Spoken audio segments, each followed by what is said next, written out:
It's not every day that Chris is in the comments this early, so I need to make sure we get him the link. And good morning, everyone. Uh, this is my Superman beanie.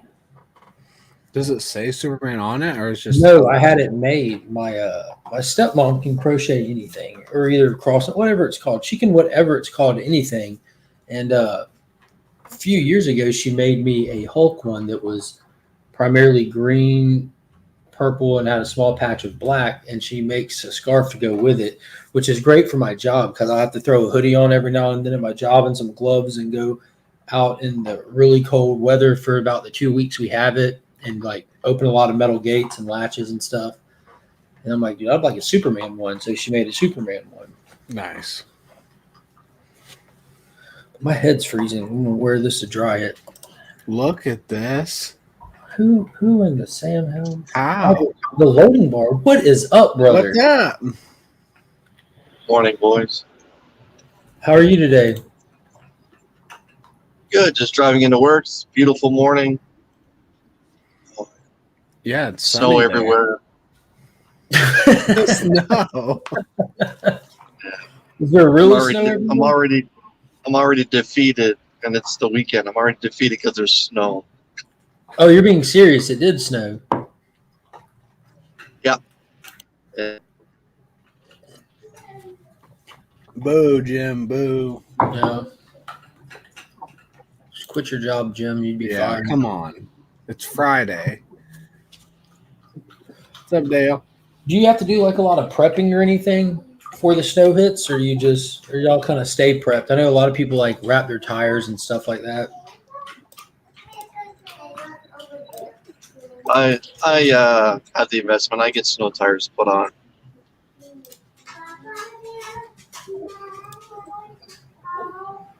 Did you see the video that uploaded of mine before this video, Chris? For yourself? Yeah, I actually had a video uploaded at 7 a.m. The last Ronin? Yes. I caught the thumbnail. As soon as I saw it, the link from Tyler arrived, so I clicked on the link instead, and now I'm here with you guys. Well, you can Oh, see that's it now. fire. There it is. Fire. Fire. I think the color. Can you pull it up again? The colors, or I guess I could. The colors of the bandanas with his art really pop on this one. Yeah. Wow. Try not to blast it too much. Let people go find the video. Oh. No, it's not that big of a deal.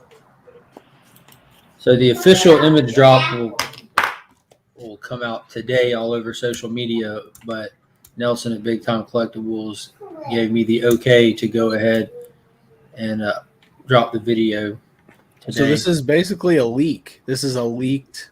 Oh. Well, it's not a leak. It's like the first sanctioned showing of it. Yeah. It's an okay leak, but it's not like announced by them. So I would kind of consider that a bit of a leak. A scoop. Yeah. But it's okay. So he's not going to get in trouble. At least not yet. Not until I get mad about it. It's A-okay. Yeah. Hey, bud. Hey, bud. Yeah. Hey, Google, play True in the Rainbow Kingdom from Netflix on the Batcave. You said Batcave. Wow, that was a lot of words. Huh? Why are you crying? Sure. Okay. Why is he fussing? What's that, Flash Ray? Papa? What's that, Comic Journey?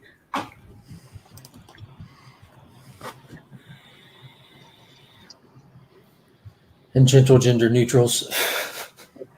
So, what did you guys think? I already know what Chris thought, but we can still talk about it. What did you guys think of the Spider-Man trailer, the new one? I didn't know what to think, so I watched Chris's reaction video, and now I think what Chris thinks. You're too kind. I kind of think I don't think Doc Ock is going to be like the main villain. I really think it's going to be the Green Goblin that's the main villain. Boom. We got a super chat in the building. We got Digger Jim raising funds like he's raising the Legion of Doom out the swamp. We appreciate that. Thank you, good sir. Yeah, I don't think there's going to be a specific main villain in this. I think it's just going to be an event, if that makes sense. Like the Nexus event is the villain. I think I'm with Chris. I think the Green Goblin's going to be the main villain, and the rest of them are kind of going to be in there. But I'm really hoping, because I know Lee and I were talking about it a little bit, that it's not Spider-Man 3 again. Which Green Goblin do you think is going to be the main antagonist? Because they showed 2 in the trailer. Whether it's Willem Dafoe in a different outfit or not, we don't know. But yeah. So the second shot you get of him like sweeping by the moon with the hoodie. Yeah, I'm assuming that's Defoe, and he just got a new suit. Obviously, we don't know. It could be. I can't remember where I saw it, but somebody posted the other guy a photo of the concept for Willem Dafoe's Goblin in this movie, and he had like a purple sash on, and he did not have the helmet on. So I'm wondering if that was just that Willem Dafoe. Yeah, man. Yeah, and keep in mind we've been faked out in trailers before, where like the Hulk was in the Infinity War, but he actually wasn't in that scene because he was in the Iron Man suit. So we could be getting shots that don't exist. I would even expect that. Oh, Flash Ray snagged an NFT copy of ASM 14 a few days ago. I also got first Green Goblin, so I was juiced to see him. Nice. And an NFT is better than a comic book. If you have the comic, you might as well rip it up now. That's a fact. And I would only say that here on Legion of Comics. But I love the trailer. I think we're going to get Toby. I think we're going to get Andrew Garfield. I think they're hiding a lot from us, which is good. Because like in the... Oh, what's up, Joe? What's up, Ruben? In the Infinity War trailer, they faked us out, and then the Avengers Endgame trailer, we got very little of the movie in that trailer. It was basically like the first 5 minutes and then random fight scenes. If we don't get Peter Hammond Spider-Man, I feel like we're cheated. I heard they reached out to him and he couldn't do it. But in all sincerity? Yes. Yeah, dead serious. But that doesn't mean it's not happening. Yeah. That's just what I heard. Yeah.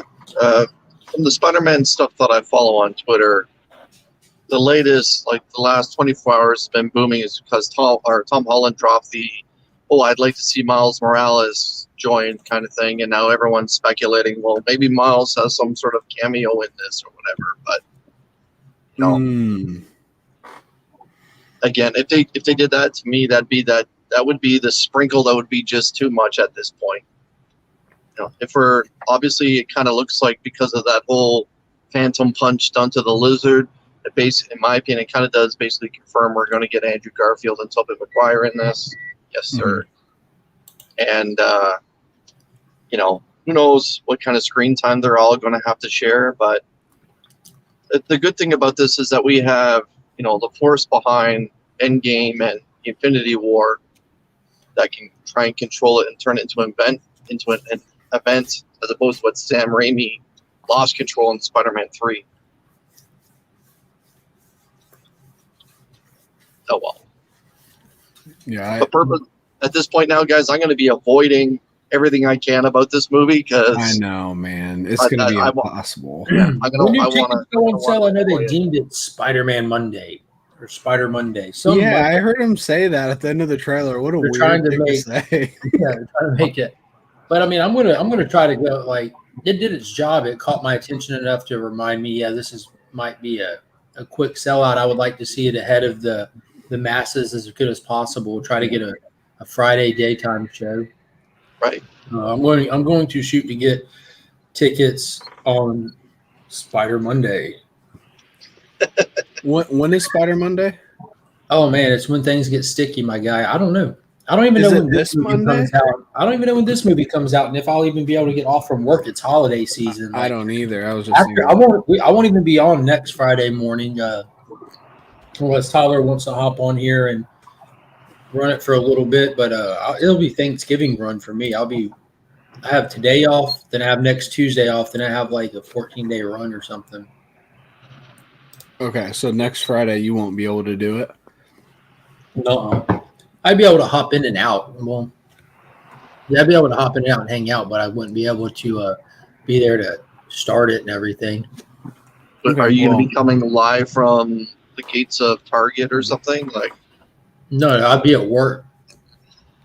Yeah, next Friday is the day after Thanksgiving. I'll have like over 100 and something pets that I'll be juggling with a staff, a lot of extra help.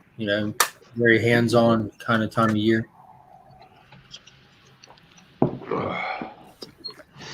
so What'd you think of the who's all trailer, Joe? going to- Oh, sorry, It was Chris. Go ahead. highly digitally scrubbed. The invisible person is nothing more than a Spider-Verse person. Doesn't really matter who. Why isn't anybody talking about Venom yet? Because we know not only did the events of Venom bring Spider-Man home back to Sony. I mean, do y'all really think they're not going to Venom cameo or Venom appearance in this somewhere somehow? No spoilers. I think but post-credits. There's already been a Post-credit. linked script about the new Spider-Man movie coming out, and Put it we're in the going private to chat. get into it. It's not to the end. Post credit. You think they'll be all right? So just for the sake of not having to spoil stuff or run people off, just be like, I think it'll be a post. I haven't read anything, so that's my guess. It has to be post credit, 100% a guess. Just because I think this was already shot, and it sounded like the Venom thing was an afterthought that they brought him over. So I don't think they could have included him in the movie that far ahead of time. Tom Holland said that if he's still doing Spider-Man at 30, he's doing something wrong. Well, for one, he should start growing because doing things other than Spider-Man don't look natural. Like Uncharted, I don't know anything about it other than the video game cover of the box. He could be just teasing that because 5 or 6 or 7 years ago, he said that he wants to play Spider-Man forever. Well, maybe he's changed. I don't know. He's been putting out a lot of stuff on social media where he's talking about wanting to produce or do this or do that, and I think it might just be throw-offs. I don't know. 5 years, forever, same thing. Yeah, when you're young, absolutely. Yeah. When you're old, it's like, oh no, it's the opposite It's feeling. like JC said, forever young.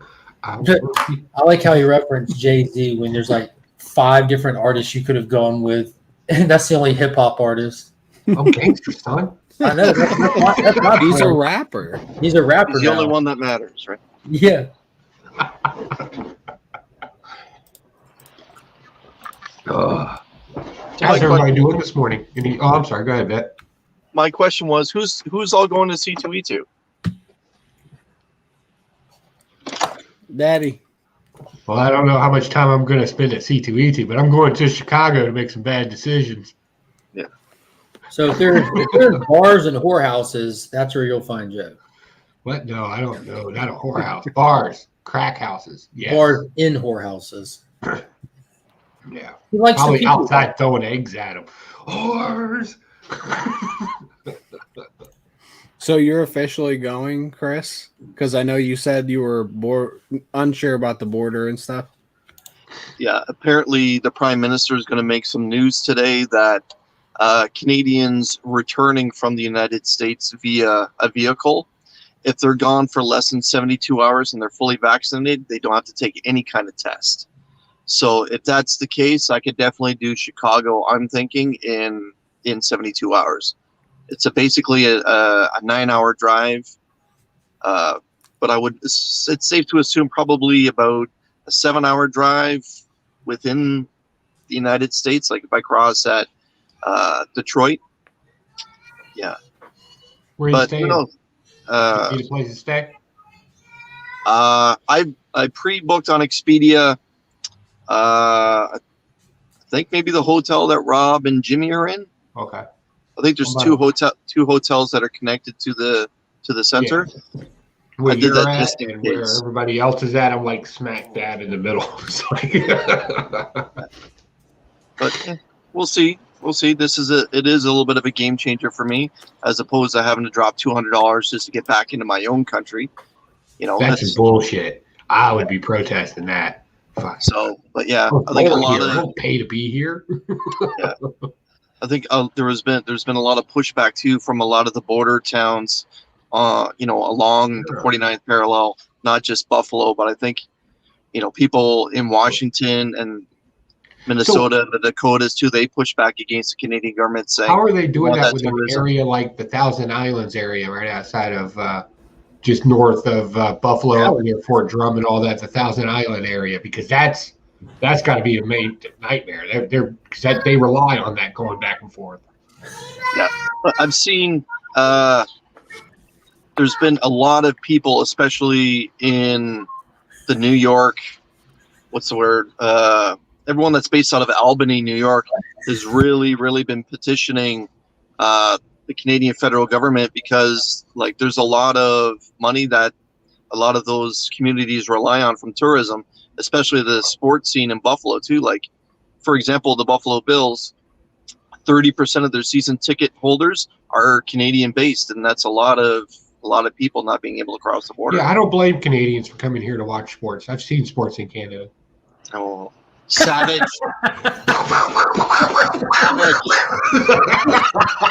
So it costs on that note, I'm going to work, boys. It's $200 to go back to Canada. I didn't even know that.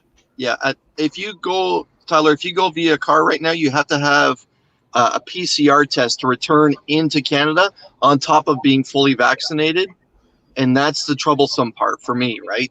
Well, they're doing tests at C2E2. Just to let you know, they got the quick ones like they did in Baltimore. Yeah. You can get a test done there.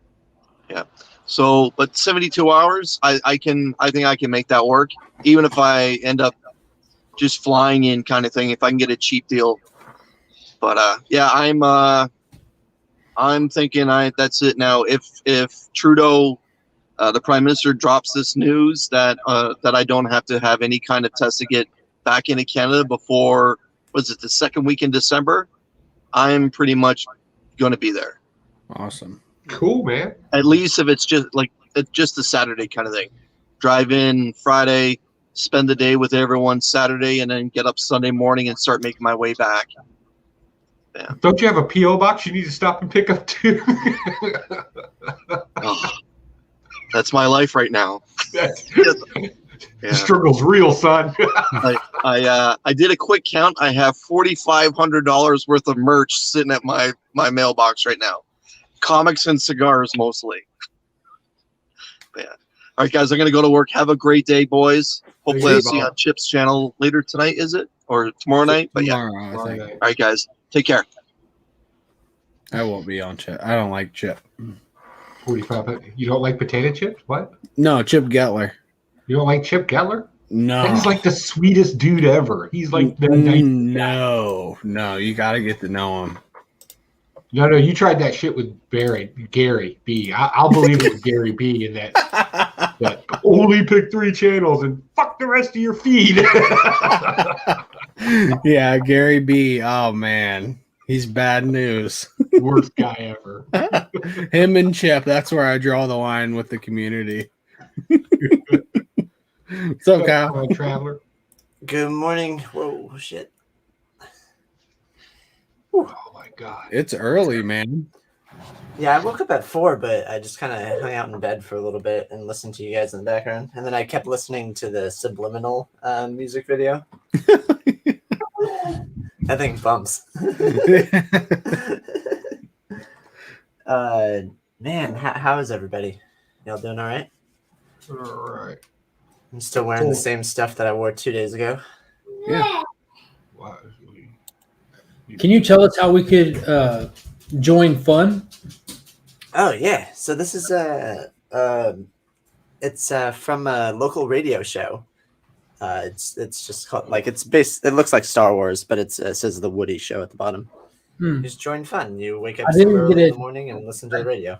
I didn't get a chance to check it out yet, and I know you don't sit there and do too much promotion. But how was your time on The beardos. Oh, it was so fun. I literally, my cheeks hurt because Yeah, I literally laughed the entire freaking. I took like 2 minutes to massage my cheeks during it, and that's all. That's all. I'm like, hey, I'm gonna massage my cheeks. They're like, which cheeks are you talking about? Fair question. They were so funny. I went into it with like high expectations, and they literally lived up to it. And backstage, they're like, honestly, that was so fun. We had so much fun with you. If you ever want to come back on, let us know. But it was just shenanigans the entire time. A serious question: what is the plans in the near future for your facial hair? I'm gonna. Oh shoot, I forgot to do it. Well, when Rob shows up, I'm gonna shave this exactly like Rob. Oh, that's awesome. I'm gonna do it right now, actually. So you're ready. You're ready for Rob. Yeah, I'm ready for Rob. So I got the mustache. I just got to shave all this off on the sides, and then I'll just have like the little goat thing that you grab. Awesome. That was awesome.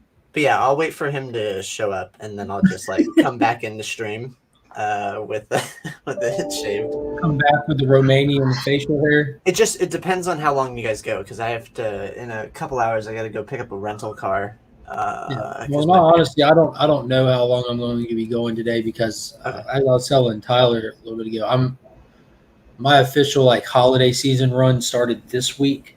Okay. I have this Friday off. Next Friday I will not have off. My next weekend this is my weekend to work, and then the next one would be my one off, but I'll be working that one. Which means I'll be it's going to get a little hairy going forward. Yeah, okay. I'm going to be like on a 14-day run probably. I might be able to squeak Tuesdays off kind of thing. It's just, I don't know. I'm sure we could find somebody to take up the mantle or whatever. Well, Tyler can run the thing. Yeah, like I can. He's a mod administrated up on the channel, and I can always like I was telling him, I can definitely hop on like I do when I don't do Fridays or whatever. I hop on like I do at work the other day when you went live, Kyle. Like, yeah, I jumped on. I was sitting there literally grooming a dog. I've done that before with Tyler and Lee as well when they went live during the day. Now, I work with animals, so they're on a time schedule, and as long as the staff is there, I normally can sit there and watch stuff or listen to stuff. It just depends on the dynamic of the day. Absolutely. Nothing's consistent about it with animals. All right, so who's here? We got Beckerman here. We got Whack Comics dropping the subliminal. Yeah, there's the link. It's I don't know what exactly, because I didn't talk to Lee about it, but it's a song that Lee did. Yeah. But we're not posting it. You can only get it through links. Ah, okay. So you got to be in the know. You have to be in the know. So if you want to see that, click it and save it to your watch later or whatever. Because it's the only way you're gonna see it. Maybe we're gonna start doing that. You want me to pin the comment? Do you want me to pin the comment or just let it scroll through? You can pin it, I guess. It doesn't matter. You can pin something else later. Yeah, there we go. Yeah, why not do a Remy Q takeover one week? Yeah, we did that a few weeks back. I usually right now for the community hangout, at least if we go to round 2, I'm usually there for the round 3. Yeah,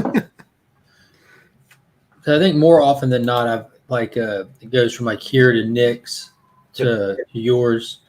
Yep. By no manner of planning, just whenever Nick's here and I'm getting ready to go off, I ask him if he's down to host it. He does a lot of stuff at midday because that's a good workable time for himself, his schedule.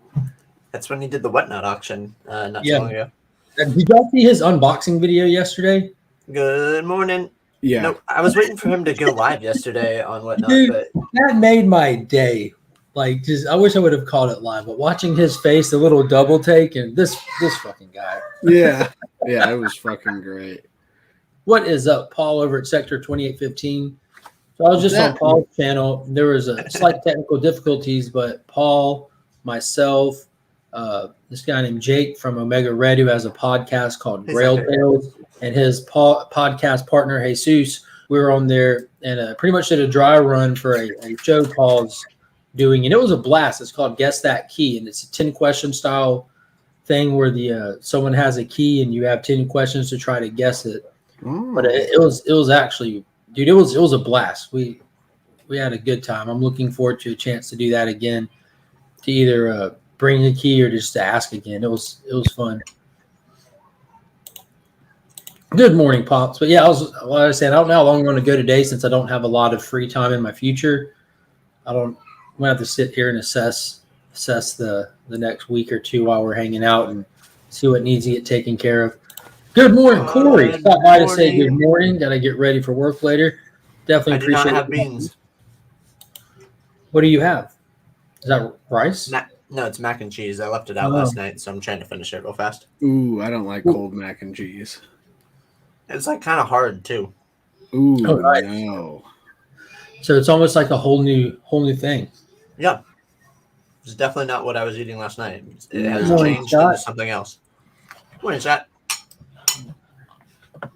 So as you see in the thumbnail today, I got some Hulk goodness on there. I was looking at it's got She-Hulk, Banner, and Doc Samson. I don't know who that last one is. Doc Samson is a psychiatrist who's worked with the Gamma patients. He's Gamma charged himself. He first appeared in Hulk 141. He's been part of the Hulk family, for lack of better words, for a long time. Okay. He actually appeared in the MCU in the Incredible Hulk movie with don't say it. With Edward Norton. Yeah. I love that movie was terrible. What? I disagree. But I'm very biased. I'm not blind to that though about things. But that's fair. Yeah. Yeah, like watching him Hulk out on the college campus and just wreak havoc. I like the design of the Hulk. That's like my favorite design they've done for any of the movies by far. Like the other ones aren't even close. The director they got was a goofy choice, like for the pacing and tone of the movie. He's an action movie director, but I like that they piggybacked off the Bill Bixby TV show, so they didn't have to give you any explanation or backstory. They just kind of did some specific shots in the opening scene of it, where it made it canon with that was the first one that kind of made canon to separate movies. You saw like the Stark tech in the opening flashes and stuff, and saw the little danger light blinking that was like the straight from the TV show back in the day. It was cool. And they did a few things like they sourced hard from the comics, like when he was sitting in the cave with Betty and everything, and the lightning striking him. That was from like Hulk Gray. There's some cool stuff in there. Okay, that's fair. Hey, aggressively. Hey, Biggie. Yeah, I'm kind of with Scott on this. I'm not like, oh, Ruffalo sucks, but looking at the Hulks that we have, I would rank him last. I don't think he does bad. Who's the most recent Hulk? Is that Ruffalo? Mark Ruffalo. Oh, he is terrible. I do not like his acting. I think he's really. I like him. He's a top tier actor, but I don't care for his portrayal. Oh, okay. Of Hulk, yeah, that's fair. I think he's funny. I think he's a genuinely funny guy. He plays the funny, smart guy. But everyone's funny. It's a Marvel movie. That's their job. They're all comedians now. I just don't like him as Hulk. I think he's a phenomenal actor in general, but him as Hulk, I dislike that role. At least for Ruffalo. It's funny that they would sacrifice a character like Thor. Yeah. I mean, it was funny, but it wasn't right. No. Who would you cast as Hulk, Kyle? Oh, as Hulk? Yeah. My wife said, "Who would I cast as Hulk?" Hashtag not my Kyle is here. Yeah. Kyle, not you, time traveler. Kyle, we'll both answer. He wants to know who you She just laughed and said Jason Momoa. Oh yeah. Who would you cast as Banner? Yeah, you need to find somebody scrawny. Who's that guy that played Dr. Jekyll and Mr. Hyde in the League of Extraordinary Gentlemen? That's who I'd cast. Or Fleming. His last name's Fleming. Jason Fleming. That's my vote. How do I know these names? That's fine. I don't know who that is. I've never saw that movie though. You'll definitely recognize this actor. He's phenomenal. That would be a great choice. That's my criminally underused, but he's in a lot of stuff. Yeah, Jaleel White, the actor who played Steve Urkel. Perfect. But he has to play as Steve Urkel. Yeah, I see that. Did I do that? As soon as he's done being the Hulk, did I do that? That would be really funny, even though it wouldn't work. I would laugh really hard. What about Will Ferrell? He pulls a lot of good stuff off. Did you ever see Stranger Than Fiction with Of him? course. Yeah. I love that movie. Yeah, I love that. I think I have it. Ooh, Christopher Walken as Bruce Banner. Yeah. You know, Yeah. Don't make me angry. Don't make me angry. You won't like me when I'm angry. Or Jeff Goldblum. Ooh, you won't like me when I'm angry. I love the Christopher Walken one. That would be freaking crazy. Where are my pants? I was wearing pants before, and now I don't have any pants. Wack, can you explain why you said gross worst casting ever? The Jason Momoa. Oh, okay. Gross. I wasn't sure because we threw a lot of ones at the wall. You have to remember who you're asking because that was my wife. Yeah. And I'm kind of expecting any day for her to holler his name. If she does, she's got some mighty fine imagination. Mm-hmm. I wouldn't even be mad. Rob McElhenney. What do you got? No. Aggressively is waiting for him to put him in an arm bar. Good morning. Good morning, Ignacio. Good morning, Good morning, Jimmy G. I liked Ed Norton as the Hulk person. That personally, I did too. I think he did good. Did you see Ignacio's coming for the recently opened co-host job, the co-host job? Well, no, he's coming for co-host because this evening we're interviewing Darren from Killaroo, but I won't be there. So Ignacio is gonna be Lee's co-host. Yeah, nice. And it depends how he does. He might replace Tyler altogether, and we might be raising funds for me to go to Argentina, not America. Yep. Yeah. All that money is gonna go straight to Argentina. That's right. You still have a spot, even though you fired me. You still have a spot on my channel, Tyler. No thanks.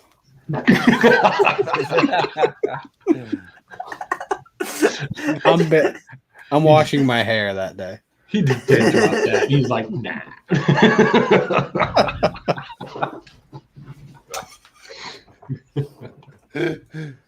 I'm telling you though, if you guys have a free 2 hours, check out the Two Beardos live stream. The link is in my link tree. It was so much freaking fun. It had nothing to do with anything. It was just three guys shooting the shit. I'll definitely check that out. Your name is Gangbang. That's funny. It can be that if you want, Ignacio. Lee, this subliminal video is low-key funny. Thank you. Yeah. Like there's times when the words are going backwards. Yeah. It's like this. Criminal. Yeah, throughout the whole song, there's a bit of backwards wording in there. I wanted to, we've been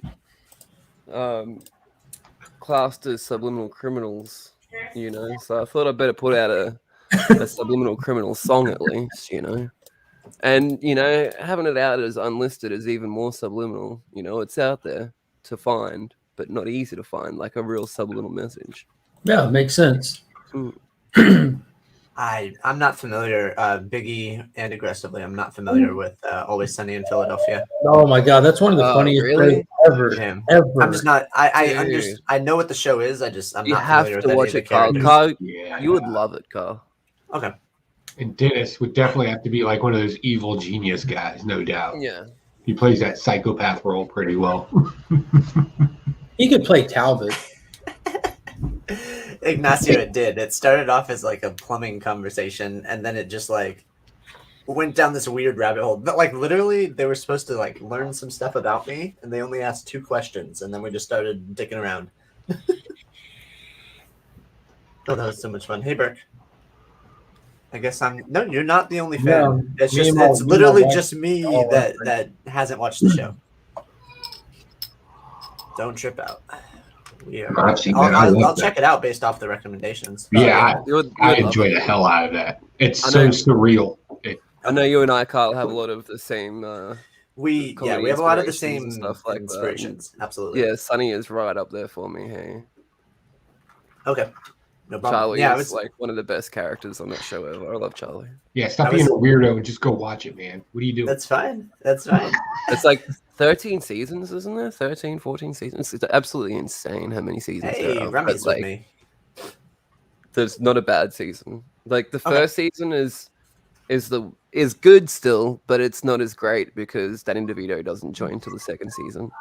But okay. I think I've seen a couple episodes. It's kind of got a Cheers vibe to it, right? If everyone in Cheers did acid all the time, maybe. Yeah. That's fair. No, that's awesome. Everyone in Cheers like had a mad drug problem. One of the two. Oh man. Okay. Yeah, no, Lee and we had like a conversation about our comedic inspirations, and they almost matched up identically. So I take recommendations seriously from you. I haven't seen it either. All right, so Remy, Ignacio, and myself, we're gonna have to check it out. And Freaky said Ryan always reminded him of Charlie, new guy Ryan. Really?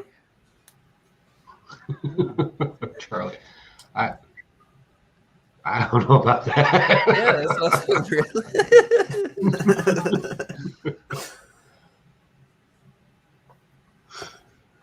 Well, stop messaging while driving, Burke, and just listen.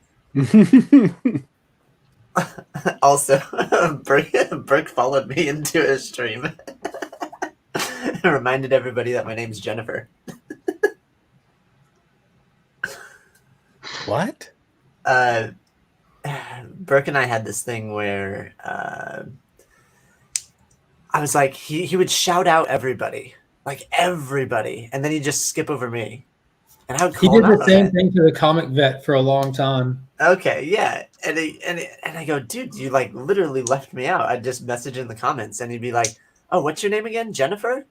And I just ran with it. I was like, yeah, why don't you shout me out? And then he started shouting me out as, oh, Rebecca. Jeez, I keep freaking forgetting the name.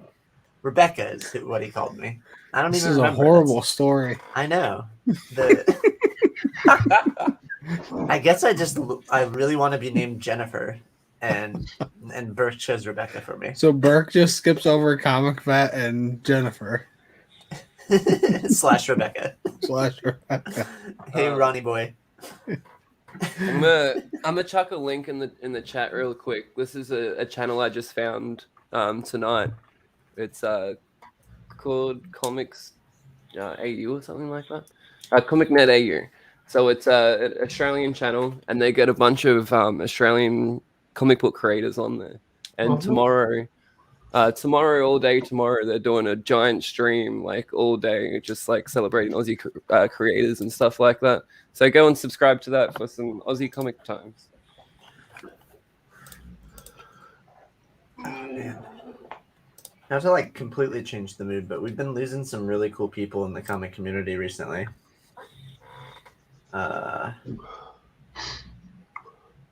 It's been really crappy. There was this guy. I just want to like show my respects. His name was Harold. We called him Lawman, and he passed away 2 days ago, I believe, from hypertension. Yeah, like he was in and out of the hospital for a while, but he was from the YouTube auction community, at least for comic books, and he was like a really like strong character. Like he's a very opinionated person, and I found it funny the entire time. But a lot of people had like mixed mixed opinions. But he was a really nice guy and loved the community. So just wanted to send my condolences out there. Yeah, I never heard of him until they started posting it and sharing about his passing in some of the groups I'm in. Yeah, if you look back on some of the stuff, you like he's like, to me, he was a comedic gem. But it's one of those misunderstood comedy aspects. So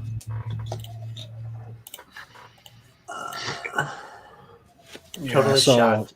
I saw what Biggie said too. Sam was one of his best friends. I saw your stream about that, Biggie, like right after you stopped going live. That was a nice stream. Really sad. Yeah, that was crappy too. Literally, they went it was like within a week. We lost Sam and then we lost Harold. Mm-hmm.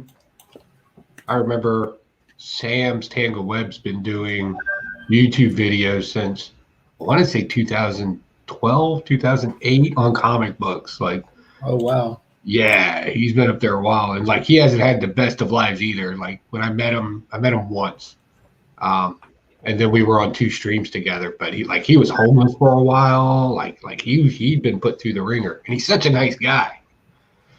It was creepy being around him. I don't know nice people. I hang out with you guys. Dude, yeah, seriously, Sam was too nice of a guy. Yeah. I don't know what you're talking about. Kyle is America's sweetheart. I don't think I'm I don't know. I don't know what I am. I think I'm an asshole, but I think you're Jennifer / Rebecca, and that's all that we really need to know. So yeah, Lee, he was at 111. He's already at 117. Oh, awesome. Comics AU. Thanks everyone in the chat for subscribing. Yeah, you won't regret it. It's really cool channel. And I watched the first stream tonight, and they had 10 creators on drinking and drawing, and it was just a really fun chat. Yeah, I'm looking at their page now. I like that idea of drinking and drawing. That sounds fun. Yeah. Oh man, yo, Ignacio, I could get down with that. We could be Becky and Burke. I like that. What do you think, Burke? Becky and Burke duo. Oh, we did at the same time. That's like what Lee and I always do. What the heck? How you going, Remy? What's going on, everybody? Just living the dream. Hell yeah, that's all we can do. That's it. All right, we're at 118. Oh, we're getting fast 7 subscribers. Oh, I watched Let's Talk About It last night at work. How do you eat that and just sit there like nothing happened? Right. Even Mark struggled more than you. It looked like a 0 out of 10 heat for you. Oh, the one chip challenge last night? Yeah. Yeah. Yeah, we had gotten that I don't know, a few months ago, and we were going to do it on a giveaway or something, and I don't know. I just had him off to the side. I was like, you know what, we're going to do this right now. That was funny. Even Angel handled it really well. She basically was like, this tastes horrible for 2 straight minutes, and then she was all right. Yeah, that was the hardest part was just dry. Can you guys elaborate? Because it was still spicy, but it was like chewing on a piece of cardboard or something. I don't know. It was really bad. Because I was still spicy, but Remy did the 1 chip challenge last night. Oh, okay. On cool, Let's Talk About It. I wasn't there because I was on the 2 beers. Okay. I just had no clue what you were talking about. Kyle. Thanks a lot. I saw it on my phone. I couldn't do anything about it. The community, Kyle. Well, yeah, Kyle. Yeah. Hey, Tyler, I appreciate you checking out the rewind. Kyle, you're just somebody I used to know. Kyle. I'm wearing the same thing that I wore yesterday. You're lazy. So you wake up at 4:00 in the morning. I come on here. You saved time not changing clothes, but you couldn't make time to watch Remy Q's stream. All I know is that I smell terrible. And just fast forward to the last 10 minutes. That's all I ask. Okay. I'll keep it on the background. I'm just saying I need to catch up, but I need time. Oh, did Last Ronin come out? The last issue? No. I don't know. I know the 2 through 3 director's cut came out. I still need to get into my comic book shop. I'm not even sure if I'm hired yet. I was supposed to start yesterday. Yeah, don't you work there? Well, if you're supposed to start yesterday and didn't go to work, you probably got fired for no call, no show. We never discussed start time. I sent him an email. He just like plucked a random day out of the. Thanks for hiring me. I'll show up when I show up. That would be crazy if I got fired from 2 jobs yesterday. And I didn't even know it. 2 jobs in the same day? Just... Wait, you starting a collection? I was fired. I was fired once from my tech job, but it wasn't because of my performance or anything. It was because he ran out of business and couldn't pay me anymore. And then I got him to fire me during text so that I could collect unemployment rather than me leaving. So I think you should just make a montage of all of these streams, and then it'll prove that you're the hardest worker in the world between digging ditches and re-roofing. I mean, I don't even know what else you like. Every time you're on, you're doing one. Oh no, I know how to work on cars. Yeah, I dropped I dropped the engine in 2 of the cars that you see out there. Go ahead. What's up, Kyle? You were fired from Wild Comics yesterday too. Yeah, that's what I'm saying. What's there? That was today for me. It's still raw. I haven't been able to sleep at all. I have fallen asleep. I accepted it. I accepted my fate. So it could be 3 jobs in one day. I didn't think that I disagreed with Tyler a lot. I think that was probably the bad part. No, it was Jonathan. He's the one that got you fired. Okay. Well, yeah, he literally said, I'd rather have no third fun fact than have Kyle's third fun fact. And then I was like, dang. Yep. Like that is the words that came out of his mouth. Like you steered him in that direction, but he did say that. He's like, I'm sorry, Kyle, I'd rather have nothing than yours. Yeah. And that was the end of my wet comics career. It lasted 2 weeks. It was amazing. Hey, will you guys send me a recommendation letter or a referral letter or what's it called? No. I need to get a You're a past employer of mine. I need reference letter. There we go. Could you imagine getting a reference letter from me? I would love to get a reference letter from both of you. If you guys can draft one up, I'd really appreciate it. Oh man. I'll just write up. It'd just be a really quick line. He's a shit cunt, and that's it. Full stop. Sorry for swearing. That's my last time swearing. And then I'll go over. It's okay. Joe's on here. You don't have to worry about it. Bert does a. Oh, Flashray, you were there. What does that mean? Flashray, you were at Two Beardos. Thanks, man. I appreciate it. Or did you just have I told that here that I do photography? Are you having a conversation with somebody, or are you I think so. randomly? There's 2 people in my head right now, so there's always a conversation. But that usually happens quietly. One of them, your Lord and Savior Jesus Christ.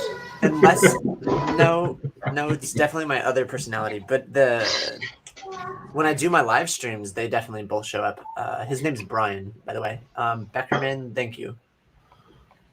You've been puffing broad acid again? No, like that was. I should have wore a better mask though when I was doing that. It wasn't like a long exposure or anything, but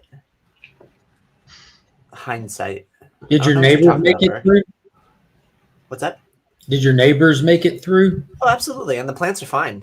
I was looking back because Joe was saying that the plants weren't going to survive, and I guess I put enough water.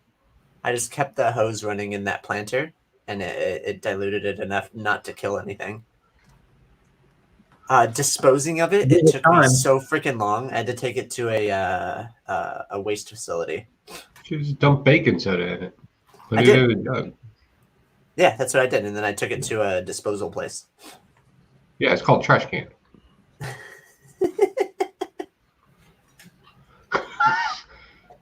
They're saying landfills are overfund. Might as well dump some acid on it and make it go away. Actually, if we put some piranha acid on we need to concrete the earth and forget all this mess. Yeah, what do we need? What's it called when you put too much concrete and it creates a cement? It ruins the water table because there's not any absorption because it all flows. I don't know. I'm not in environment. I don't know environment. Cement pond. No, it's not Beverly Hillbillies. Oh,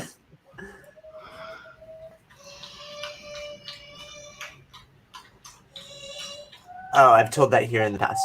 Oh man, Flash Ray. Well, check out Two Beardos, man. It was fun last night. The link's in my bio. You want to put up a commercial or something, man? No, I gotta be honest. I had so much fun. Kyle, you should post more things on Instagram because you only post on Instagram like once every year. Yeah. And then I do that on my real Instagram too. Yeah, sorry, we know. We love your real Instagram. That's where we got your takeable penis from. Yeah. My last post was like that's like the only takeable penis that I haven't deleted. Yep. Usually I delete them after I'm done with them, and I was like, I'll keep this one. You just never know when you need a picture of Kyle. No, it's a good picture too. Standing there in his rollerblades. Looks like he belonged in a J. Crew catalog. Yeah. 96. Oh, Remy, are you here? Definitely in the 90s. Hey, I actually got 5 subscribers. Remy, did you see, Remy, that next week the new Hulk series is starting with the number 1, but there's a variant for it that's right up your alley. Okay, I'll definitely check it out. Oh wow! Thank you, It's a homage for Predator. Remy, you son of a bitch. Yeah, I'm kind of upset you showed me that. It looks like, again, I'm going to have to contribute a new comment of the day. Thank you. Man, I don't know if that's an exclusive somewhere or if that's just if you think that picture is funny, you need the video is going to be posting here. You're chopping you turned into a robot there, Tyler. Who, me? Yeah, you're getting whatever you just said. We have no idea what you just said. Perfect.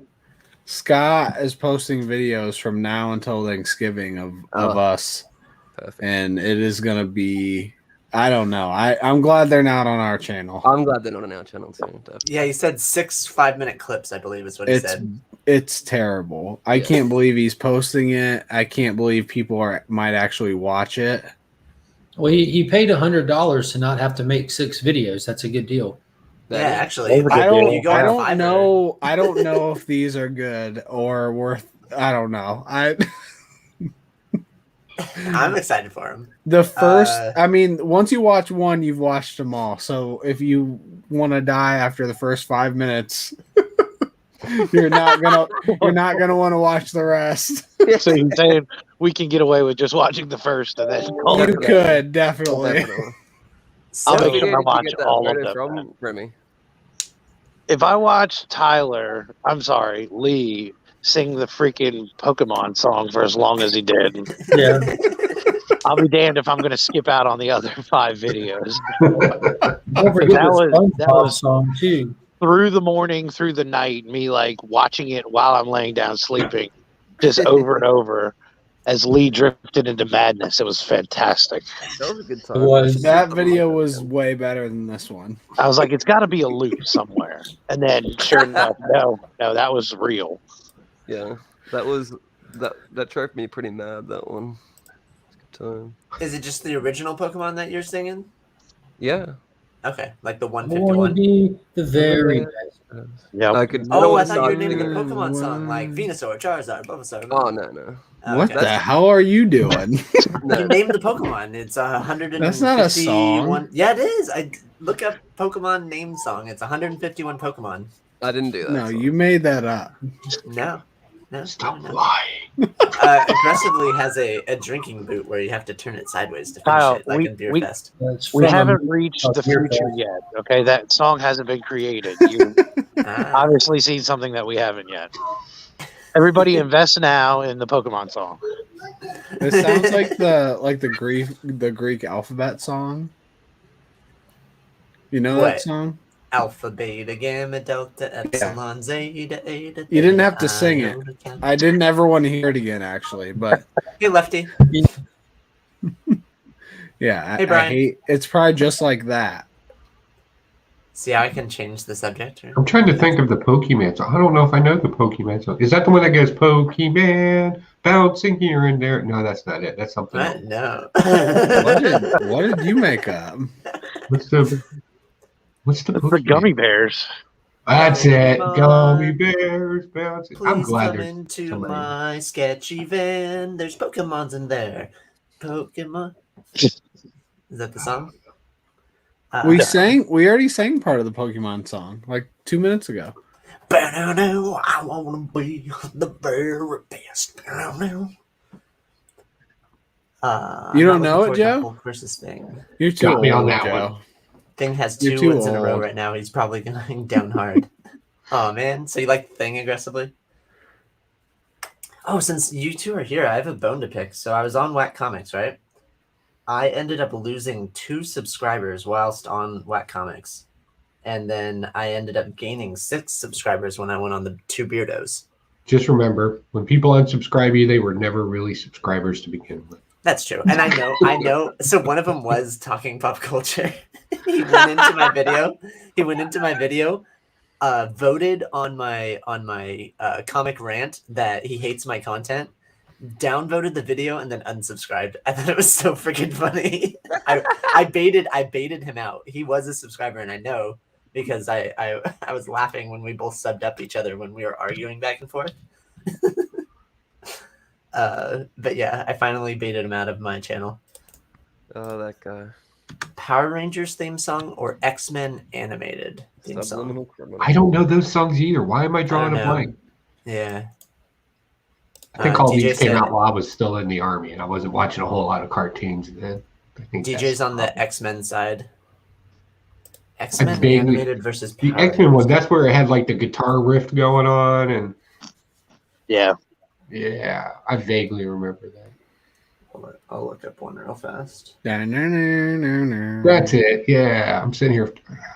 I'm getting old. I'm forgetting things. Which Power Ranger song? Super pissed at me. So we were at an event, and when I was in the Army, I would always introduce my wife as, "This is my wife." That's how I introduced my wife. And after a while, I was like, "Oh, this is Amanda." Blah blah blah blah. So last night we were at some function over at the Scottish Rite, and some new candidates came up, and they were like, "Oh, hey, how you doing?" And I was like, "Yeah, this is my old bird." Are you saying candidates at the lodge? Yeah. Okay, cool. Yeah, I'm a Mason. Part of that secret organization that nobody else is allowed to be a member of, unless you sacrifice a goose. Orphan and the 5 Beasts came out. Is that right? Number 4? I just got a pull box preview for Orphan and the 5 Beasts number 4. I am so excited for that. Box preview. Doesn't that kind of take away the fun? What? No. It's saying that like this item has arrived in your pull box. Oh, I see what you're saying. Flash Ray said he likes Power Rangers.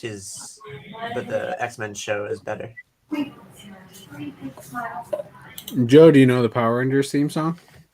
No, I've never gotten into Power Rangers. I'm still waiting for Biggie to clarify which Power Ranger song. The main theme song. I only know the Dinobots one. Really?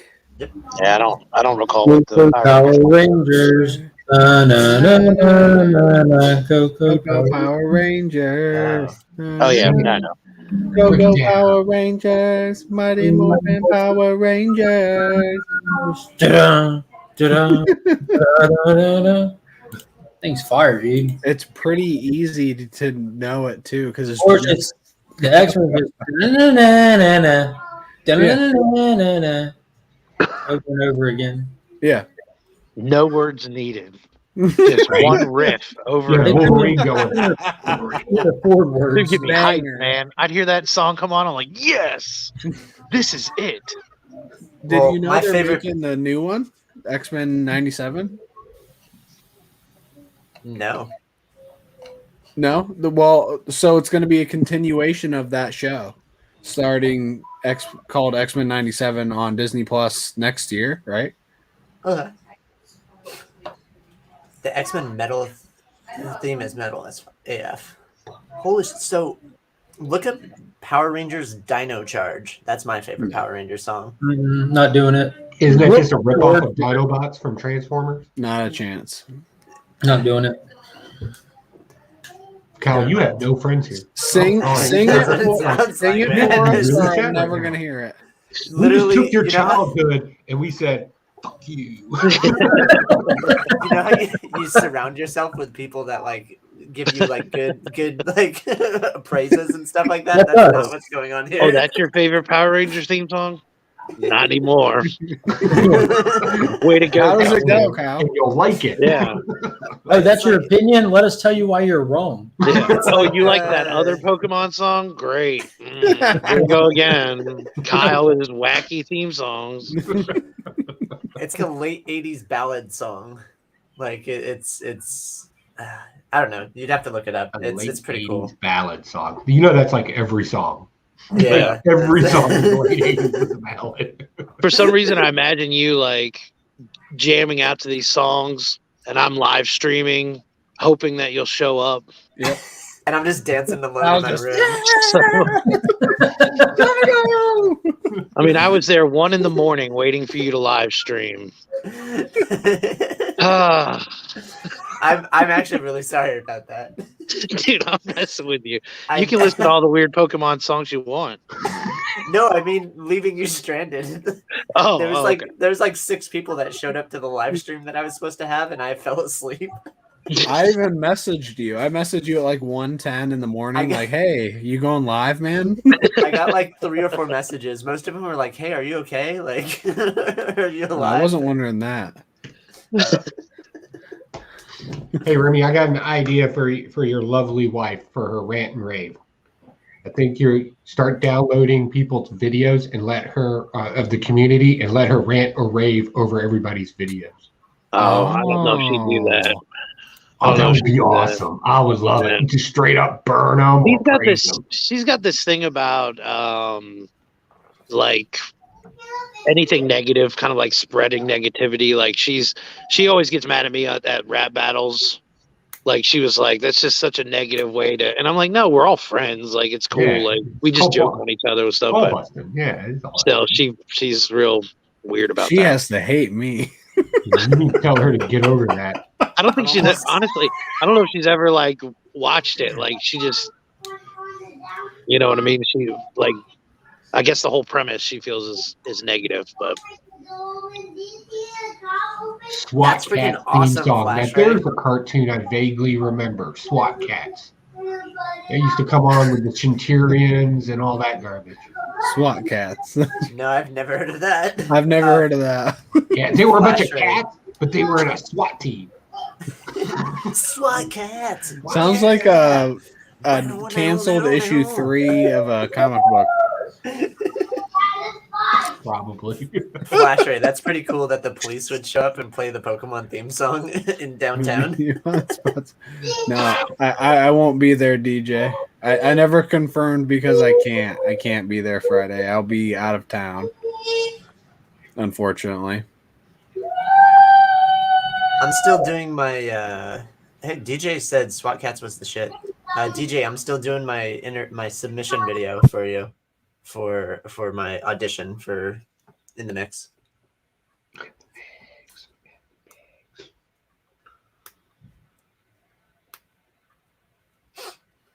Mummy's alive.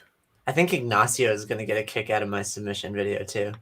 I'll send it to you as well, Ignacio. I think you'll like it. Just click dislike and I'll just be done with it. There's no dislike. It's gonna be a direct message. just type back dislike and Yeah. Oh, so there was a at San Diego Comic-Con in like 2018. That's so long ago. Jesus.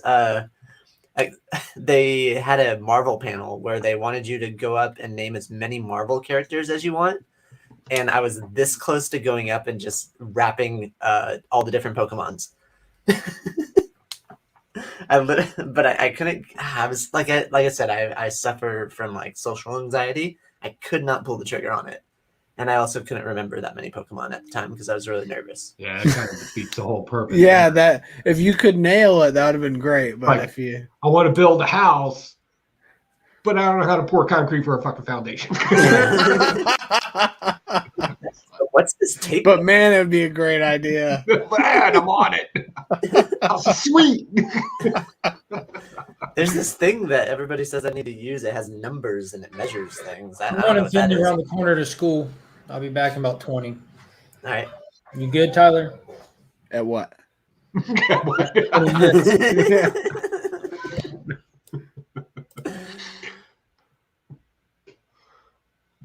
Yeah, it's the Tyler Show. See what kind of video clips does he have saved in the back? Here, flash right. YouTube's getting rid of the dislike button. I heard. Yeah, I heard that too. Yeah, it doesn't keep a count as of now. I didn't click that. Lee clicked it. No, I didn't click anything. Yeah, Lee's clicking. That was the inspiration for the video that I did. Oh no, it's Mark. Okay, he was showing what videos he had. Nice.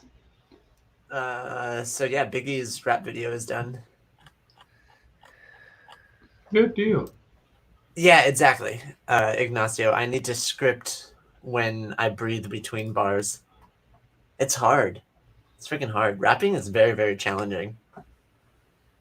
I didn't have any problems with it. I just rolled right through it. I talked to you beforehand. You were nervous. You should freestyle, Kyle. What? Give me a topic, I guess. Jeez. Cheese. Melted cheese. Yeah, melted cheese. Melted cheese and tortilla chips. With Pokemon.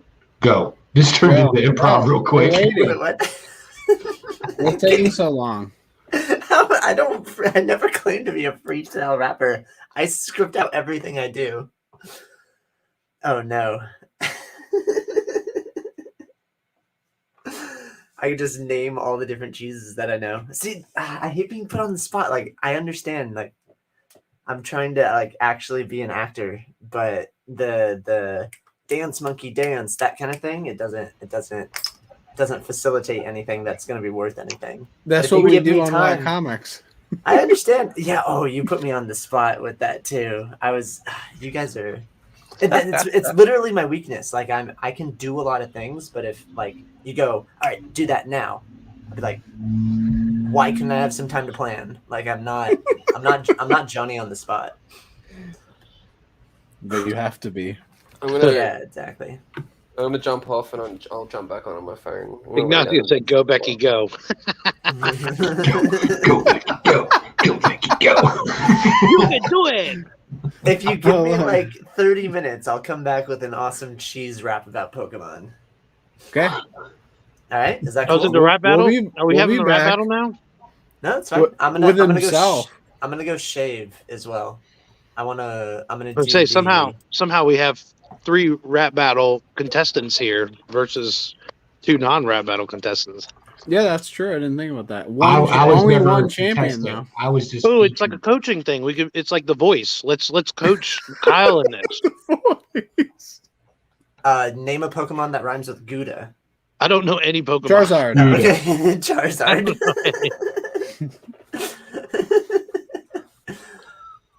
No, I'll think about it real fast, and then I'll come up with something. You get yourself a pen and piece of paper and write something down. We'll 9 more minutes. We'll just be quiet. Lee felt like this was going in a direction he did not want to contribute. So I'll write on a backing board. But I'm going to ride that train to the end. We're going to see what he comes up with. Just look up the 151 all their names and then see what rhymes with what cheeses you know. Oh, Yeah, I'm you not just need tripping. I'm not tripping out E's. about what Pokemon there are. I'm just saying, like, I don't know a Pokemon that rhymes with Gouda. I know, that's why I said look it up. Listen. Cheese and please. I know the rhymes. Pokemon. No, you don't. You just told us you wanted to rap them and you didn't know any. No, on the spot, I didn't know, like, in order. I could just say a bunch of Pokemon, but it sounds better when you do, like, the transformations, where you go, like, Bulbasaur, Ivysaur, Venusaur, Squirtle, Wartortle, Blastoise. Yeah, you're right. That sounds so good.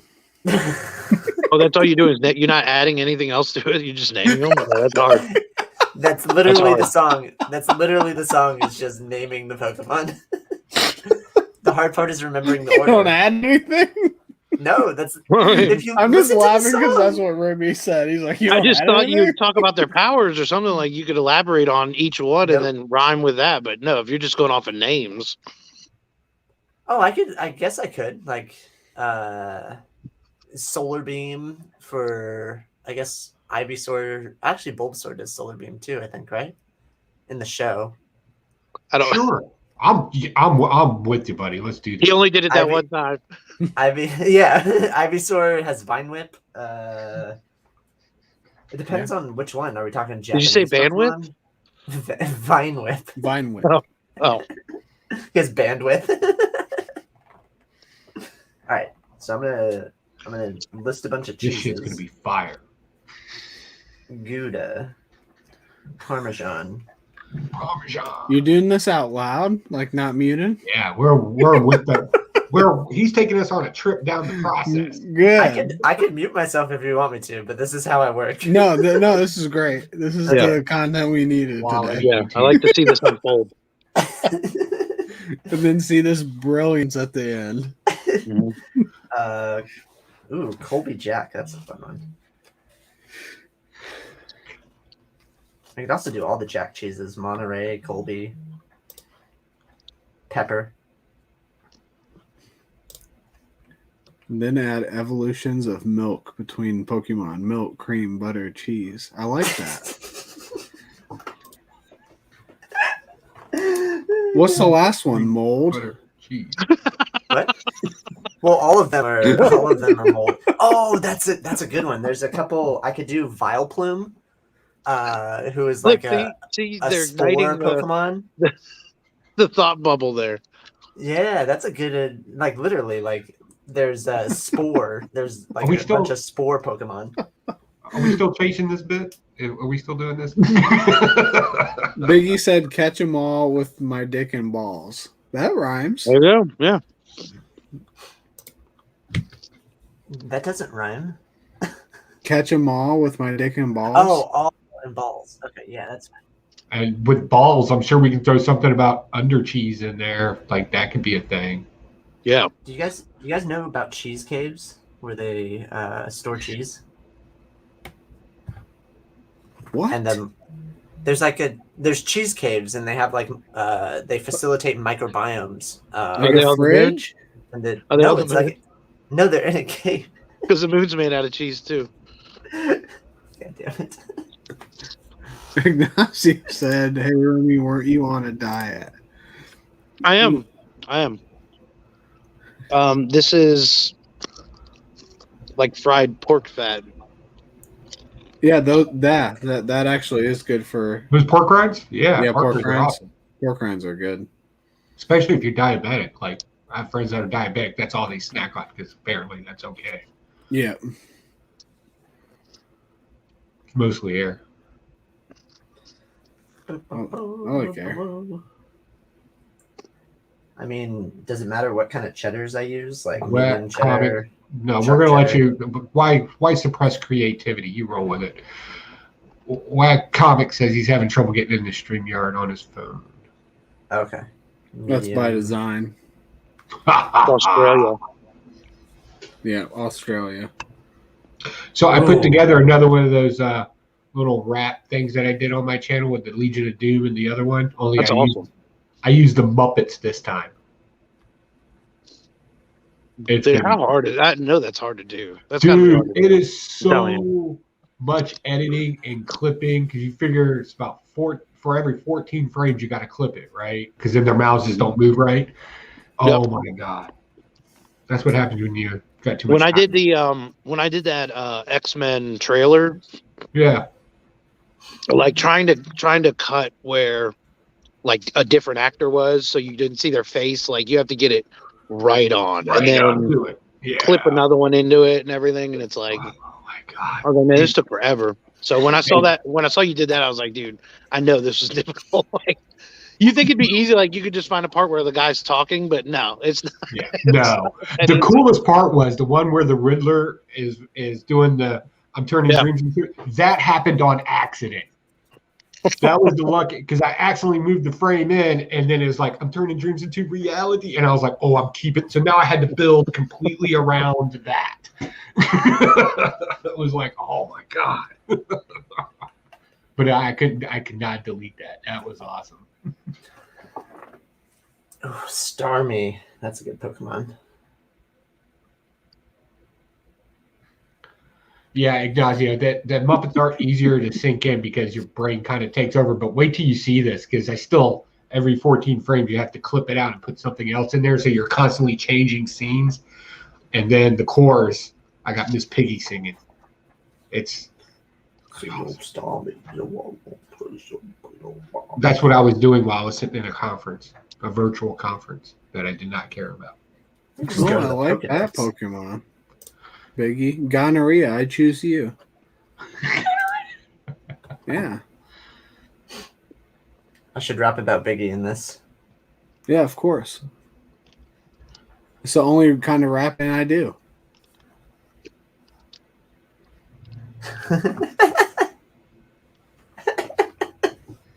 Biggie, you need to hop in and lay down a quick freestyle. Oh man, I was gonna say something about cheese, and I was gonna say, Biggie, please don't eat me. All right. Oh, Remy got a call. Fair enough. I'm trying to find a Pokedex. Like to buy?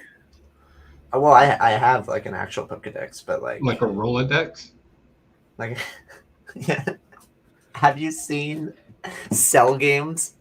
Don't you laugh at me just because I'm old? You no, Dragon Ball. No. Hold on. Dragon Ball Z had Cell Games, right? And Ash Ketchum shows up to Cell Games in this like spoof online, and he goes, "Hey, I think we're lost." And they have like their Pokedex, which is like basically like a tablet. And he goes, if only we had a mobile device that would tell us where to go. He goes, no, but I have this mobile device that tells me what Pokemon are.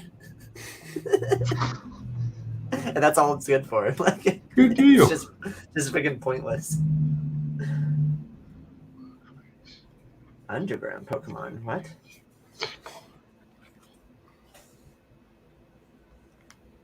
There we go. National Pokedex number. Let's go. Yeah, send me all the cookies. Oh, thanks, Ignacio. That's good. I use for my editing. I actually use Filmora. I like Filmora better than OBS. I'm not as technically savvy as people think I am. I like interactive stuff. But I get what you're saying. I used Adobe for work and for projects and stuff when I'm doing presentations, but mostly for YouTube stuff, I just use Filmora. But I'll look in there. I'm still kind of new to Filmora as a whole, as you can tell through my editing. And I don't do a whole lot. So I just bought editing software to buy. I'm an idiot. And you grab a cup of coffee. Anybody need anything? I would love a cup. Good. I'm good for now, thank you. I wasn't really asking, Kyle. I was just being polite. Oh, okay. Kyle, you still have 20 minutes. Okay. I have nothing. I wrote down Starmie and a bunch of Pokemon, or a bunch of cheeses. Yeah. Well, 20 minutes. Man, what's up, Soul Twice? Deadline. Should have said 40 minutes. Hey, Soul Twice. I've got a box to open from you, Soul Twice, but I'm waiting on another box so I can do like an unboxing with a few books that are all kind of like related to each other. So I'm waiting. That's probably the worst part about doing like unboxing stuff for more than one thing is that I have to wait. I hate waiting. It's like to open it. It's like Christmas. You can see my editing prowess on my YouTube profile. Oh, yeah. Yeah, Ignacio has a YouTube channel. Ignacio, you really should start a YouTube channel. You should just, if you were allowed to show your art on some things, that would be epic. Show some of your processing, and that would be super fun to watch. All right, so I got 2 rhymes. Or you could shoot it. You could always shoot it and then release it later when you're like allowed to show the art. So maybe you couldn't show it right away, but a few months down the road or whatever. That'd be fun. What's this? The problem is buy thousands of things and forget about what. I know. I usually remember what I get unless I forget. What's DJ cussing about? I know DJ has like a whole stack of boxes that he'll just randomly go to and open for videos. I can't do that. I cannot just sit on boxes like that. It bothers me. I just figured out another one. Did you get the IG drawing yet? Oh, on I was checking the chat. Yeah, I already responded to you.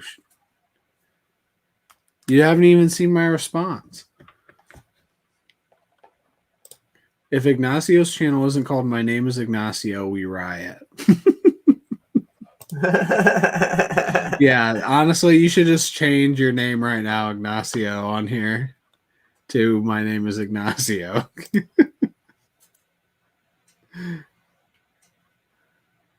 I'm immune to pack. Show it.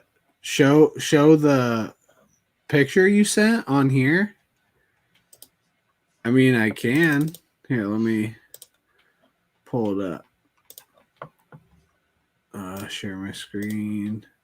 So Sean Soul Twice wants me to show this. This is a work in progress drawing of a Ninja Turtle on Batman Ninja Turtles Adventures. Looks pretty awesome. The in progress of it is so interesting to me because I can't draw, so I don't even know how you do that. What do you think, Kyle? I heard none of that. What's up? What do you think of Sean's in progress drawing? Was that Soul Twice's? Yeah. Batman and Ninja. What? That was a thing? Batman and Ninja Turtles? Batman Ninja Turtles is actually a great, like, 3-thing series, but I don't know what this is. This is like a whole other thing. James Tinian wrote it, man. I'm not kidding. Okay. I'm not kidding. Don't get me wrong. Like, the drawing's cool, but, like, I didn't know Batman Ninja Turtles was a thing. Yeah, well, now you do. Yeah, okay. Huh. Yeah, that's awesome. What are you going to teach me? Yeah, it's a movie, too. Ignacio said it. It's, like, literally a movie. How do you not know these things, Kyle? Come on. Soul Twice's Spider-Man recent cover was, yeah, that Spider-Man cover was epic.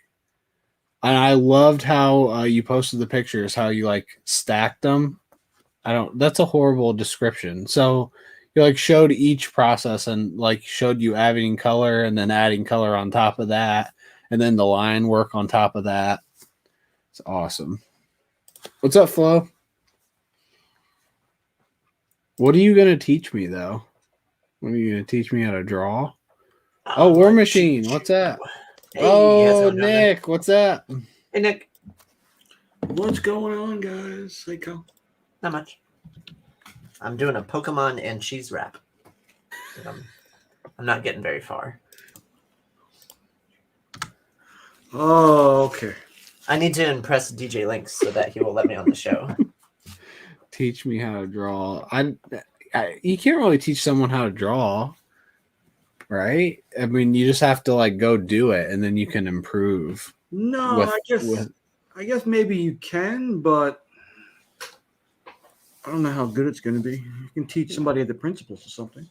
I don't think he can teach me how to draw. If I really wanted to know how to draw, I'd probably just work hard at it and then ask for tips. But all I need is just the tip. Oh, I see the two of us. Okay. We can make it if we try.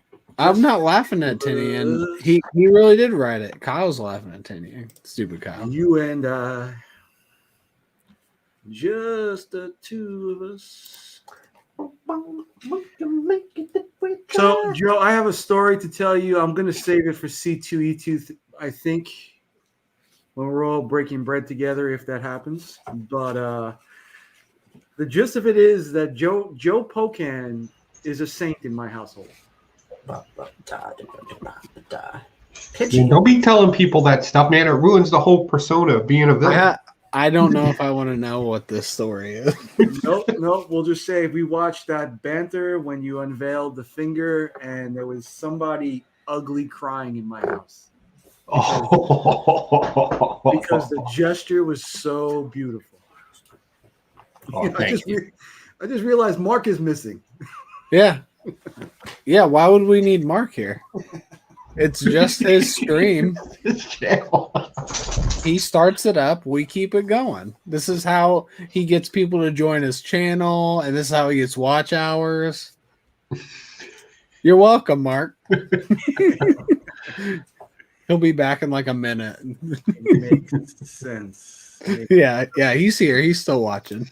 Okay. I got to ask him some questions.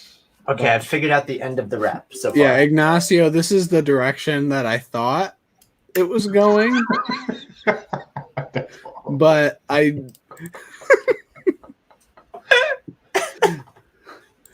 maybe it is. Maybe that is the story. No, that's not the story. That's not the story.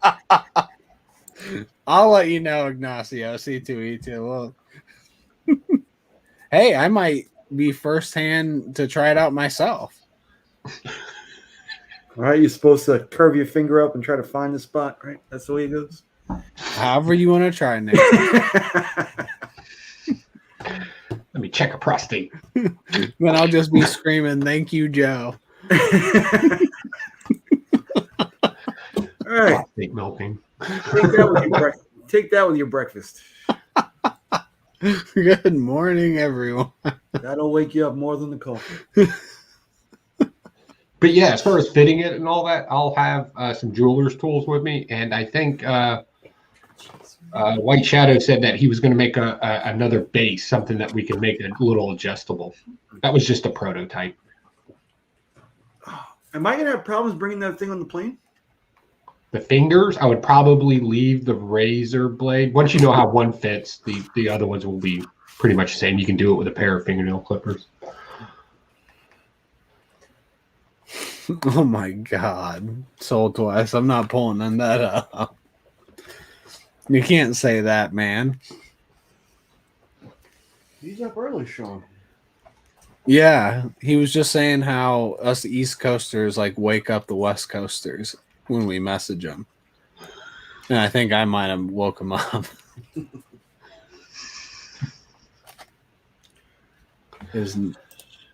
My favorite rhyme is Nick's part in my rap. You rap about Nick? He had mentioned yesterday that he had a part in his next one. And I'm actually honored.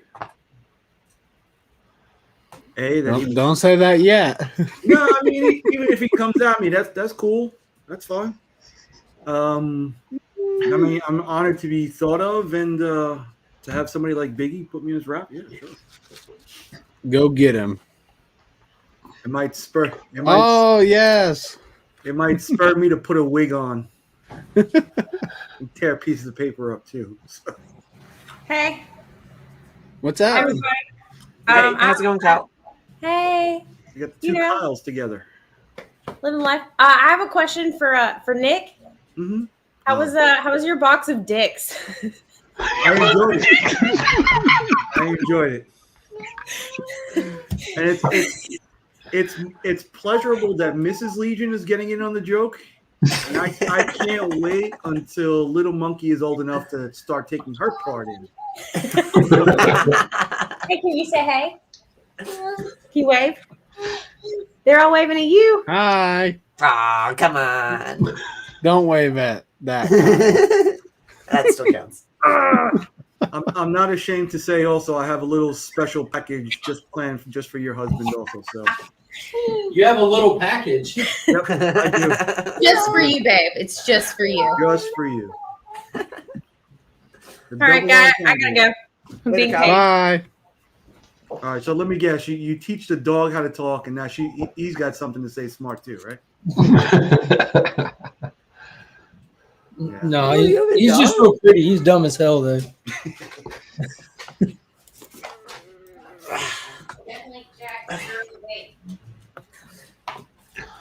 Thanks, babe. Yes, this one. No. No. Oh. Tastes good. I did a video for TM Nerdy. You know, he does that YouTube Cribs thing. I put one together for him because last week he didn't have one. So I was like, nah, I like this too much. I love looking in y'all's houses. So put one in there. Y'all should do that. That's fun. I did. I was one of the first ones. Yeah. I saw yours. Yeah, I gotta finish my wall up, and then I'm gonna do one. He's reached out to a lot of us then. Mm-hmm. Yep. Yeah, some of us aren't slacking. Yeah, that's true. But my room's too messy to show. I'm like the only clean part is this corner. When I showed off all 3 rooms. I was like, I'm only doing this once. Hit them all. When I did chatting with, he had mentioned he was going to start it. So, All right, I'm gonna go practice on the toilet. I'll be right back. you gonna go Practice pooping, or You gonna stand in the mirror. That's what I did the rap battle, or it wasn't really a battle. We were just featuring. I actually stood in a mirror. Just watched myself, you know, like when you do speaking stuff. I actually did it in the mirror just to make sure I made sense. I just turned on my computer and used the camera. I'm not technically savvy. I didn't want to rewatch it.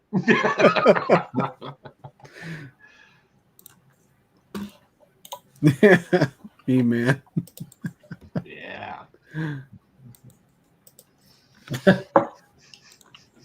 Well, we've already assumed it. It's just hearing him say it. It does hit a little different. Yeah. Joe knows what to look for when he breaks into your house. Yeah, what I do is I watch the video and then like I'll hit you on Messenger like, hey, I have an A-OK to send you. I need your address, and now I know everything. It is a little dangerous. How many people have people's addresses? I mean, yeah. Especially like it's weird that people even give me, because I'm very short on my messaging. I'm like, hey, I need your address. Yeah. They're like, oh, here. I'm like, wow, that was easy. Well, I think it's a Speaking little of that, different. I need yours, Joe.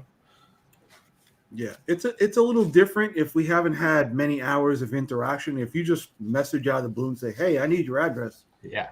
I don't think you get many. Yeah. Don't worry about who I am. I'm just some random guy on YouTube. Like I did that for Geek Spot because I'm making the thing for him. And like we've had like one conversation in a stream, and I'm like, "Hey, I need your address," and he's like, "What for?" And I was like, "I got some crazy shit to send you." And he's like, "Yeah, let me talk to my wife about that first." I was like, "Oh, okay." Well, Geek Spot is ex-military too, isn't he? Yeah, ex-Marine. Yeah, I was talking to Lynx about that, and I went and talked to my post office as well. It's like $60 for 6 months, roughly. And if you like, I asked him about like getting packages in, because I mean I'm ignorant to it, you know. I had never asked or even looked into it, but like when you get a package in, they just put a slip in your PO box. It says you have a package in the back, and you just take that to them. So I'm probably going to set up a PO box myself, not for the people that I know that I talk to regularly, but for people that I don't know, you know, because I've had a few people that I was sending mail to, you know, that I'm completely not familiar with or didn't know and stuff. And yeah, I'm like, should I just put my mom's return address on these? Nah. Yeah, that's a better decision for sure. I welcome all to come to my house. Yeah, I should just put Joe's return address on everything. Come by here. No Remy's. Yeah, and unrelated note, Joe has a grenade launcher under his bed. Yeah, and Remy has fight chickens. Yeah, right. Fight chickens. The video that I did for the YouTube groups thing, like I know he's in Canada, and I know sometimes guns are not the best thing, so I tried to avoid the wall that has all the big stuff on it. I was like, and these are comic books. Like you get to where the guns are, and it's like, and these are comic books. You should have had him like sitting on top of the guns. Right? Why isn't E-Man on here? I already sent it to him. I don't know. He's slacking. They had a great. It was shorter than normal, but the villains last night went live. Yeah. For about an hour with Jane. E-Man sat it out. I'm like, what is this crap? Nelson was trying to get John to show off the cover last night. He's like, I'm going to wait till tomorrow. There he is. There he is. Yo. Ask me, you shall receive. Good morning. Yeah, I had to sit last night out. It was family night, so but I was there in the chat hanging out. Yeah, so what's the point of pretending like it's family night? Okay, so it's so family night just means you keep telling your kids to shut up while you're trying to listen. I was playing a card game with them, and they were like, "We got to play this. We got to play this." This is a new game that we found called Taco versus Burrito. It's just a silly game. And so like we ran like 3 or 4 rounds with that. So it's like this is fun. But I had to help give us our watch hours, so I had it on in the background, So you need help with watch hours. Just talk to this guy. I think the cover collector is helping himself with watch hours as well. Sam said he has a system. Good morning, Rob. Good morning. I have a system. It's off to the side. You looking like you trimmed up recently, shaped up. I don't know. I put a little product in this morning, but it looks good, my dude. It came in, Rob. Oh, it's nice. Finally. Bam. So we have an unboxing by the List Eman happening right now.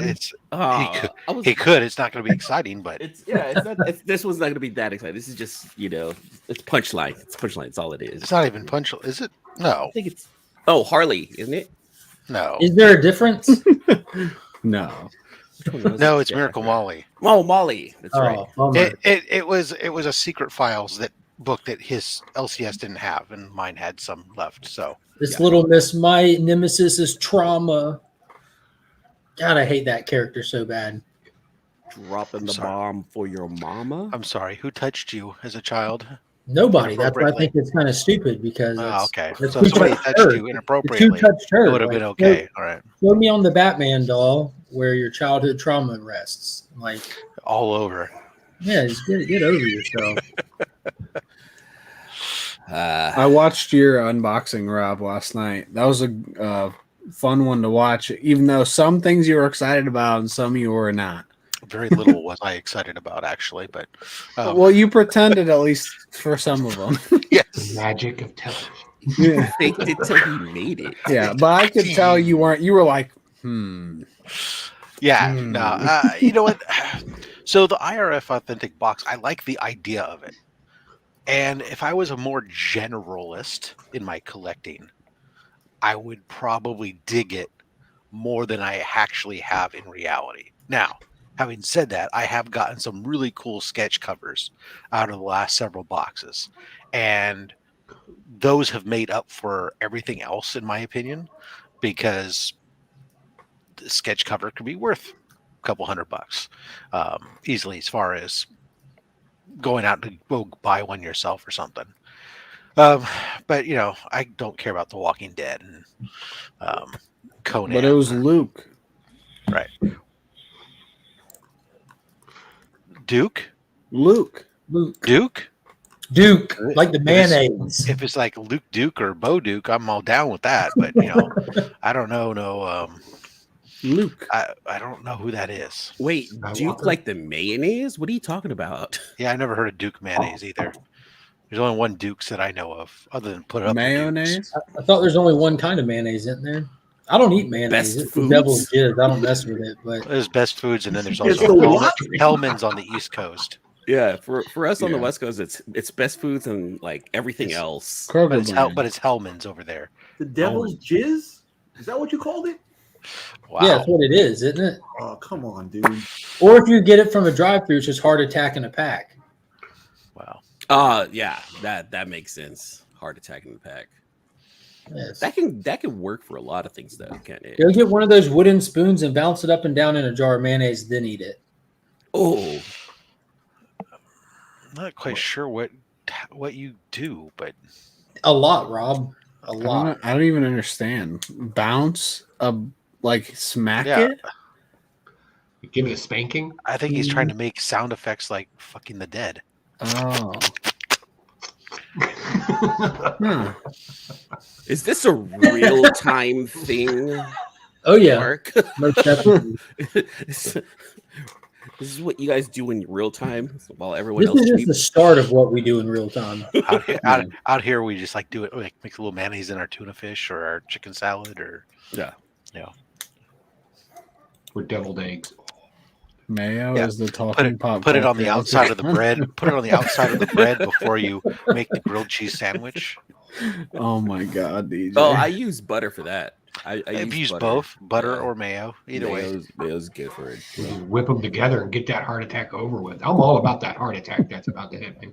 Yeah, right. I mean, what else you got to live for? Cancer? Yeah, I mean, I- shit. Give me one or the I'm other. done. I got Just- the comic books I want. I've done nice things, so now I can go to heaven or something. I'm good. Go to heaven. Or I've always said, Joe, something. you know, Or as something. an overweight white male, I know what my destiny is. It's a heart attack or cancer. So Yeah. just give me 5 years of retirement that I can enjoy and spend some of my hard-earned money. And beyond that, it's bonus time. An Just don't let me- ASM. just an don't leave me- ASM run. Just don't leave me in a house somewhere sitting around waiting to die. What? I can't wait to go to a retirement home. That sounds awesome. They got Viagra, be banging out pictures all the time, watching Matlock, like You know, I will eating say- pudding. That sounds like the tits, dude. It was so hilarious when my grandfather went in finally. Like he was like 92 when he finally went into a assisted living facility, and he when he walked in, he would golf like every day. Dude was like fit as a fiddle, right? But he was starting to come to OCPD or whatever, lung shit. And he walked into the assisted living facility without a walker or anything. He said the ladies were all over him.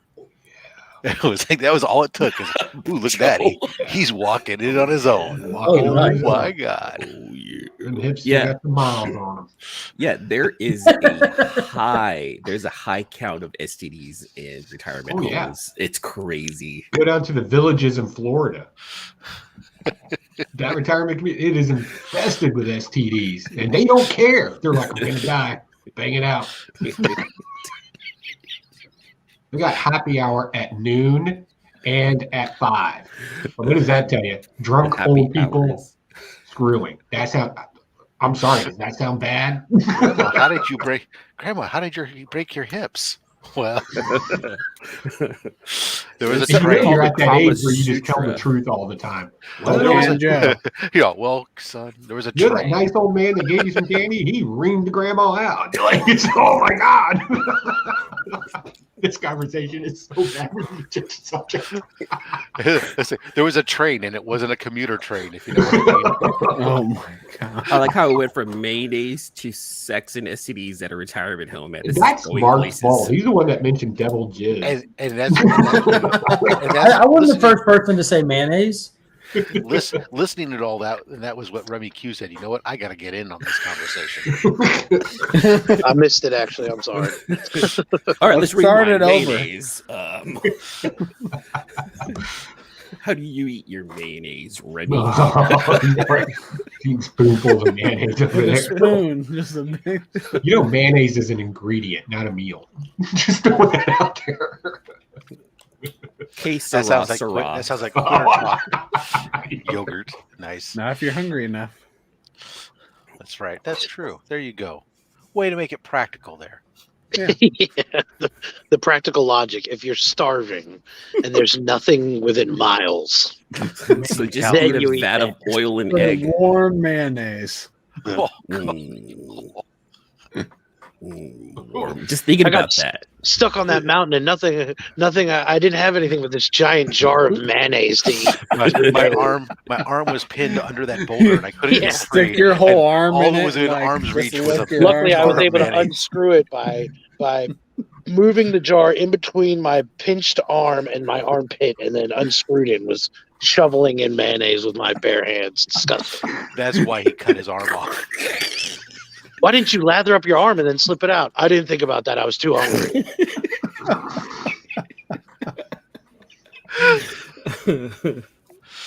Oh, this is great. Yeah, there's nothing like jumping in the stream stream while we're talking about eating mayonnaise. Oh, well, Yeah. there you are then. You know, Joe, did you open up your package? The one you sent me? Yeah. Yeah, I did a stream on it. Oh, well, shit. I never fucking saw it. That sucks to be me. Yeah, just now admitted I that know don't watch which your shit subscribers half the are time. watching me and which ones aren't. Yeah, Good job, Rob. exactly. I try to do Joe, my I made sure the best. notifications are on, brother. I was there. I think it was Comic Journey. You know, I always pre-record it and then I just send it out as a premiere. It's just easier to set it up that way. Yeah. Comic Journey comes into the chat and he's like, "Is this pre-recorded?" And I'm like, "Yeah, it's always pre-recorded. It doesn't change here, Slim." Well, that's good. All right. Comic Journey was giving me shit yesterday. He was like, I didn't know this was the Look at Me Remy hour. I was like, damn it. Yeah, that's his stick now. He's doing that. Look at me with his little hand thing. I know. That's Hashtag look at me. I I'm like, love it. "Ugh." Damn straight. That's what it's all about. Is look at me. Why else do I do this? Yeah, I'm showing off. What? You think this is because my whole interior designer said this is a great decor that's going around across taking over the world right now. No. You know, that wall that you have really could use some color. I have an idea. Let's just splatter comics all over the place. Exactly. Well, my wife joked the other day. My mom was here. She was looking at it. She's going, you really don't have much more space on that wall. And I said, oh, no. She's like, oh, well, she said something. And my wife said, when we moved in this house, this wall was all, that is 1 foot by 1 foot tiled mirrors. That's what this entire this house was awful when we bought this house. Porn director owned the house before you. Dude, it was bad. Are you trying to prepare for your? When I pulled the tile mirrors down, there was wallpaper underneath it, 3 layers deep. And then when I peeled down all the wallpaper, I found an electrical outlet that they had just wallpapered over and everything. Right, so it was pretty bad. But there was all these 1 foot by 1 foot squared tiled mirrors, and my wife said something like this. Yeah, so now it's just coming full circle. Right. So I just let them have it. Not worth it. But are you covering that electrical socket now? No, definitely not. Because the comics don't go down any further. You can't really. This is the lowest one, and the electrical outlet is about 6 inches below that.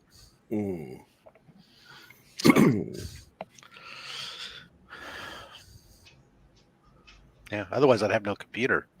It's the only power outlet over in this little nook.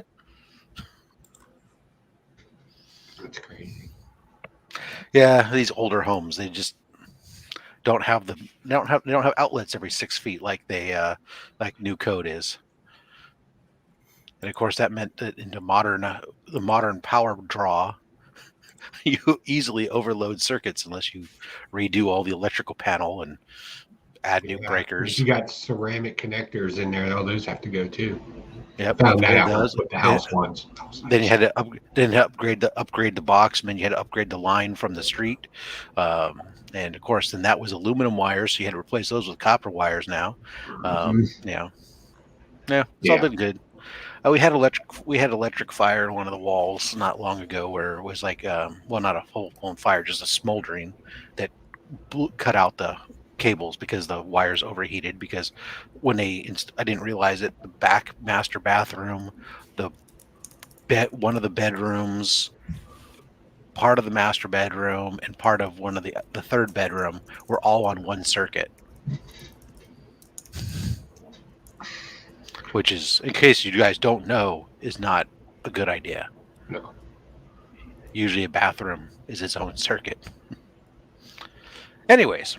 What's going on, Austin LeMay? That's my boy right there. That's the guy you call. Him and Ignacio. Those are the boys right there that are going to make the most intriguing comic book ever. No, go ahead and say interesting. It's all right. You can say the most interesting comic in the world. No, it's going to be intriguing. Interesting is not the word for it. Intriguing. But you could do the whole, that whole most interesting man in the world thing, except for the most interesting comic in the world. Come on.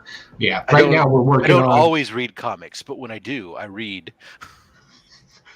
I always read comics. I don't want to lie. Stay thirsty.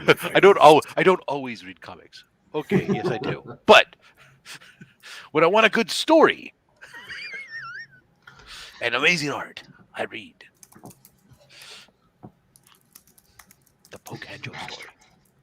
Yeah, right now, I'm trying to figure out. We kind of have a story, and then we'll meet and we'll discuss the story with the team, if you will. But right now, what seems to be the problem is I'm working with a couple of publishers to see who can give me the best price. And they're all being assholes. Nice. They say, I don't know who you are, Joe. And is Joe really? Acting you don't know who I am? Is Joe acting like a Todd McFarlane where he gets other people to do his comic for him and then he sells it? Yeah, that's exactly what I'm doing. Okay. I make no bones about it. Sometimes you have creative and sometimes you have skill. And when you don't have both, you stick to your wheelhouse, hopefully. Look, let me just show an example of that, okay? A phone? Steve Jobs did not know how to program. He didn't know how to do jack shit. He just knew how to get the right team together and he knew how to talk about it. Joe, I expect you to be he's a modern day Edison. I want you to be Steve Jobs is like a modern day Edison. Yeah. Yeah, I do that all the time with I'll be an Edison. Yeah. With people all the time. Let them come up with all the crazy shit. Then I tell them how they can make it better. That's called management. Ignacio says the publisher comes later, man. Right. I know the publisher comes later, but I kind of wanted. I'm building a team. We're going to build a team because I don't want to just sit on it. As soon as it's done, I want to push it into publication so we can make it in time for a Comic-Con. Timing's everything for me. So yeah, I know. I work problems backwards. I may be dyslexic. I don't know. We'll figure it out. So Comic-Con is in less than 2 weeks. Not C2E2, another one. I'm trying to team it up with another Comic-Con that will be coming out later in the year, so we can kind of just roll everything into a package and push it out. Oh no, I was talking about San Diego. San Diego. That's next weekend. Yeah. Nobody cares about that. I do, though it's the FOMO. I've never been to it. I care. Yeah, but it's like you're not even. It's this year. It's all circus. It's still screwed up. It's a circus. Everything's still screwed up now. My sister went the last year was like the full blown thing, and she came back. She says, "If I ever decide I want to do that again, just shoot me."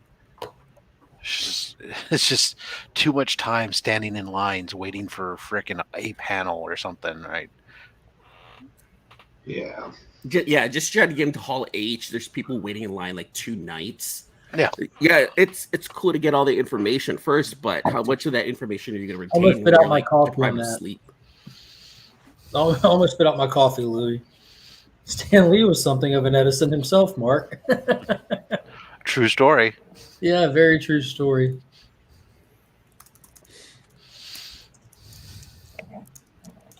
So I have EC, CC this year, Eman 2. Oh, that's right. Not easy to read. Emerald City Comic Con. Emerald City. Where's Emerald City yet? Don't say Seattle. Emerald City. Seattle. Oh, Seattle, those guys. More convenient for us on the west, but who cares? Yeah, it's Seattle. It's wet. It's basically just a cosplay. Mostly what goes on there. Here's what you need to know. It's going to be wet. You'd have to know the way. I'll tell you what else was wet was Nick's latest comic unboxing. That was really wet. Nick is muted, so we can't hear him, but that's nice of him. He's probably talking to somebody at work. I think he's working, yeah. Yeah. He's doing it. The poor guy's having to do work. Look at his mouth move. Look at that. Oh, my God. He's going a million miles an hour with that one. Looks like he's doing one of Joe's lines in his rap song. Why are you an idiot? I can't help you if you're an idiot. I can't fix stupid, son. He's like, did you turn it off and turn it back on? It's moist there. It's a little more, yeah. In Seattle, yeah. Actually, what's really funny is Dan watched it. His reaction. reaction Called Nick's most recent unboxing, but it was nice. His reaction to the box of dicks is funny. When he picked up the first cover and looked down, he did the double take. That's what got me. That double take when he realized what was happening. Oh, I gotta go back and see this. I'm behind on watching content, I will admit. Yeah, I am as well. This is not the best. These next couple weeks are some of the worst times for me because of short months at work and end of month, end of quarter stuff comes so fast that it's nonstop. Yeah, for myself, it's like the best of times, worst of times scenario. Thanksgiving is the second busiest event of the year for kennels, but really, like we've hit a holiday season stride where I'm going to be kind of running and gunning through the end of the year. But it's great financially, and it's worth it. Absolutely, it's a lot of work, but I really enjoy my job though. So I'll be busy, I'll be tired, I'll be sore some days, but it's all worth it. Yeah, fortunately, no plan of travel, so I don't have to worry about kenneling the dog. Not until next summer. Oh my God! You can bring him over here. I'll kennel him. Yeah, I don't think I'm going to go to Georgia. You should. I just let him loose in the woods. I just open up the door and say, "Go, be free," and then come back in a couple days with some treats. And if you love something, you set it free, and if it was meant to be, it'll return to you. Just go, be free. When my ship is departing out of San Francisco, that'd be kind of a. Well, when y'all come to that, what is it? A festival that your wife likes to attend? That'll be here in Georgia. Yeah, you should definitely think about like swinging down to Augusta or down and over to Augusta. If I travel with her.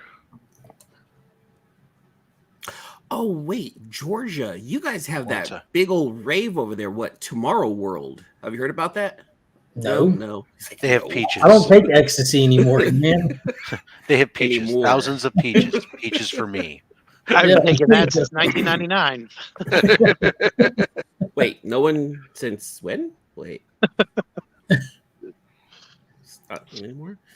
Yeah, no. The Georgia. I want to say. I think Atlanta has like a really big rave that used to happen every year called Tomorrow World. It's like sounds like something they would do. 60,000 people, I think, show up for that weekend. I think there's a bad stain on large events with thousands of people that have world in the event title right now. Oh yeah, dude, that Astro World thing was pretty. That was crazy. Yeah, it's really sad. Like. I got kids around that age. I'm like, I wouldn't take them to that kind of a concert. And if I'm ever going to take the kids to a concert, I wouldn't buy general seats. I would make sure that they have a seat so shit like that doesn't happen. Yeah, there weren't even seats there. It was just all standing up outside anyways. Yeah. This is like the modern day equivalent to, what was it, Woodstock 99? The last Woodstock they did that turned into like a riot. Burn everything down. People died. Burn it down. People sneaking in for free and just like jumping the fence at that 99. They did Woodstock at I remember watching that on MTV, and they were like, "We're being evacuated." They brought in helicopters, and all the MTV crew had to get like evacuated. People would break into the refrigerated trailers where the frozen corn dogs and pretzels were, and just because they were all hungry, they were dehydrated because they had set up a water system out there, like with like basically wells and stuff, like fountains and whatnot. And before the first day, people were climbing in them and standing in them because they were so hot and there wasn't enough of them to go around, and it was a shit show. Because they were planning for, I think, 30,000 people and over 150 showed up, something like that. It was massive. It was insane. They weren't prepared for it. Well, they were planning for a big event, but it turned into a massive event. People with no tickets were showing up. Like, oh shit, we'll just go. And I don't know how much of it, but that was around the same time Coachella started. So I'm wondering how much of it failing was helped Coachella take off, and that event being like a kind of the writing on the wall thing, like a cautionary tale. When I for me, when I hear Coachella, like I used to go down there. I had family who lived in that little town, and it was just like this dirty farmland. And I'm like, wait, there's this huge event there at Coachella. What's going on? And then I see all these celebrities just overtaking. I'm like, this shit is unnecessary. Like all they do is grow dates in Coachella. It's like, who goes there for dates? What's funny, it actually wasn't just mud. It was where the sewer line ruptured. Yeah, it's crazy. It's insane.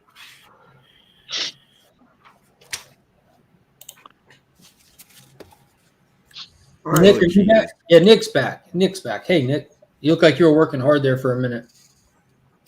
Yeah, my mom is having knee replacement surgery December 17th. So I had to book a flight to New York. Oh, okay. Well, hope it goes well. So do I. Nice little $1,000 book there. All right. So speaking of which, so we have some guys on the panel. This book is missing the digital code. Yeah, Rob's here. He would probably be the foremost person I would ask about this. I'll take the code.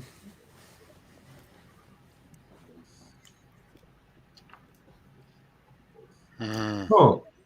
So it would probably get a qualified, wouldn't it? My understanding is that yes, CGC would give that a qualified, where CBCS doesn't care, is what I've heard. I can't say that for certain. That might be one of those things where you can send an email to the customer service, say, hey, if the digital code label's been removed, does that affect the grade or the label? Because I've only heard things. I've not seen anybody. I've not personally seen any examples yet. I guess we'll find out then.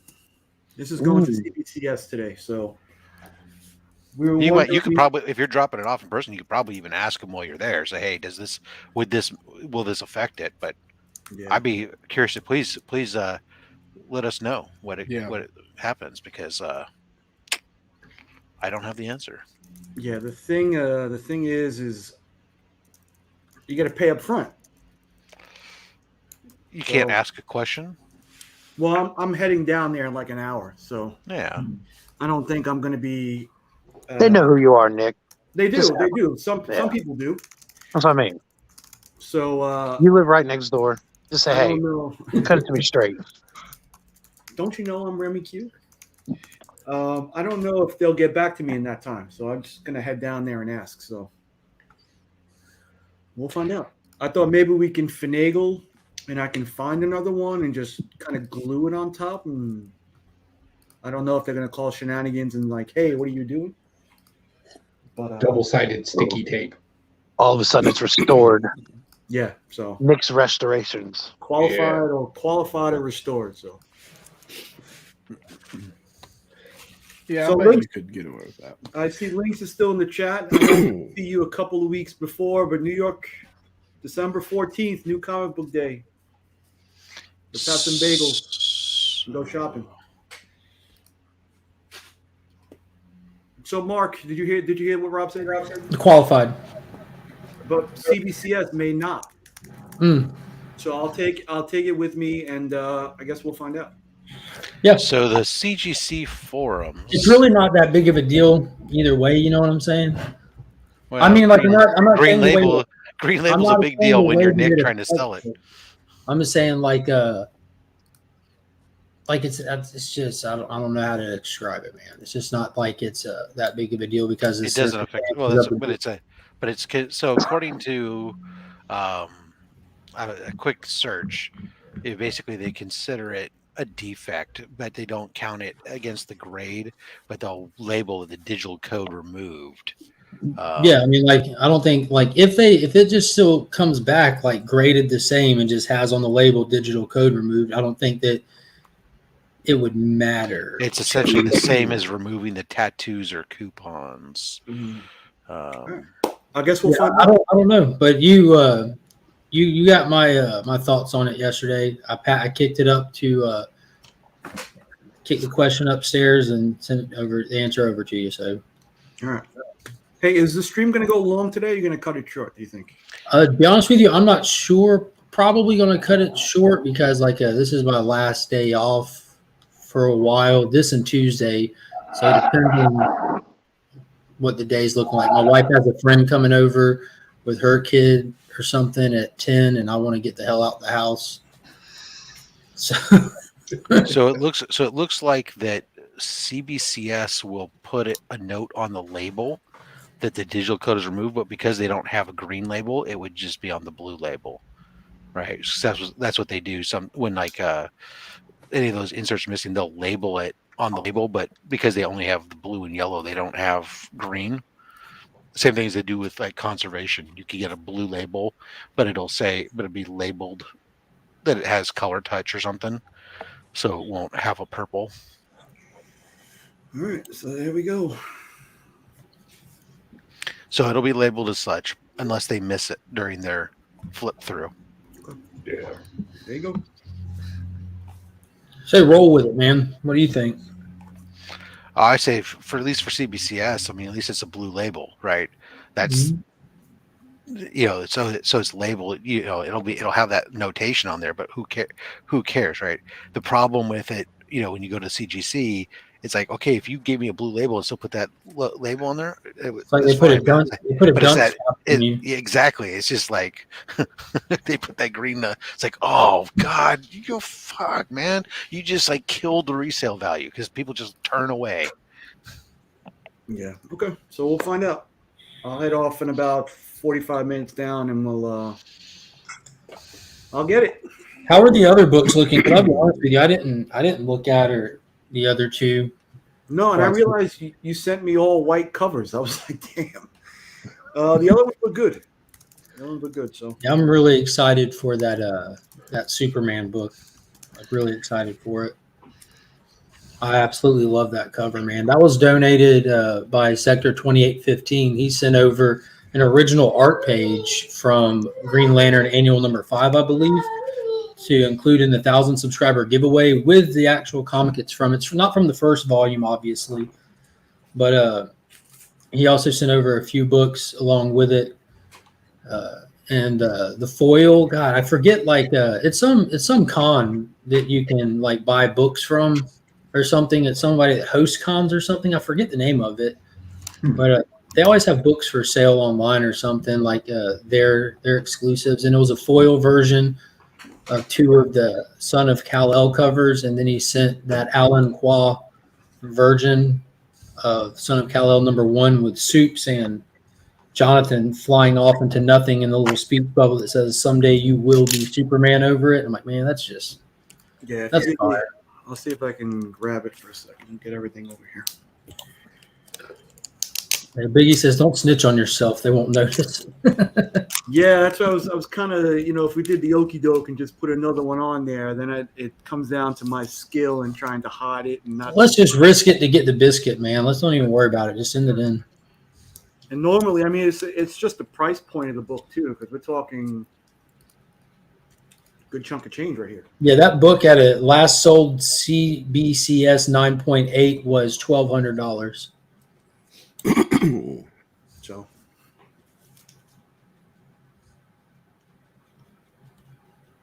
Oops. Yeah.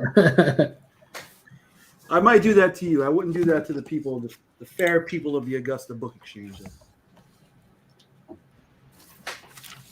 Yeah, he was. That was pretty nice of him to throw in a sticker for you as well. Yeah, I was actually at the shop because I wanted to get that package out immediately to you. So I went to. I loaded up that Comic Shield at the Book Exchange on Tuesday, and Paul's like, "Throw one of these in there," and tossed me the sticker. And that's the other one that's going. Is that one yours? This one's mine. That's the Talk to the Hand variant.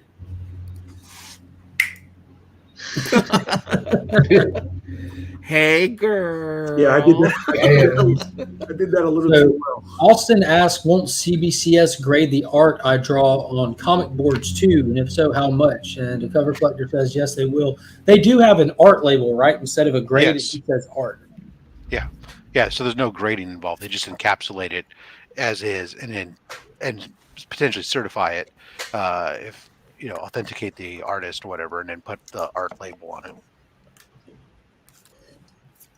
You know what Assuming kind you- of cost assuming you there is pay. on that? Have you done any of that or any experience? I haven't done it yet. I think it's the same as if you were just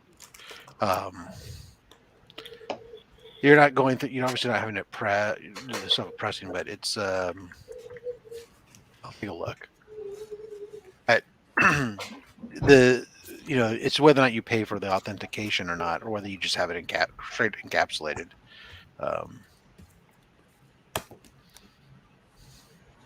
Wait, is that it? The Sweaty Richard variant? Look at that. Look at Tyler. Yeah, so thank you, Mark. Yeah. I knew as soon as you saw that cover, your jaw dropped. So No, it's on video. I did a little quick unboxing video yesterday, and you'll get the live reaction. Wait, were you just showing off the muscular dick? Yeah. Yeah, the Sweaty Richard. There Nice. it is. That right there is just amazing to me. Oh wow, that's really good. It's Yeah. white. Super So detailed. So the A cover was them flying into a Comic-Con with every Superman character, supporting cast member, all in the crowd outside of the building in classic Alan Quah fashion. He's like a modern George Perez in the sense that he likes to pack in his images with as many characters and stuff as he can. And then, of course, the B cover was a limited trade dress version of it. And then the C cover, the Virgin, had this all-white background, and they added the text bubble, "One day you will be Superman." And I just absolutely love it. It just hit you right in the Phillies. Yeah, that's some Alan Quah goodness right there. Look at that. That's for Marvel, right? That's awesome. Yeah, I love his stuff, man. And the Primordial cover he did, where he only had one character, so he loaded it down with all the tech and everything surrounding him. And Are you keeping that one, Nick, or is that going up for sale? This one's already sold. Why do you got all those books I have? I don't have. I got to dig for them. Damn it. There doesn't seem to be a different any listed. Hey, Mark. So I don't see any listed pricing different for the art. My guess is it's going to run what modern is, just to encapsulate it, and then whether or not you're doing any kind of authentication or whatnot on it. It looks like they did comic book sketch covers, original art, up to 10 1/4 by 7 1/4. So they're not going to do the full size original art and stuff. And they did talk about talk to customer service if you have questions. Got you. Right. Now Ignacio's asking, a cartoonist Kayfabe did a vid on the colors on Iron Man 260 recently. Did it change the resale price of that issue? I don't necessarily understand the question. I'm not familiar with the video. I don't know what he did to Iron Man 260. I don't know. What did he do to it?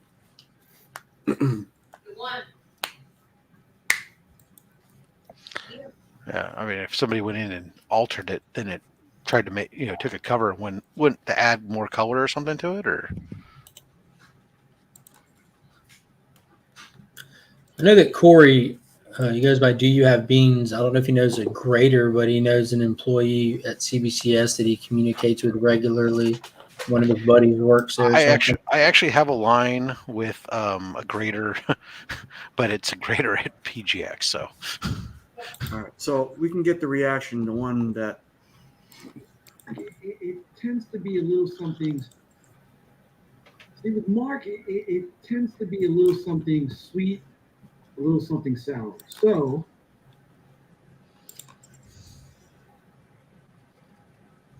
enjoy this box of dicks. I know you will. You're Legion. So, this is an awesome surprise. The people over at the Augusta Book Exchange, thank you very much, Mark. Oh, the double. All right, so I can hear just this fucking guy. The awesome people over at the Augusta Book Exchange, thank you very much, Mark. Oh, this fucking guy.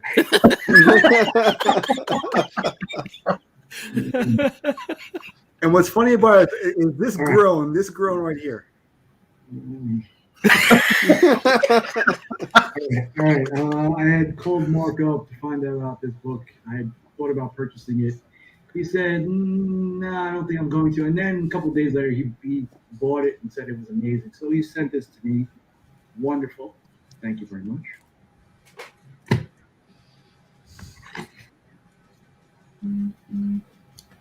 That's a happy man right there. Saucy.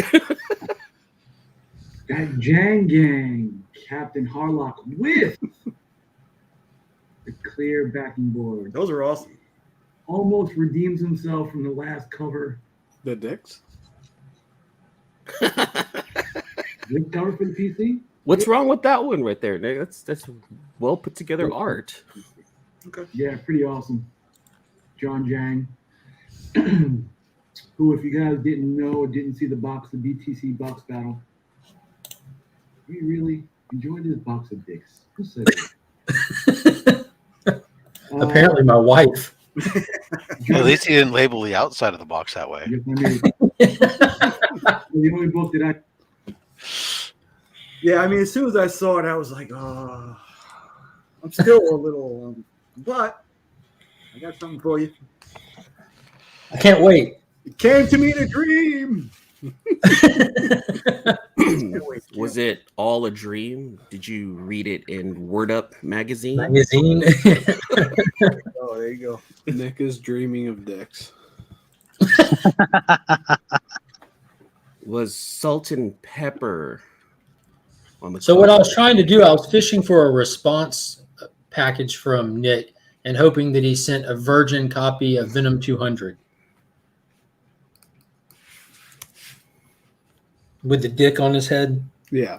Oh no, sorry. That I only have one. It's on the wall. But I have an appropriate response. I have an AOR, my first AOR. So act of revenge. Yep. Wait a minute. I'm sorry. What? Is this an actual thing? Yeah. It is now. It is now. Absolutely. Oh, God. Yeah, you know, when you first come in the community, that's one of the first things you have to ask what an AOK is. Nobody really knows. Yeah. And I think Remy had put me on to that AOR, what the AOR is. I've been waiting for a glitter bomb or something. Nobody sent me anything yet, but like I've already got it planned out. Look I at need Joe. to send the Look at appropriate Joe. AOR to somebody. Joe's like, oh. I can smell There you go, evil layer. I like the idea of a glitter bomb, that confetti and Yeah, that's what I've been waiting for it. So, I'm kidding. Joe's saying, I'll just have you swatted. Start doing all unboxings outside and then clip them in. You know you got to put a good comic Oh book my in it, God. because If anyone would get in trouble for getting swatted, it'd be Joe. Like, don't swat Joe, please. Joe's just gonna put like those blue ink bombs from a paint bag. Someone show up with like a blue splatter showing up half of their face where they look like Braveheart. Call it What happened to you? Oh, Joe sent me a gift. he ruined half your collection in the process. Ink everywhere. I'm going to be sending it. That's for the PC. I'm going to 2-day that one also. Is it Swamp Thing? Oh, wow. That's I guess it's Apocalypse Now. I want to say with Martin Sheen coming out. I was gonna do this one. Marvel, what is that? Marvel Comics 1000. The This John. is actually a Fantastic Four book. Mm-hmm.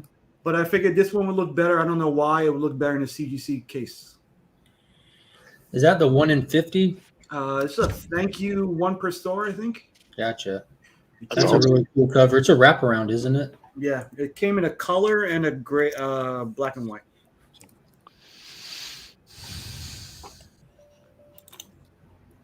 Evil AOR, bring me a pizza. That was so mean of him. Enjoy dinner. I've had my revenge. That's no act of revenge. That's just being a fantastic human being, sending somebody a pizza. That pizza had a whole nother until you find out it's like pineapple and ham. I like that. No. I knew there was something wrong with you. Bell peppers and anchovies. And pineapple. Anchovies is just wrong. Truth is, you can put pretty much anything on a pizza. It's just bread with tomato sauce on it. And cheese. Except that pineapple is wrong. Well, we all know my feelings on pineapples. If you've ever watched an Evil Lair video, they don't survive around here. So you prefer pineapples over destroying watermelons or pumpkins? Yeah. So there's a thing behind that. So way back in the day, colonial times, right? Pineapples were actually seen as an adornment inside of colonial houses. They didn't even eat them. They would just pass them around to show off, like we do comic books, right? Because they were very expensive. And I always thought that was very bourgeois, and I hate bourgeois. So I destroy pineapples. Well, and let's be honest, Gallagher's already done watermelons enough, so you got to do something different. Yeah, watermelons are good. Why would you destroy a watermelon? Eat watermelon. So everybody send your pineapples to Poke and Joe in your We will find AOR. interesting ways to destroy them. The only pineapple in my house is in a can, and it's because my wife likes it with cottage cheese. Monkey. What are you and doing? doesn't want to buy fresh because she doesn't know when she's going to eat it. That's right. Ignazio's figured out life out. Anything goes on a pizza. You can put Skittles on that mug. Who cares? Just bread and tomatoes. Thank you, Comic Journey.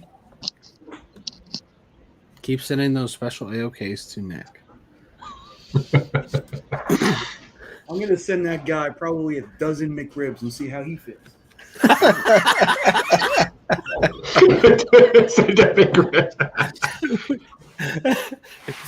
The worst part of that is that when they arrive, they'll be cold McRibs. Extra onions. Stale. Extra bell peppers. Extra pineapple. So you have to make sure that you give them a heads up when they're going to arrive, and then make sure they're late. That's just one of those things. He loves it when things show up late. I've never tried the McRib, and have never had any desire to try the McRib until today. The McRib tastes like military food. They tried to shape it like ribs, but well, it's not yeah, ribs. McDonald's loves to press meat into molds. I mean, everyone knows nuggets. That's what those nuggets are. Those nuggets are just molds, right? That they press the pureed chicken meat stuff into. But the rib meat, the fact that they put any kind of like fast food barbecue sauce just makes me want to hurl the thought of that. Really? I always thought that's how meat was supposed to be eaten, is like pressed into a mold. Well, yeah. Little dinosaurs and whatnot. Yeah. I'm not saying that the McRib is bad. I'm just saying I've never had one. I've had no desire to eat one. So here, Austin LeMay loves McRibs. Yeah, no, that's what I'm saying. So I don't know that it could be. You know what? The McRib could be the greatest thing put between sliced bread, for all I know, and I'm missing out. I doubt it, but it could be. I think you don't know until you try it. I mean, a McRib and a Shamrock Shake. I mean, what the hell, hashtag right? content. You should try it right now. Go get Yep. one. Listen, Now, this weekend, I'm hoping to shoot a video, the next cooking video, actually, in time before Thanksgiving. Get out there before Thanksgiving. I'm gonna do the pre-Thanksgiving turkey to teach people how I do a turkey. You know what? Lynx has never had a taco though, so that doesn't count. What? He's never had a taco. Yeah, I find that difficult to believe. What an idiot. How do you not have a taco? My wife just said. Yeah, Did she say what an idiot too? And that's what DJ's wife said. Whoa. No, but I've never had a McRib or a burger from McDonald's. So Really? You've never had a burger from So what have you only had, like their chicken or their fish? yeah, chicken. I've only ever had one fast food burger ever, and it was from Wendy's. It really kind of makes sense because you're young enough where chicken nuggets was the thing. Yeah, and chicken Sammys. I like chicken Sammys. Because when I was growing up at McDonald's, there wasn't chicken. There was no chicken nuggets or anything else. It was you had a burger, or you had a fillet of fish on Friday. That was like it. Oh, what just came back too is the chicken parmesan from Burger King. Those were good. I don't know. The problem with their original chicken sandwich, which I've seen them promoting that, and that patty has got almost no meat in it. It's almost, if you pull it out and break it open and look inside, it's like a thin spread of chicken meat inside a crap ton of breading. Yeah. That was like fine dining when I was a kid. So, hey Dan, take it easy with that comment. What about the taco from his wife? Hey, I was at least more subtle about that. Direct attack from Dan. Hey, Austin, I'm with you too, buddy. Yeah, no. I remember when Nuggets came out. They introduced Nuggets. That was weird. When? When did they come out? At McDonald's in the 80s. Oh. I actually didn't know. 83 probably, or something like that. I was born in 04, so. I remember when they started taking credit cards. Like that was different. I am to imagine a time when they only took cash. I remember back in my day. Oh, look, the Chicken McNugget debuted in 1983. Does it say what the first toy was in the Happy Meal? Because it was a Happy Meal Nugget. It was a Happy Meal thing, wasn't it? It started off in the Happy Meals, and then it moved over to a mainstream menu. I don't think so. I think the chicken nugget started off as the 6-piece, and then they eventually made the 4-piece for the Happy Meal later on. Because for the longest time, the Happy Meal was just the cheeseburger or the hamburger. But no taco. They had a cheeseburger with a hamburger. That's a lot of hamburgers. Those McDonald Land cookies, those were the bomb. Yes. How have you never had a taco? Come on, man. Sorry, DJ. I didn't mean to put it out there. You've never had a taco? Like, you've never went to Taco Bell? You sons of bitches. Well, first of all, before we even get into that, I had just made this gesture. And it immediately occurred to me, Nick, can you make the same gesture?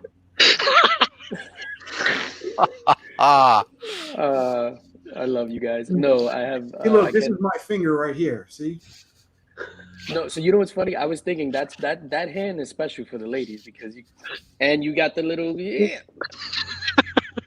That's like a trifecta. People could throw up the shocker, but not many can throw up the French tickler. Yeah. Yes. Tickler. Yep. Yes. You should make a mold of that and sell it. Fucker, this will kill her. Dude, Comic Journey, the hamburger. There you go. Did you get his first appearance in comics? But I can definitely. First of all, good morning, hello everyone. How are you? Hi, my name DJ. is DJ Links.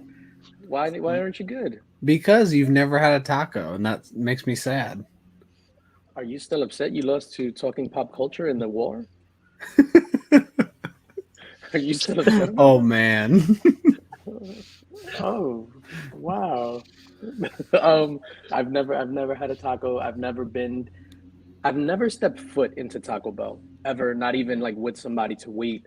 That's how I roll, man. It doesn't have to be from Taco Bell. That was just an example. Are there any other tacos besides Taco Bell? Just like at home, like a homemade taco. Taco Tuesday. Taco Bueno. We're having a taco at C2E2. We are not having a taco at C2E2. You go to the food truck. Why? I hear Chicago's famous for their tacos. Yeah. You've never had a Chicago taco? It's called a Chi-Town taco. It's still better than a deep dish pizza, which is just a lasagna, really. Oh, yeah. I don't like deep dish pizza. Yeah, please. Yeah, the coffee too. And a taco. And a taco. Breakfast taco. If it works. It's at the break room instead of just box of donuts. They just have a box of tacos, coffee and a taco. That's nasty. Glazed with sprinkles. Yes, I love street. taco. Yeah, how have you? Street Dude, tacos try a taco. Tacos are good. That's why people like them. Especially if they're like some makeshift grill in the back of a Buick or something in Mexico. That's awesome. Yeah. You laugh. I've done this. Or in Indiana. Yeah. Food truck. Little push cart that's just being pushed around under the umbrella. Yeah. One spoon takes care of everything. Meat, beans, cheese. They just use the one spoon. Keeps the flavor. What is Indiana famous for as far as the culinary arts? Corn. Yeah, we do have lots of corn. We have the most fast food joints. Is that what you call it? Per capita or per person? Wasn't that a thing in United Parks and Rec? States? Didn't they mention that in that show? Yep, it's true. Yeah, I thought so. I thought I'd see that episode. Hey, so I got word from CBCS. It cannot get a grade any higher than a 9.6 if the digital code is missing. Ah. What if you say please? That's true. Can you just write it in graffiti on the inside cover? Telling you, double-sided tape. Stick one on there. Yep. Don't glue it because then it bleeds through, right? Here we go. So, Indiana. What food is Indiana famous for? According to the area's old. What is this? Did you look up Indiana? The Indiana Foodway Alliance identifies 19 culinary trails in the state, which old timers call green bell pepper mangoes. I disagree. What I just looked up, it says tied for first, second, and third place is Dick's.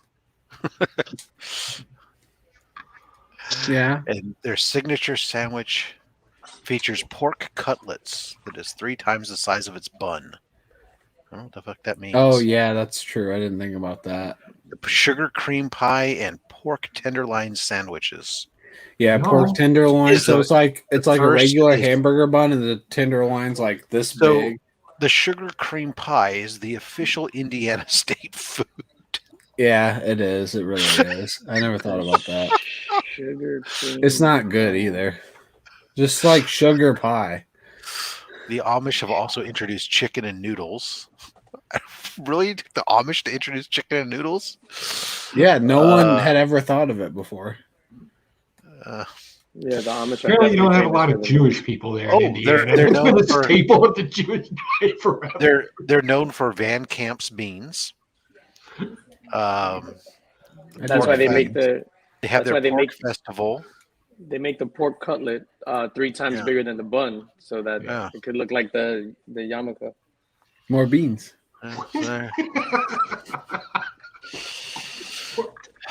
Pork and beans. That's what they're known for. And sugar cream you pie. had me for a second.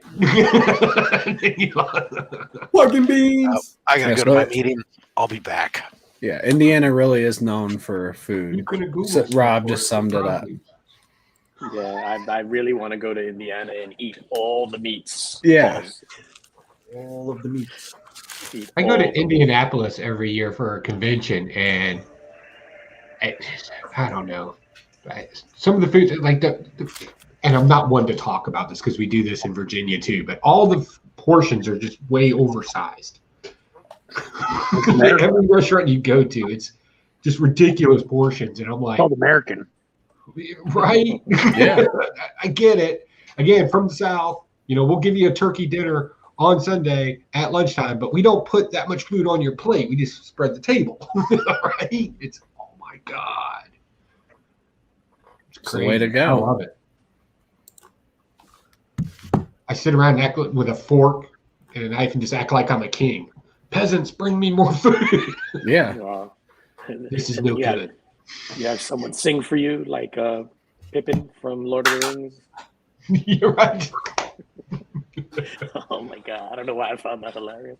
Hire some kid to taste my food for me. Taste that, make sure it's on point.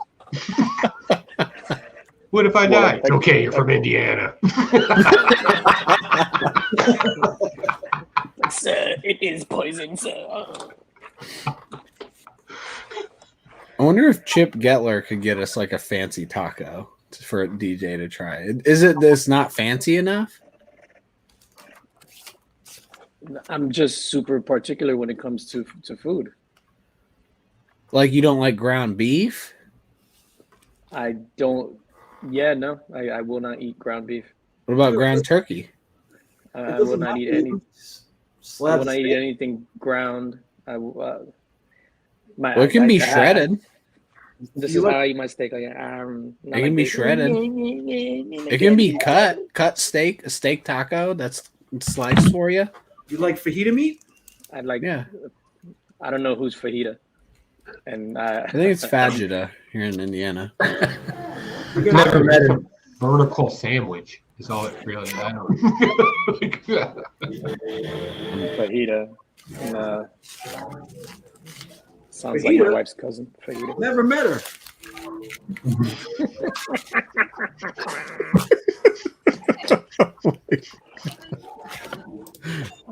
Yeah, I'm working on a super tight deadline. This video that I have to edit, and thanks to you, I will miss that deadline. For your channel? For a client. This shit is boring, son. Hey, DJ Link, do you have, and this is a weird question, but do you have another channel that does something with music production and independent artists? No, I think that's somebody trying to steal my shine, bro. Because there's a DJ Links, he's been on for a while. When I first started looking up, and I've been meaning to ask you this forever. When I first started trying to find your channel, he kept popping up, and I was like, I don't think that's him. Yeah. No, so he's been around. I've had my channel for longer, without uploading any comic book content, but I had my channel since back in the day. They just trying to steal my name. I have to start suing. I'll start seeing motherfuckers in the streets. I got you, son. Yeah. Does he live in New York? He does not. He doesn't really clearly state where he's from. It's just kind of like he's not even an artist. He's a producer, right? He just produces what I'm guessing. And then he kind of had a similar background noise that what he uses for his stuff. So I was like, is that DJ Link? Like I couldn't tell. And then I forgot about it because I'm an old man. I wonder if he's had a taco. We should ask. What's your comment? What is it? Have you ever had a taco? Yeah. Watch this cat just go off on me. Maybe that's the DJ Likes we should be subscribed to. I was gonna say, depending on his answer, you should fully swap me out for everything and don't even make any mention of it ever. And just like it's like nothing ever happened. And then start dropping his link in people's chats. Check out DJ Links. New channel. He looks different after that booster shot.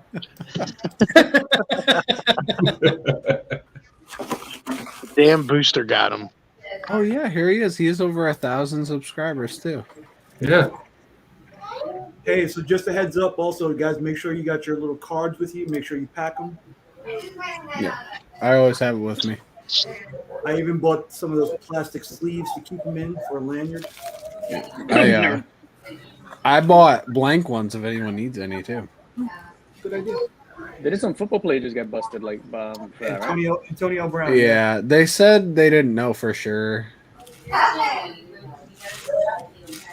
And I remember some couple had gotten arrested coming back from Hawaii. So they went to Hawaii on vacation, and then they came back and they got busted in the airport. But when they landed, which was weird, and they got like a $10,000 fine or something, and they got arrested in a $10,000 fine, each of them. How do you find out if it's fake? Hey, is this fake? Yeah, I don't know how to figure out if it's fake. I have one, and I'm like, I can make this. Yeah, I have one, and there is nothing on it. It's just a piece of paper. Yeah. But I guess if they cross-reference with wherever you're supposed to get the shot, so if it looks janky, which they all look janky, which I don't understand. Mine looks terrible. They all got doctors writing on it. I tell people mine was whack-hacked when they question it. Yeah. Terrible. I had a brilliant idea for a game show, Tyler, and I think you can facilitate this. What? I said I had an idea for a game show, and you can facilitate it because you would have no problem asking the tough questions. Oh, God. What's that mean? Nothing. This is just an idea. Have a version of, you know how you have the dating game? Have a version of the newlywed game and see if people would go on with their spouses. And then you can ask the super uncomfortable questions. Oh, yeah. I wouldn't have a problem doing that. Yeah, I see all of our wives just waiting to jump board. As a matter of fact, DJ, why don't you and your wife become the first I one? love the newlywed game, and the best part of the newlywed game is when they reference sex, they don't say sex, he says make whoopee. Whoopee. Yeah. Yeah. Where is the strangest place you've made whoopee? I love that. The butt. Maybe I should say location. On a GPS. Oh my God. What is going on? SCG, I have not bought it yet because Jonathan said he's sending it to me. So I'm going to have that soon. It's going to be a new staple of our channel. Yeah, I would definitely do that. That'd be so fun. We can make it comic book related somehow.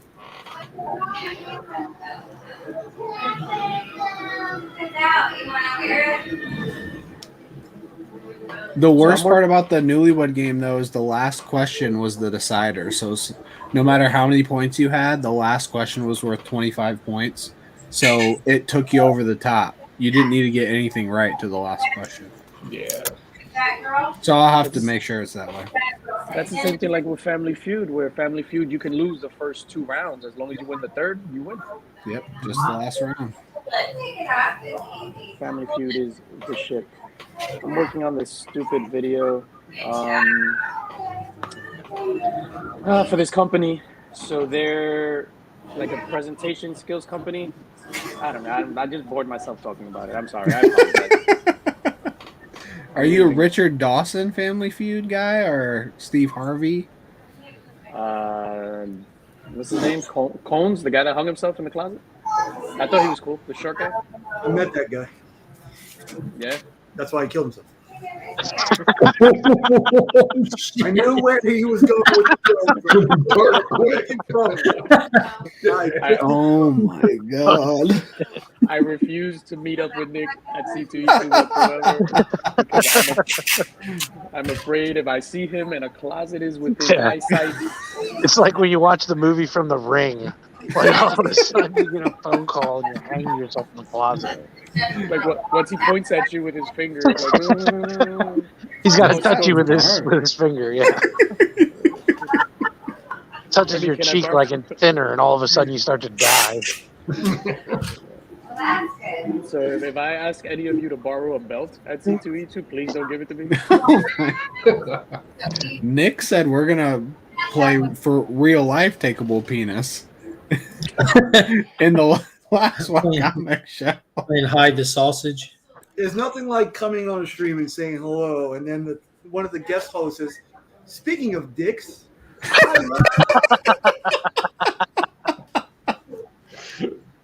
Wow. Who said that? He pointed to Joe. What did I do? Who, me?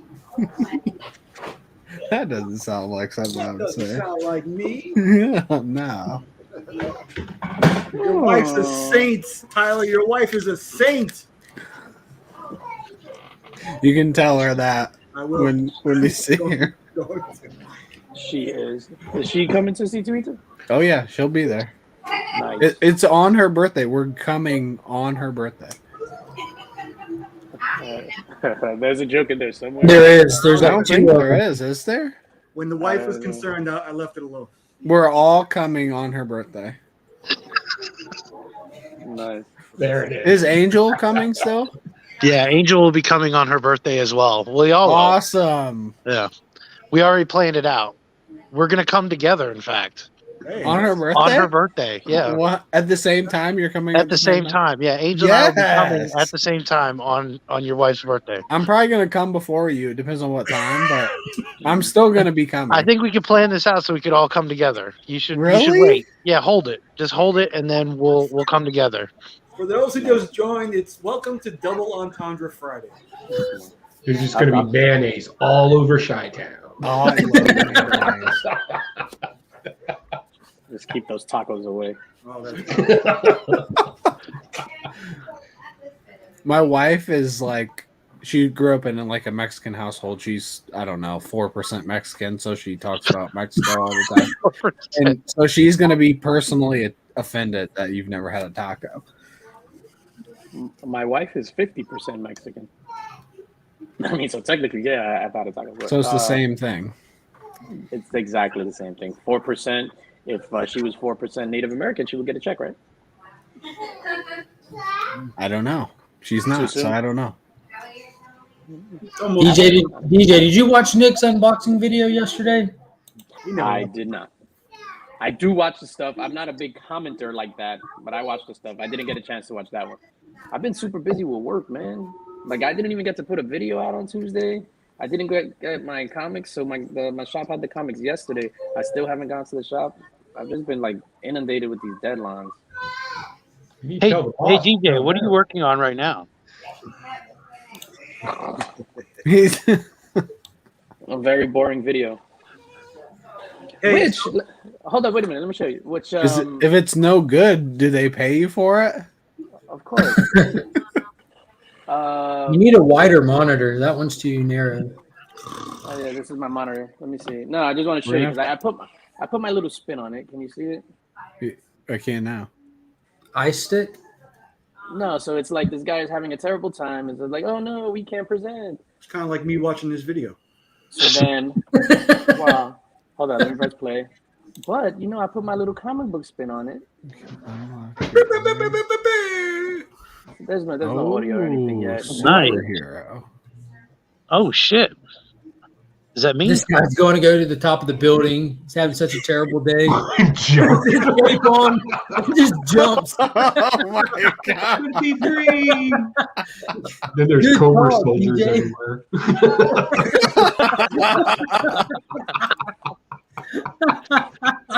That was a better reaction than my reaction to Robin number 6. what happened to Bill? He put a cape on, he jumped. I don't know. DJ Link said he could be a superhero. He had a terrible lunch with those two ladies. Maybe I could fly. Hey, just for giggles, Took his ties like the hell with this, putting on the cape. It's about time I embrace my dream. Can you superimpose him flying down the window when they're having the meeting? That would be in the background? With the cape on like this. Make it happen within like 3 scenes and see if anybody catches it. Show him falling down the window, and then the lady points to a graph and it says, "Don't let your profits plummet." Brilliant. Jesus Christ. A ton of good ideas. You can get it done now. No I am problem. really going to miss this deadline now. Like, it's not even, it's just it's a fact. Because now I want to do that.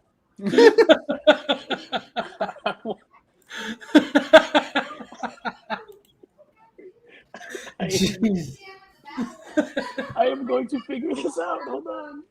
Oh my god. No, I can't.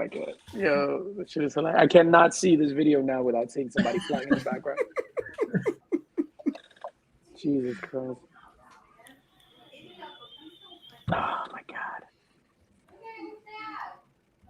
All right, so I'm gonna head to C2E2, CBCS. So Tell myself what up. Oh my god, I'm like crying. That was hilarious. All right, so I'm just gonna stop cam and hopefully you guys will still be going in an hour. Oh no, I'm hungry. I don't have much to do, and I'm trying to sit on fun, so I don't really want to go meandering about town. We don't need you anymore anyway. Thanks to Chip. Yeah, but it's almost that time of day where Tyler starts yawning. He's like, I haven't slept in I'm a okay day now, but it could change on a dime. It can change in like 2 minutes. He just expended a lot of energy on DJ's video. Yeah, I did. Yeah, Tyler sucks. And the mayonnaise thing.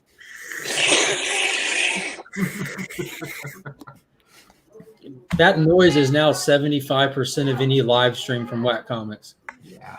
Yesterday wasn't as bad. People must have liked me. Because I got on late, motherfucker. Oh yeah. Jason says to tell your boss you're taking the rest of the day off to collaborate and put some ideas for the presentation together because these are some good ones. That is true. That is true. Stop, collaborate, and listen. Ice is back. Even though it's my first song, I'm back. That's all right. The Backstreet Boys did the same thing. Backstreet back. All right. That was the lead single on their second album, sir. Yeah. So technically, they were back. Whatever. They were never really back. Oh yeah, they were back. They're still coming back. Yeah, I see Justin Timberlake being like, "Yeah, that was a good idea in my career." That wasn't him. All right, we'll see what you guys are gonna do. I'll talk to you in a bit. All right, Nick, appreciate it. No. Oh my god. Yeah. So now that guy's gone, Yeah. don't look him dead in the eyes. You'll kill yourself. What's up, wheelchair superhero in the building? Can you put out another video? Roscoe up in the chat. What is up? Yeah. What's Roscoe? Right. Dude, Nick, in that unboxing video Nick did, I think he had a piece from Roscoe. Wasn't that Wolverine one or something? No. Yeah, he did. I'm trying to do my best Roscoe impersonation. Poo poo poo poo poo poo. Yeah, that's basically him. That's all right. Like you wouldn't even if I go like this, you would think it's totally Roscoe. Poo, poo, poo, poo, poo, poo. But it's me, DJ Links. Whoa. Fooled you. It's just sitting there. Oh my God. C2E2 is going to be madness. Who's bringing the equipment for an in-person live stream? DJ, what are you doing tonight? Are we doing that? Let me just answer Mark's question. Nothing, just chilling, man. We're gonna have just in the nighttime and in the mix. Okay, I didn't know if I needed to dress appropriately or anything. You'll find out when you get there, sir. Yeah. Who Kyle with the new facial hair. Oh yeah, I was trying to shave I see like Rob Fat Stacks, and then my razor died. My trimmer died. But I got this. I got the little mustache thing going. But I couldn't get rid of the sideburns. They're pretty cool. I want to put them to a point. Like I want to see somebody do, because I can't grow facial hair, dude. I do all kinds of stupid stuff. I'd get it to come down over, then up over the mouth. Everyone like does the goatee or whatever. Like, Nick has white hair just right here on his chin. If he just removes that hair, and just has like the bridge to Terabithia going over his. I burned that bridge, so I don't have the up anymore. Ever seen the monkey tail? Yeah, I love it. But yeah, so the next to go is this, and then I'll just point my sideburns. And you know, people do like the I don't know what it's called, like the mustache just goes across and straight down. What if you just turn that sideways? You know what I mean? Just like yeah, instead of a goatee, it's a go see. Yeah, go Cats. Go Cats, Cowabunga. Oh man, people just don't do enough with their facial hair. They take advantage of it. As somebody who can't grow in a thick anything. I feel you, brother. Word. Like this is me having not shaved in like a week now. That's all. That's it. Patchy. I had my mustache since I was 14. Yeah, Louis called you out for that. Yeah, because he said I look like a terrorist. Yeah. But in his exact words, and this is quote unquote from Freaky Louis. He said, "DJ, you look like a terrorist born and raised in the Middle East." And I was just like, "Yo, Louis, that's very offensive." Super offensive.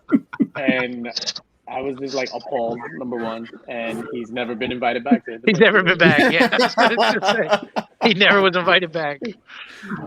It's funny because he said he didn't want to do it. I think everyone egged him on to do it, and then he did it, and now he's just gone forever. Guess what? You only called DJ Links a terrorist one time. Okay. But it lives on forever. I know. It's like, God damn it, Louis. Man. What's up? Hey, what's up, guys? Yo, happy birthday. Hey, thanks a lot, guys. Yeah. Oh, it's your birthday. Happy birthday. No, that was just me. That was just me that said it, not the guys. That was just Hey, DJ is the only one that knew. Well, DJ, you're worth more than 10 men, so happy. Oh, thanks, guys. Yes. What does that mean? There's only 7 of us here. Oh my God.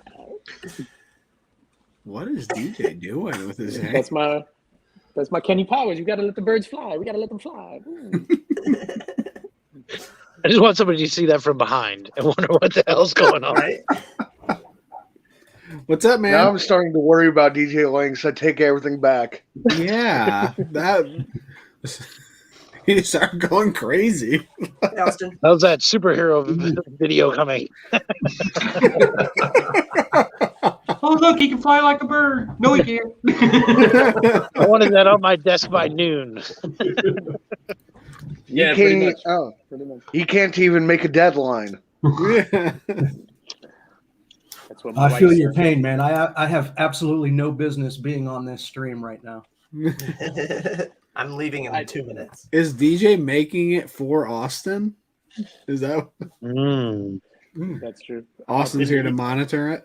Well, you know, in all seriousness, if you do freelance video editing, you let me know. Let me know, brother. Let me know. Yeah, somebody needs content on their damn channel, so we have something to watch since we subscribed. No, I'm actually talking about for boring clients like he's working on right now. Yeah, I got the same thing. I just did a Doodly program for a class I got to teach at noon because I don't want to teach it, so I'm just going to show them a stupid video of a drawing. There you go. If you don't understand basic banking, you don't need to own a business. I'm just throwing that out there. But my official stance on the SBA is anybody can start a business. You're good enough. What's the SPA? Small Business Administration. I heard P instead of B. That's because you didn't hear it correctly. Yeah. So I mute isn't good enough. I didn't get anywhere with the Pokemon and cheese wrap.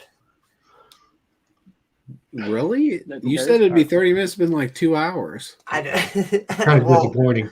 I was on a phone call. My And mom you woke up and shaved. told me a bunch of stuff. I did. I was in the bathroom writing it. I have like this much and then a little bit on my phone, but it doesn't make any sense. And Go ahead. rhymes. Let's hear it. Yeah, let's hear it. No, but like nothing. Have you seen the rap battle? That's true.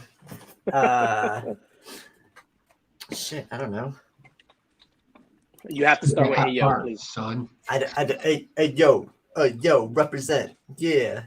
Let me list a bunch of Pokemon you'll never heard of. Buzzwole, Dunsparce, Magcargo, and Rock'n'Rolla. Eating all that cheese will... Wait, fuck.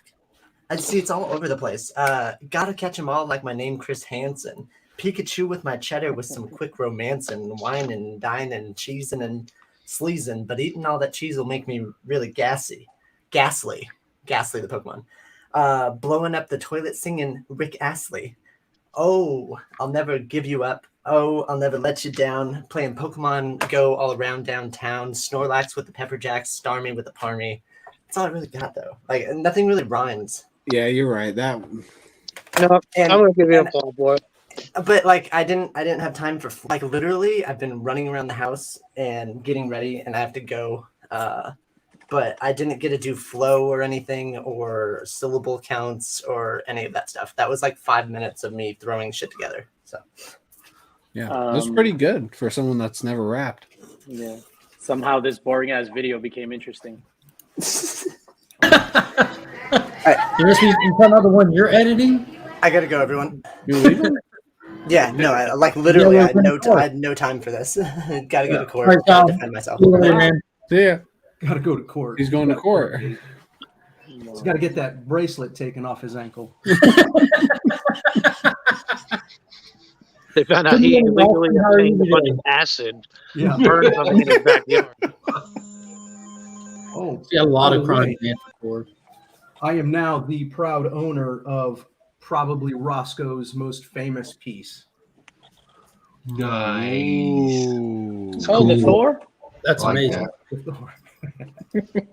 Yeah. Oh my god. That's sweet. That is dope. Even threw a little something special on the back. Ooh, oh wow. Nice. That's nice. That's awesome. Did you know that was there? Yeah, he told me. Oh, now that you're right here, Austin, I doubt you've seen it, but in that little Ollie's video, did you see the blanks that I pulled out of the Ollie's video? What's relevant is it's a wraparound blank. I don't know if they make a lot of those. I've never noticed them. I don't really look at blanks, you know what I mean? 'Cause I don't draw. I would say all of them are usually a wraparound because basically they just take a white piece of cardboard and just wrap the book. But yeah, I've got a ton of blanks, and I wanted to do a wraparound. The only thing that sucks is I don't want to lay the book flat, and I just don't want, I want to do it justice, but I don't want to do anything ridiculous because basically everything that I've done or am doing will be going to CGC. But if for whatever reason I decide to do one and it's going to stay raw, I might do something with the wraparound. Did you ever finish the Halloween one you were working on or trying to come up with ideas for? No, it never even happened. Work got in the way. I just ran out of time. There's always next Halloween. Yeah, Slotted Up is up in the chat. What's going on, man? The link to hop on is in the Legion chat group if you want to hop on, Slot. Yeah, I already sent it to him. And Tyler already sent it to you. Whatever you do, do not buy any tacos. If I see a taco come through that door, I will kick you out. No tacos. No tacos, fool. Corn muffin tops. This is what I eat. I eat corn muffin tops. Not the entire muffin, just the top. Yeah, the top is the best part. Yeah. I'd agree with that. I love top. With mayonnaise. Oh no, I'm letting you speak away.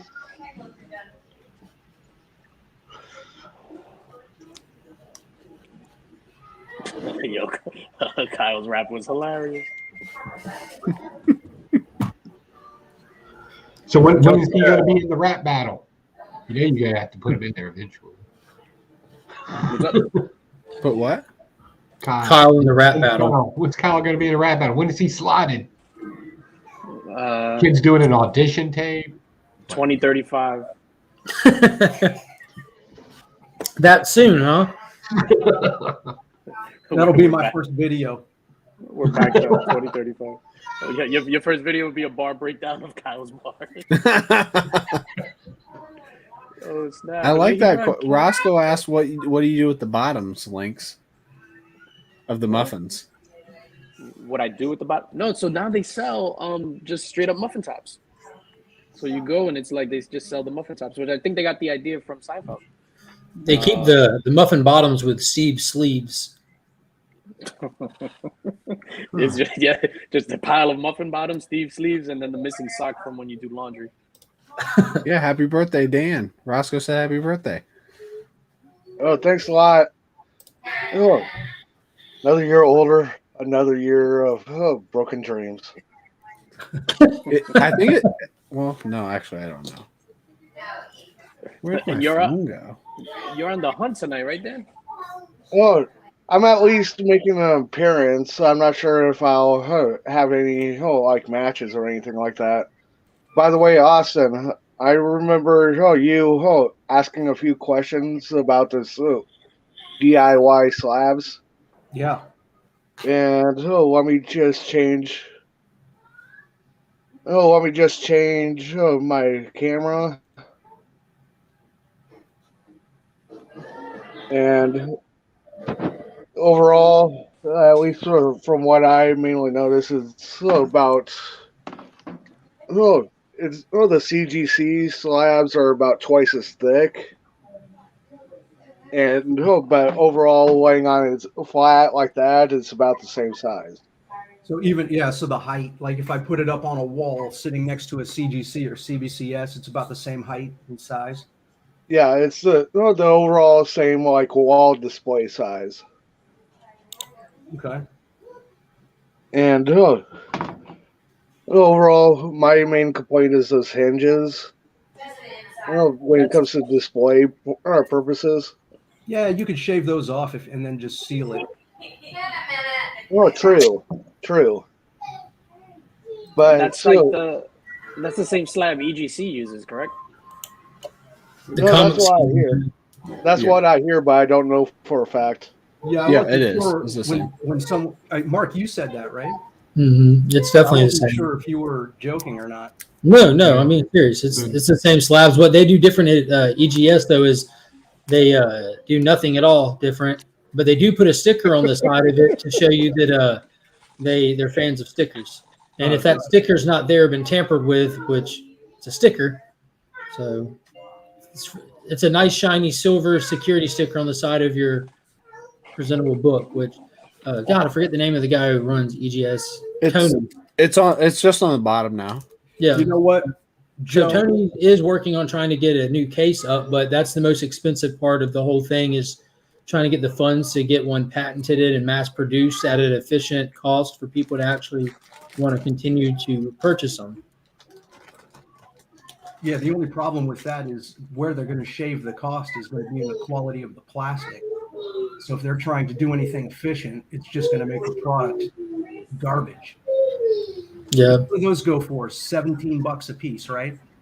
Well, about $17. So you figure they're going to want to at least put at least a 60% to 70% margin on that. And they're probably doing mass quantity. Joe, let's get together. We're going to design a real good quality slab for the community. I've been looking at this actually, and I've been kind of spending a little too much thought into it, but we have plastic manufacturing molders around here, and I've kind of just started asking around what it would take to make something like that. And the problem is that the molds that you have to have made for it, that's where the huge upfront cost is.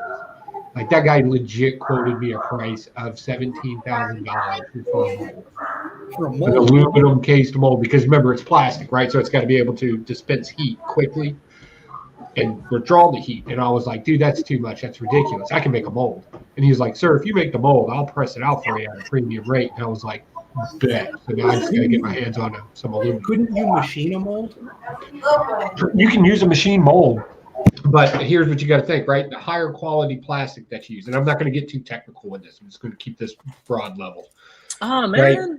So when sunlight hits something, right, it automatically increases when it goes through something, right? The prism effect, right? And that's where you get, still fading with different plastics and stuff like that. So to block that, you have to put in a tint, which is just another type of plastic that's mixed into it to kind of disperse the light. So the more you do that, the higher the cost. The problem with these other chemicals is depending on what you're pressing the mold to. So if it's like steel, something that retains heat over a period of time, it will eventually destroy one plastic and accentuate the other. Mm-hmm. So what you have to do is you have to find something that can cool quickly but press rapidly to keep maintain the production of it. Because remember, you're pumping out these plastic both sides now. You're pumping these out, hundreds a minute, right? So it's got to be something that can hold up and stand and still be cost effective. So It's definitely not easy to get this done, but it's interesting. I'm wondering if I could actually just do it here in the garage now and just really limit them. Right? That's what I'm thinking too, right? You do a couple. I mean, if the quality is there, you could sell them for, to keep math easy, let's say you sell them for $25 a piece. If they're quality and worth the $25, then that's good. And also when I seal them, and I'm still arguing this with people in the community that swear up and down that, what binds the two in each company is something different. It's just a dry glue mixture. And they're not, I want to press it together to where when you want to break a slab, you have to break a goddamn slab, not just split it. I'm thinking what would be cool is basically a high quality top loader. Yeah. So that you don't have to worry about a front and a back and how you're going to seal them, right? It's just slop it in, seal it shut, put some argon gas in it because I want to suck out the oxygen, and then send it. Done. All right, we got it all figured out. Let's get. Oh no, it's easier said than done. So is it done? It's easy to put out there, but it's hard to actually make it. That's what I've been thinking about lately. On top of like 8 other different things, just been. And now is not a great time to start looking into things with the cost of materials too. Well, we know what I'm going to do. I'm just going to scrap everything. Like I'm just going to scrap here and I can pick up blocks of aluminum. Forget going to our hardware store right now. It's ridiculous. Yeah. As a matter of fact, my hardware store will call me when they get the things that I'm looking for. That's how difficult it is over here. Feel like I'm comic book hunting for sheets of metal. Mm-hmm. And at least so with me when it comes to displaying stuff, I always kind of like having a label. And this slab has basically an 8-inch by 1-inch label that you can trade out in the inner well and wind up changing things up so that you can have your own custom labels. So I'm not sure if that would be something that you would factor in if you wound up making your own. Yeah, I think the label is important. Yeah. That'd be interesting. What label could we come up with that could be the best? Yeah, that's a design and artistic thing. That's not me at all. I'm pretty sure I can come up with something for a label. Better than CBCS? Oh, easily. Yeah. Yeah, it seems kind of generic what they all do. That'd be a fun little project. Like give everyone a week just to come up with that. I wonder if I could do it. I think I could probably come up with Make it a contest. Label. Whoever comes up with the best viewer's choice. In all honesty, I think one thing that's going to help with the design too is the paper quality you use and the ink. Right? Because you can have a great design. You print it on shitty paper and it's going to look like garbage. Yeah. I mean, I think that CBCS has a great label aside from how they display the grade. I agree with that. I like the grade on it. Well, and I also, CBCS, I'm sorry. I also don't like that they use the perforation on their labels and they just like fold down the top. That's garbage. we're going to find out in like 10, 15 years from now that they're probably going to start to split. So you're going to see a lot of those labels start to split and crack, especially if the slabs are stored in like high heat or high humidity. Yeah, I don't know why they just didn't use like a thin plastic and just print it on it, because that would last a lot longer than any cardstock or anything like that. But yeah, if they just did like 4-color process, if they even wanted to go that route onto like a clear plastic or an acetate or something like that. Yeah, thought that would be kind of You're cool. saying have a see-through label?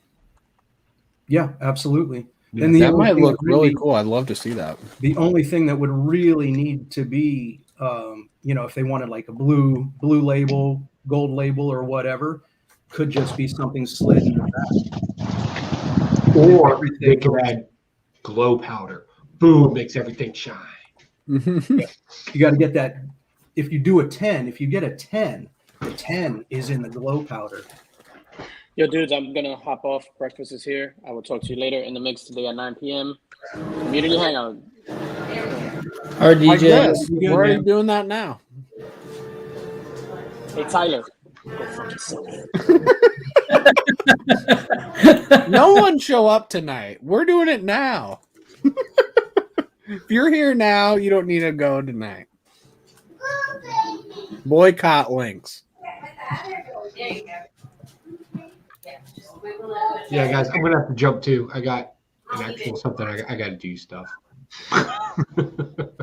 I'll talk to y'all later. Oh, Austin and Ignacio is still in the room. I'll get with you guys after the holidays, and we'll talk about the most intriguing comic book ever. Sounds great, man. I'm excited to hear it. All right, Ed. Be good, man. Austin, what'd you think of the Spider-Man trailer? We've asked people as they've hopped on today. Haven't asked you yet.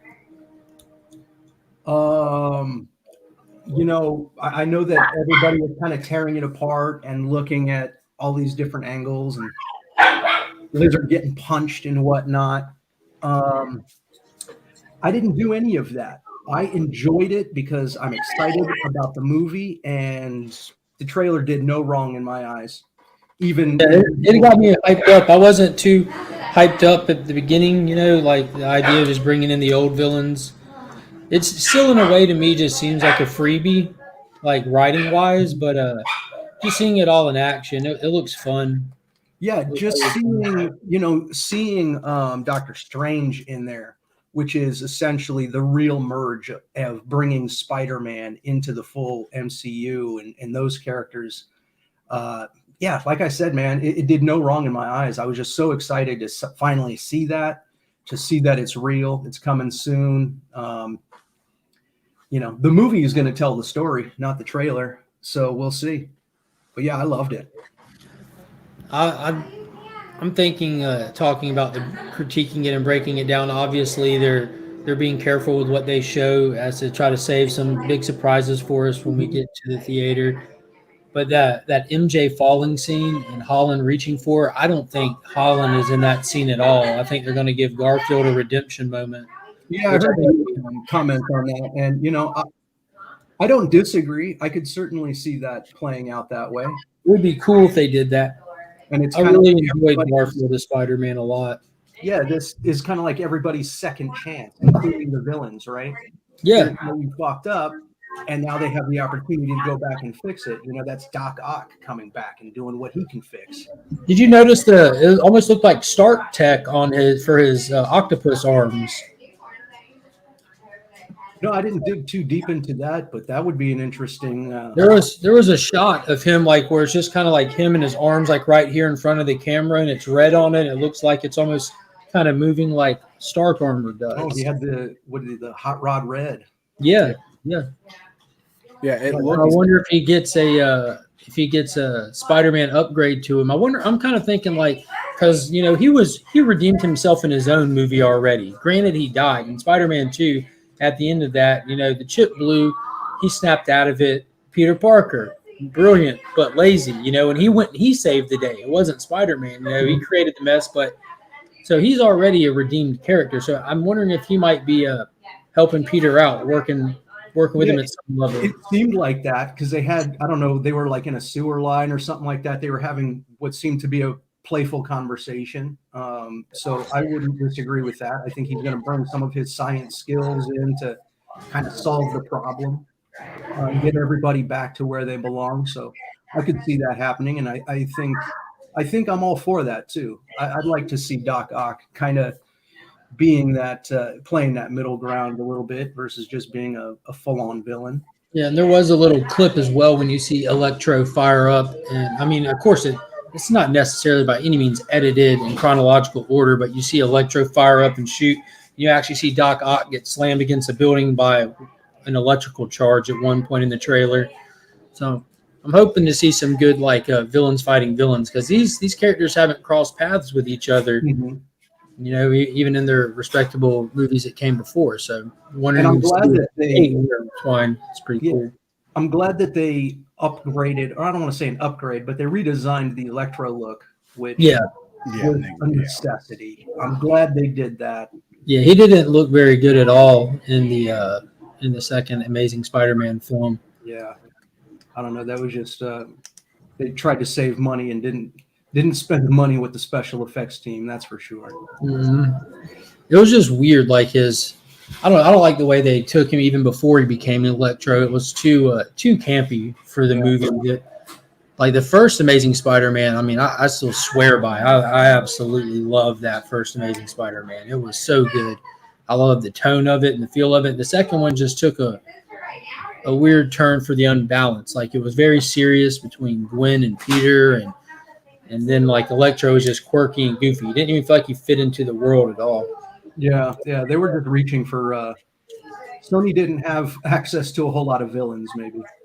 I don't know. So they took what they could get. But yeah, we'll see, man. I'm looking forward to it. I think Ock, when he grabs Spider-Man, that his tentacles or whatever you call them absorb some of the nanotech. That's what it looked like in the trailer to me. Like he grabbed him and then withdraws and sees it upgrading himself. Yeah. That's what it looks like to me, like literally in the trailer. But who knows?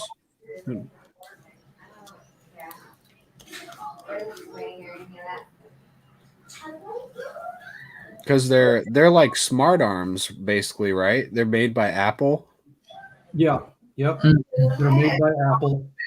Yeah.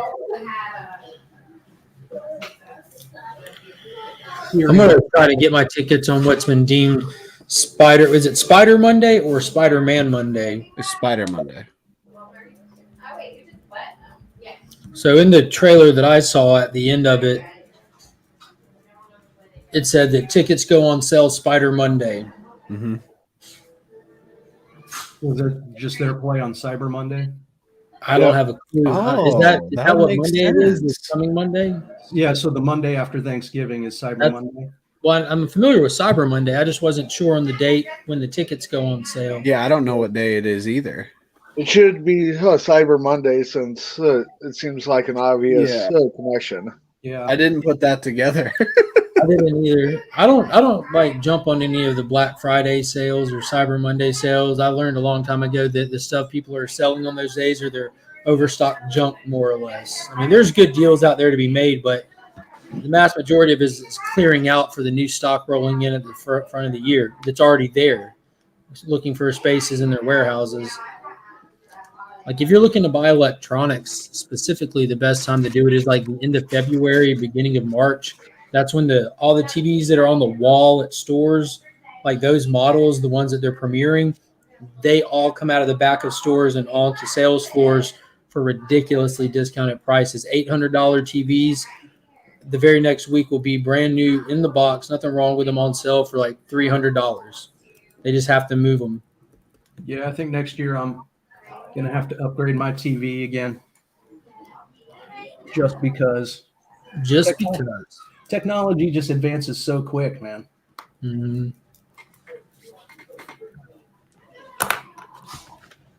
I'm trying to look up when these tickets go on sale definitively.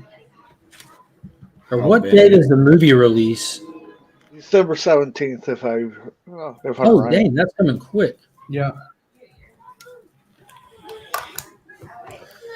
Yeah, December 17th. So hopefully, since that's like before the Christmas rush, I'll be able to have off. I'm assuming it's a regular Thursday night, Friday release. So hopefully I can just go catch like a Monday daytime show. Yeah, I was going to say, are theaters getting like packed again out there in good old Georgia? Like you got to think down here in good old Georgia, not much really changed to begin with.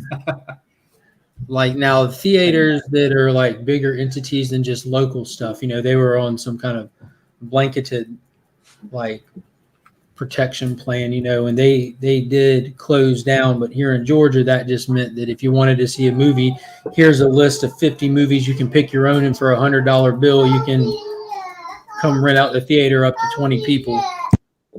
Yeah. See, the thing out here is there's still, right, Phoenix, there's a huge population of people, so we have a lot of theaters, but not a lot of people are actually going to the movies yet, so we're not filling the theaters. So getting tickets, even to like prime time show times, isn't an issue. So everything that I've seen since movies started dropping again was Paw Patrol. We took Finn to that, completely packed. We went in the daytime. I mean, completely packed. Yeah, but that's prime time for children's. Exactly, but I'm saying like people coming out and showing up. So that's an example of a prime time showing. That one packed out. So Venom I went to at like 12 noon on Friday release day during work hours, and it was not an impressive show out for that. There's probably about 40, 50 people in a theater room that holds however many. It was a big room, but I mean, there's people there. But Eternal. That's a bad example though, because that was Venom. I was going to say that one wasn't good, and it doesn't have the same like show power as like an actual MCU film. But Venom 1 performed really well, and the second one performed really well, like for what it is. But Eternals had a bigger show out in the middle of the day, and yeah, like both movies were definitely not well received. Like you just have an experience at a theater, and the crowd reacts a certain way. The Venom movie, like people were obviously aggravated and they wasted their time, as was I. And with the Eternals, everyone walked out scratching their head like, what the hell did we just watch? What was the point of that? One thing to consider too, with Spider-Man being released so close to Christmas, a lot of people will be off of work. Yeah. So they'll be, they could be out at all hours of the day too. So yeah, the good thing is now I don't even just use an app, get your tickets, get your seat, and it's a done deal. It's it's Cyber Monday the 29th. Yeah, I was going to say I binged it. Y'all are correct. It's Cyber Monday. So I'll definitely be at work, but I'm going to jump on my phone and grab tickets. I don't know what time, but it is for sure Cyber Monday. Yeah, it would probably be at the theater's discretion on when they can sell the tickets. If it's an open date, Cyber Monday, it's probably whenever the theater wants to put them on sale. I don't imagine that there's like an hour street date, like. I would think there is, because like for Star Wars, do you remember when Star Wars was doing that? There was like a waiting room, cyber waiting room. No, you remember that? I had nothing to do with anything like that. I remember when The Force Awakens, because they show movies on Thursdays. Back then, this was before. I don't know if this was before they started showing them earlier on Thursdays, but before the Dark Knight Rises incident or the Dark Knight incident, they would show movies only at 12 midnight. It would be technical Friday when they would premiere them. But for Star Wars The Force Awakens, there was such a huge turnout that they kept showing them all night long. They started running them at 12 midnight and didn't stop. I went and saw the 4 a.m. showing with my pops. We're going to see this damn movie. So we stayed up. It was such the event of it was so fun, the excitement and everything. And another when you walk out of the theater, you're like, damn. What y'all just do? I was entertained. Obviously, I'm a Star Wars fan, and I was definitely entertained. I wasn't, I'm not expecting every movie that I go see to be completely blown away. I just want to be entertained. I want it to be a good movie. At the very least, something that I wouldn't mind watching again. Yeah, The Force Awakens I've watched a handful of times. I enjoyed it. I legitimately enjoyed it. And I had myself convinced, like, okay, we just have to get to know the characters. It's a new set of da-da-da-da. I was just mad at the plot format. I was extremely mad at the plot format. That just blew my mind that they would do that. Yeah, I am looking forward to the Obi-Wan series coming out. Mm-hmm. That looks awesome. The Mandalorian is one of my favorite things to watch. Period. One of my favorite shows. Like that is just fire. And out of the sequel trilogy, like I might be crazy for this one, but the Last Skywalker was hands down my favorite one. Yeah, like I enjoyed that final one. I think J.J. Abrams, like his original direction was scrapped. Like so that the whole sequel trilogy was a jumbled mess because of the bigger picture people that work behind the scenes, but he came in and just did whatever he could to just cram it back into some form of something, and he delivered an action-packed, visually stunning movie with actual cool stuff happening in it. It had a lot going on. Yeah. Man, yeah, I hated that movie Book so of much. Boba Fett coming out. We got a lot of good Star Wars stuff coming. Yeah, I don't think I'll ever be able to forgive the sequels though for not having lightsaber battles like they should have. Like after the prequels, they like set such a high bar for like lightsaber battles. Mm-hmm. I mean, I feel like that's like kind of like what you come to see is that kind of stuff. But I don't know, very lackluster in a lot of aspects. And I remember going to see Rise of Skywalker at like 9 in the morning, the Monday after, and there was absolutely nobody in the theater. Yeah. And granted, it was a real early showing, but I would have thought there would have been at least 4 or 5 more people. Yeah, I saw it twice in theaters the weekend it came out because I went with different people. Mm-hmm. Yeah, I did the same thing. Mm-hmm. There's been a few movies that I saw twice on opening weekend, and it was Endgame. I did that with Aquaman. I did that with like out of Endgame, Aquaman, and Rise of Skywalker. I think it's the only 3 that I've ever done it with. I think Aquaman was easily the most enjoyable one to watch a second time through back to back like that. That movie, I don't know, that was a spectacle of a movie. Yeah, I enjoyed. I mean, I was entertained, but I've only watched it the one time. Yeah, I've watched it countless. It just had that like high adventure feel in my mind. I don't know why it just hit me like almost like a superhero Indiana Jones movie because they're globe-trotting. They're trying to solve a mystery that's embedded in history. And again, it was visually gorgeous. James Wan did like a stellar job with the action sequences. It was really ambitious on that level, but I know it's not everyone's cup of tea for sure, but I had a blast with it. Yeah, I still haven't seen all of the Thor movies. I just don't like the MCU Thor at all. Mm-hmm. Really? I can't even tolerate him on screen. Really? I got maybe a quarter of the way through. Is it Ragnarok? Yeah, that's where it all goes south. Actually, I tried, and I just couldn't do it. So that came out around the same time as Justice League in theaters, and I went and saw Justice League first. My dad had seen both movies because I was late to getting a chance to see them, and I asked him which one should we see first. He said, "It's up to you." I said, "Which one's better?" He said, "I'm not going to say anything." So I went and watched Justice League first. I'm like, man, I mean, it's cool seeing them on the big screen, but this movie is troubled, majorly troubled. And then I went and watched Thor Ragnarok, and I was more upset coming out of Thor. I'm like, dude, what the hell did they just do to Thor? Yeah. What?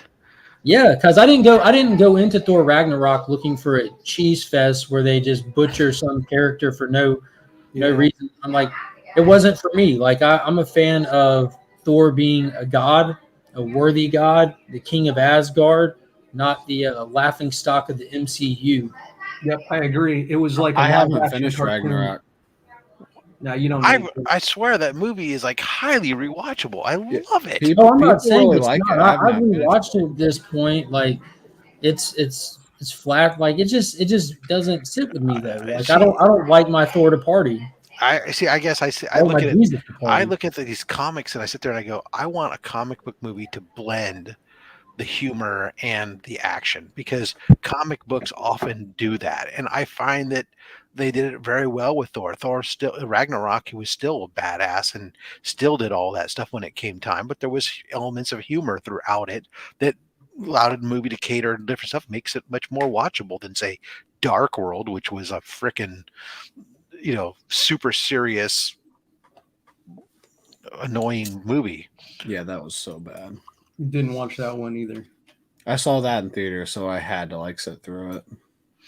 That's not true. You can get up and walk out. Yeah, they don't lock you in when you go. I was with a bunch of friends though, so you call those friends? Yeah, we all hated it. At least we were talking. Yeah, that was bad. Well, Rob, I guess me agreeing with you has just dropped to 99.8%. Well, it's okay for you to disagree and be wrong every once in a while. But I don't watch the movies because I feel like I have to in order to get the full story of everything. So, I still haven't finished Black Widow. I'm probably never going to go back to it. No. Well, that one, you don't need it. It doesn't. Yeah. At least as it stands right now, it adds nothing to the MCU. Now, the new character, that's all it is. There is a high possibility. It adds this much. It's unnecessary. I agree. I'm never going to rewatch it. Yeah, there's a high possibility that I'm not going to even watch any of the Hawkman show. I have zero interest, or Hawkeye, I mean, in Hawkeye. Watch the hell out of a Hawkman show. Hawkman, yeah, so Hawkeye. I'll probably watch it just because. I'll watch Haley Steinfeld, so I'm going to watch it. I don't care about her whatsoever, but I'm going to watch it. He's a cool character. It's street level style stuff, which is a good balance. I mean, not everything has to be rewatchable over and over again. I mean, I don't foresee that I'm going to go back and rewatch Falcon and Winter Soldier. It was like, okay, I went through it, good. I got through it, hooray. But what are any TV shows, like superhero or otherwise? Because that's a lot of time you have to invest into TV shows to begin with. But are there any shows out there that y'all would consider rewatchable or that you have rewatched? I do. Mandalorian I watched many times, but even for that matter, even regular TV shows, like I'm going through, kind of like in the background, like when I'm fine half an hour here or whatever else, I'm rewatching old episodes of MASH, Big Bang Theory.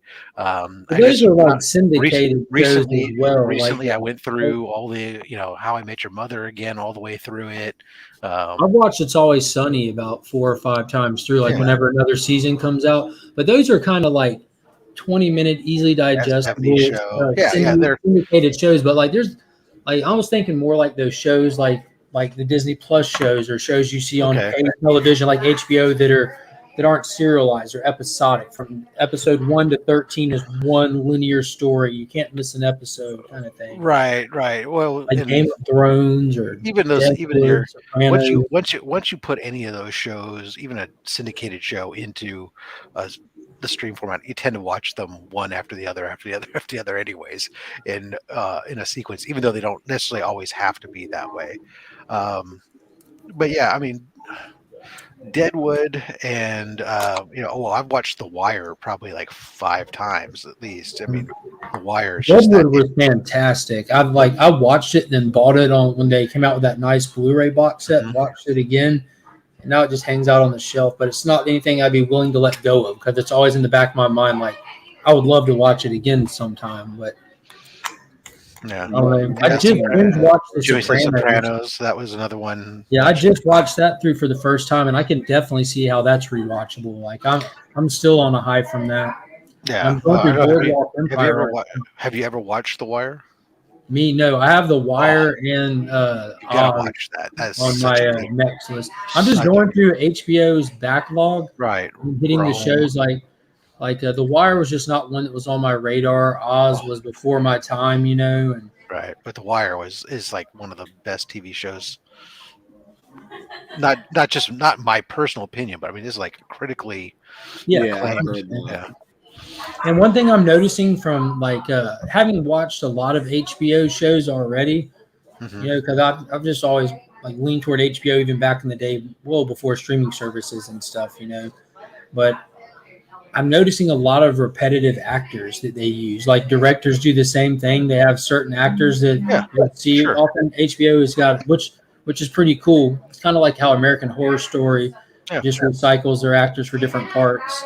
Just whatever you do, don't watch John from Cincinnati. I haven't even heard of that one. That was a one and done season HBO show that will just leave you like wondering what have you watched, and not in a good way. It's just like you're just like, can I have my time back? I don't know what happened. It's nuts. But I don't know if you heard it for a second in the background. My wife just turned on your movie. My movie. This is Halloween. This is Halloween. I forgot I made that movie. That was a great movie. That was a great time shooting that. Mm-hmm. It was I know you made it. It was all done on location. Actually, we had to take the crew out through the to the land of Santa Claus. Yeah, it was great. Austin, do you have any shows that are just rewatchable for you? I would say Mandalorian is definitely at the top of that list. But like shows like sitcoms from the past and stuff like that, no, not really. I try to move on to other things, but no, not really. Not that they aren't. It's just not. That's not how I watch shows. I know that the Wheel of Time has been out for one day. My wife has seen it 3 times. Oh wow! So with the Mandalorian, I like that they don't let us binge it. Like I prefer stuff coming out weekly because it gives you time to stew on it, talk about it, get excited about it, all that. But I also find myself watching them like when a new episode drops, I'll watch it when it drops, and then sometime in the week I'll fire it back up. So it's not necessarily that I'll rewatch a season from beginning to end, but I'll have seen the episodes a couple of times along the way, though, especially that second season. There was a lot packed into it. Yeah, the first time I watch it, I watch it just to be entertained by it. And then the second time, it's like, okay, I get the gist of what this episode is about. Now I can start digging into different things, see what I missed. For me, it was like I had to watch it like right away when it would come out, just because A, you wanted to try to avoid any spoilers, but B, my sister would start pinging me on stuff. Oh my God! I could wake up in the morning. She was the one who was staying up until overnight while it dropped, and like I'd wake up in the morning, don't look at my phone until I had a chance to watch it, and then would watch it again with the rest of the family, and then potential other subsequent watchings, but.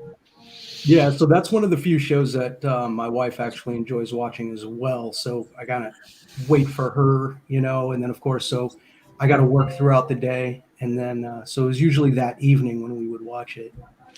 Tonight I'm being forced to watch the Wheel of Time show because my wife's like, I need to get the reaction of somebody who doesn't know the stories and how you like it or not.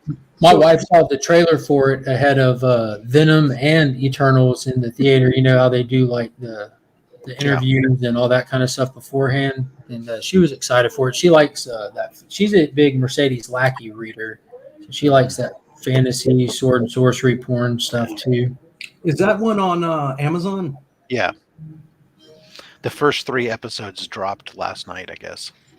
And then that's going to be a weekly release as well? Yeah. Going forward. Tyler, what's a rewatchable show for you? Breaking Bad. Oh, for real? Oh, yeah. I've rewatched that so many times. Now, are you a fan of Better Call Saul as well? Yeah, it's good. It's not as good as Breaking Bad, but it's enjoyable. I don't think I've seen the newest season as if it's already out, but I've watched the first 3. I think I watched the first one when it first came out, because it's been years now, right? It's been like 2016 when that show came out. Which one? Better Call Saul. I guess. I don't know. Yeah, it's been a while. I haven't watched any of that. Yeah, Saul, what's the actor's name in that? Bob Odenkirk. Bob Odenkirk. Yeah. He has a movie called Nobody. You need to watch that movie. I've heard that's great. Yeah. Oh, it was awesome. Sex in the City for me can't get enough. Oh, nice. Well, maybe that's Sex and the City. Which one do you identify most with, Ruben? Are you a Samantha guy? Are you a Meredith man? Dan, what's a rewatchable show for you? Overall, it seems like ever since streaming became popular, I'd probably go with like Mandalorian. Is one of the big ones for me. And when it comes to pre-streaming stuff, I'd probably wind up going along with like the show Scrubs. Oh yeah, that was a good. I do remember like Smallville coming out, South Park coming out. I would buy those box set seasons, and because there's a long point in my life when at my house I didn't have cable set up, and I would just be watching. It'd be on disc, that's all I would watch, stuff on disc. So every now and then you don't feel like watching a movie sitting down, and so you would throw a TV show season in and just let it ride. And Smallville and South Park were ones that I would just have them playing, and I'd either be watching or just doing whatever while it's playing, kind of thing. We had things like Animaniacs, and so we had DVDs of was Animaniacs and The Simpsons. That was like for TV shows. Yeah, I haven't watched The Simpsons in years. I just got over it. I wish I could. I keep watching every stupid week, and every week I ask myself, why do I continue to watch this show?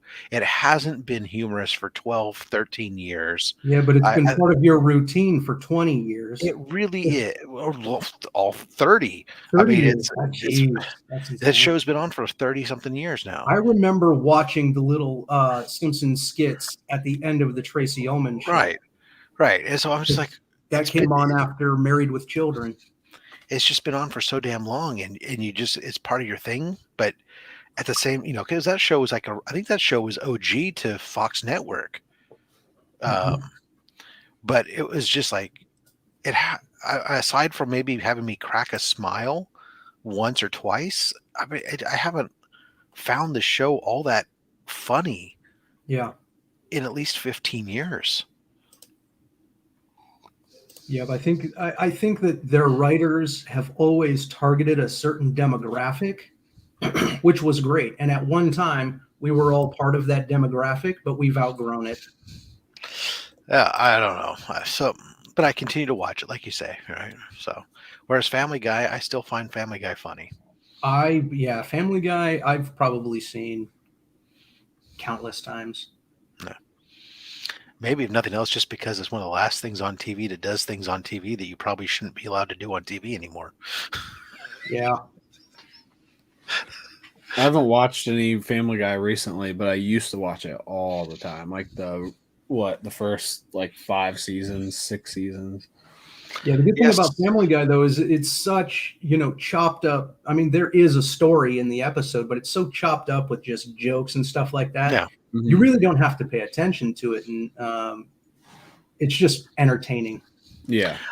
I'm more or less actually this day and age always just baffled that, you got actors like Mia Kunis on the show, and she probably says 2 to 3 words an episode at max, and it's like you're like, but at this point, do they just have everything that she's ever gonna say already recorded, and we don't really even need you anymore? We're just gonna dub That'd it be in. the best way to do it. I'm sure she still gets paid, right? The license, Right?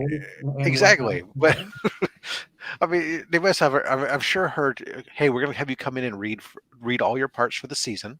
We're gonna record them, and 5 minutes later, she's done. I mean, can you please say, "Dad," 7 times, and just Yeah, eventually they're gonna have. They're starting to capture the digital likeness of actors. Right. Eventually, they're going to do the vocal tones as well. I mean, that technology already exists, right? The woman who spent 3 days recording her voice, just making different, vowel sounds and whatever and whatnot. And she did the voice of Siri. So they're doing really well in regards to capturing the digital voice. So eventually we're not even going to need actors and actresses anymore. Yeah, it is really odd when you hear like either Siri or Google or any of these different assisted devices, and you hear them talk to you and stuff, versus when you still call in somebody's phone system IVR and hear it go, A76. You're like, really? You're just suck compared to those chopped up words. I think that was the biggest part of the technology, was merging the sounds and merging, putting feeling. Right. Is anybody here not surprised that Pocan Joe is a MacGyver fan? No. Yeah, I mean, No. We're assuming OG MacGyver. I could have guessed that. No, I thought the new. Oh, the show was based on him. I didn't watch any of the new MacGyver. Yeah, no, that's zero desire, right? It's I think what happened was I intended to watch it, but it was canceled before I even started it. So I just had zero desire. It's like, no, I've already seen the show when it was good. Don't need to see it again, right? Was it the actor from the X-Men movies that played him, who played Havoc, who played the Summers brother? Don't know. We like trying Well, to either train way- back, like we're gonna make a new Airwolf. Oh, sorry, I'm not gonna watch it. Thanks, move on. Either way, I Yeah, the gotta cool get to thing work, about- so I'll see you guys later, all right? All right, Dan, Yeah, happy birthday, birthday, man. Yeah. Hey, thanks a lot, guys. Red Noise. I assume Notice. Red Notice. The, Haven't gone to see that one Oh, yet. that's the new Ryan Reynolds movie with The Rock and The Rock and Gal Wonder Gadot. Woman. Yeah, That was pretty it's on fun. Netflix.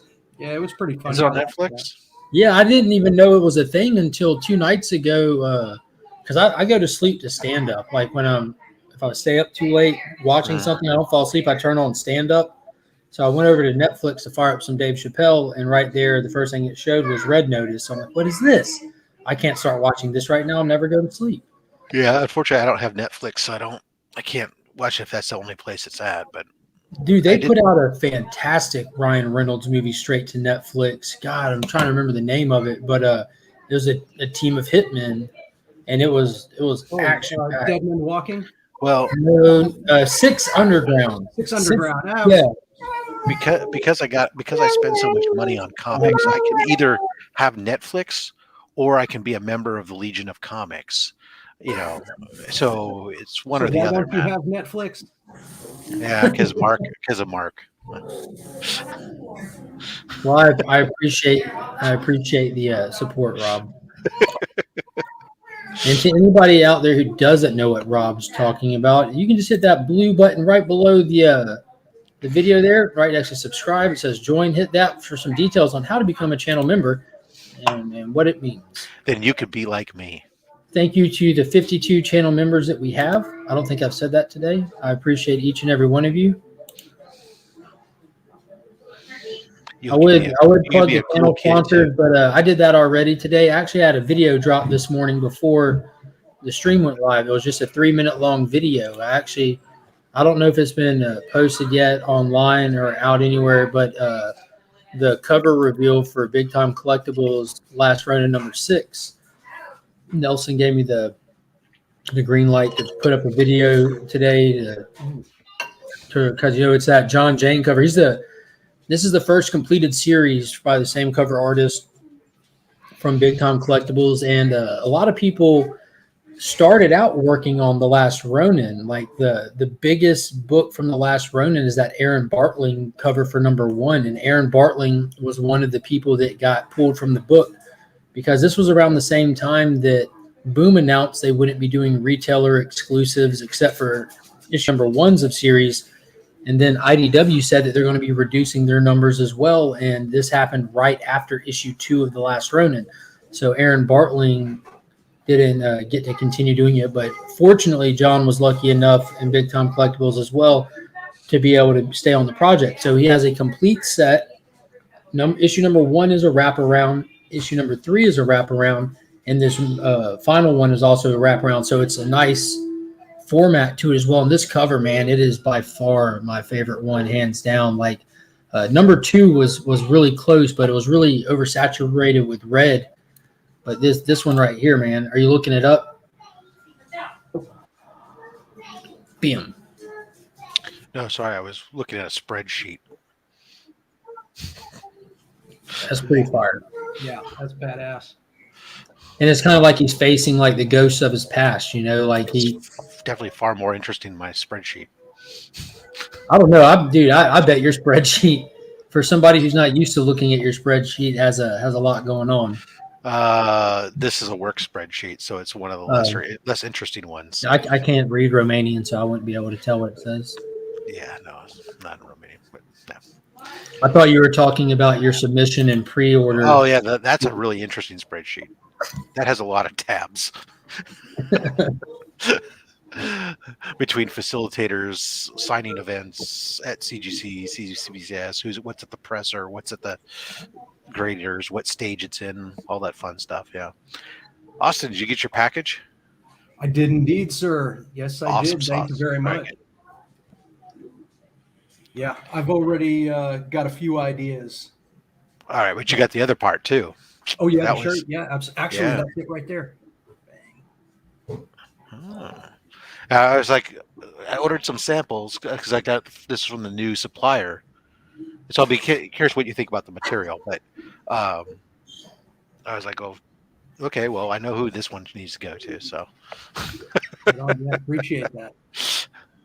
But yeah, I'm excited to start that book. We could talk about that later. But I got some good ideas on that one. Yeah, that's awesome. Whenever it fits in your schedule, I'm in no rush. So that blank's been sitting in my collection for a while. So. Oh yeah, this bin right here is full of blanks. Yeah, I don't usually buy blanks, but for some reason, when it came to Firefly, I was so excited that they were bringing a comic book out on that. It was a continuation of the story. That I think for number one, I think I have if I don't have every variant for number one, it's damn close. And some of them were it was a progression. There was for me, it was there was a blank, and then they had a cover where it added where it was all blank except for just some sketch drawing of Mal and Zoe. And then there was another one that was like that, but then added some trade dress. And then there was another one that then added some background people. Then there was another one that was all full color, but it was it was a progression type of covers. But I said, yeah, I'm excited to do something with that, that 40s, 50s sci-fi feel to it. Yeah. I've never really done anything in that kind of art style, so it's going to be a good time. I've got a good idea of what I want to do there. Awesome. Oh, good. Let's see. Today is Friday. Thank God. My 7:30 this morning. Post office at the door. 7:30 this morning. That's not bad. I usually have to wait till early afternoon. Well, I'll get another delivery later today because it wasn't my regular mailman. It's just there's every once in a while when there's packages, they come early in the morning, but usually they just drop them off. They don't ring my doorbell, and at 7:30 in the morning. But this came out of San Francisco. How come it took 4 days to get here from San Francisco? Wow, I could have walked there. That's the USPS for you. Yeah, they probably had to send it to Chicago, down in Florida, and then back up. Yeah. To you. Sometimes it's super quick, and sometimes it's it takes forever. It just really depends which hubs you're going in and out of. But yeah, I think I sent something to Burke, and it got hung up in somewhere Pittsburgh? in Washington for some reason or something crazy like that. And we were just looking at the tracking, I have no idea. I see Pennsylvania is a place where packages go to frickin' tread water. It's every time you go through Pennsylvania, Pittsburgh area, it's the packages just stop for days or get passed around from one post office to the next, in a circle. Finally, somebody ships it out. And I imagine with the holidays coming up too, that it's going to be bad, probably up until February. It's beginning to look like a gift card Christmas. Everywhere you go. And even then, just send them the code on the back. This is the gift card code. Just punch it in online. You'll be fine. Oh, you can do Amazon. You can just do the electronic via email gift cards. Just here you go. Yep. That's just we have the kids taking care of it at this point, so the rest of it is just to the good. My wife was nice the other day. She told me, she says, "Hey, what if since you're going to this con and everything, can I just like tell you like a dollar amount and like you can get yourself something?" So my yes, wife you can. The other day, she came home from work and she works at a restaurant here, so she came on. She said, "I'm going to keep some of this back to grab you a Christmas present." I'm like, "You don't have to do that." I'm like, because we talked about it. I think it was like a month ago now, in that Todd McFarlane toy store, the box set he did for the Suicide Squad movie figures that has the exclusive Nanawe in it with the bloody face and everything. I ordered one. I said, "Don't worry about it because that ships in December. We can just call that my Christmas present. I'm perfectly fine with that, And she's like, "No." I'm like, let's just do that. So that was like $100. I think it was like $110 around there or something like that. It wasn't a bad deal. And you can easily close it and put it away, take it out, open it. Yeah, it displays nice. Todd McFarlane always did a great job on packaging. Yeah, and you can always just pop them out if you want them loose and pop them back in. Or like the other, I still haven't done a video on the Snyderverse figures I got from him, from the McFarlane line, because it takes so much effort, because you'd want to show off the boxes and the figures, and I'm not an editing guy, so it just seems so tedious that they sat right here off camera since I got them until last week. I finally put them up in the closet until I figure out what I'm going to do about it. I kept these two out. These are the two that I was most excited for anyways. Yeah, I had to get out of the toy game. Like I said, I still have hundreds of figures over here that I need to throw up on eBay.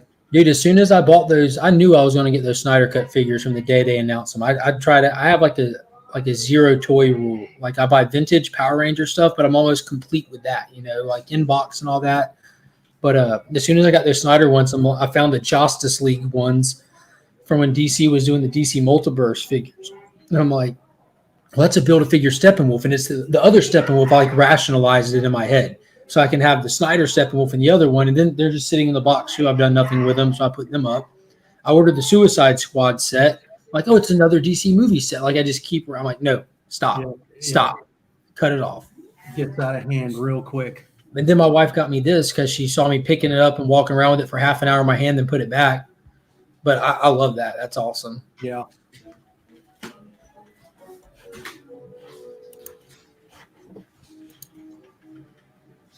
Yeah, there's no way. I'm glad that I've got out of the toy business.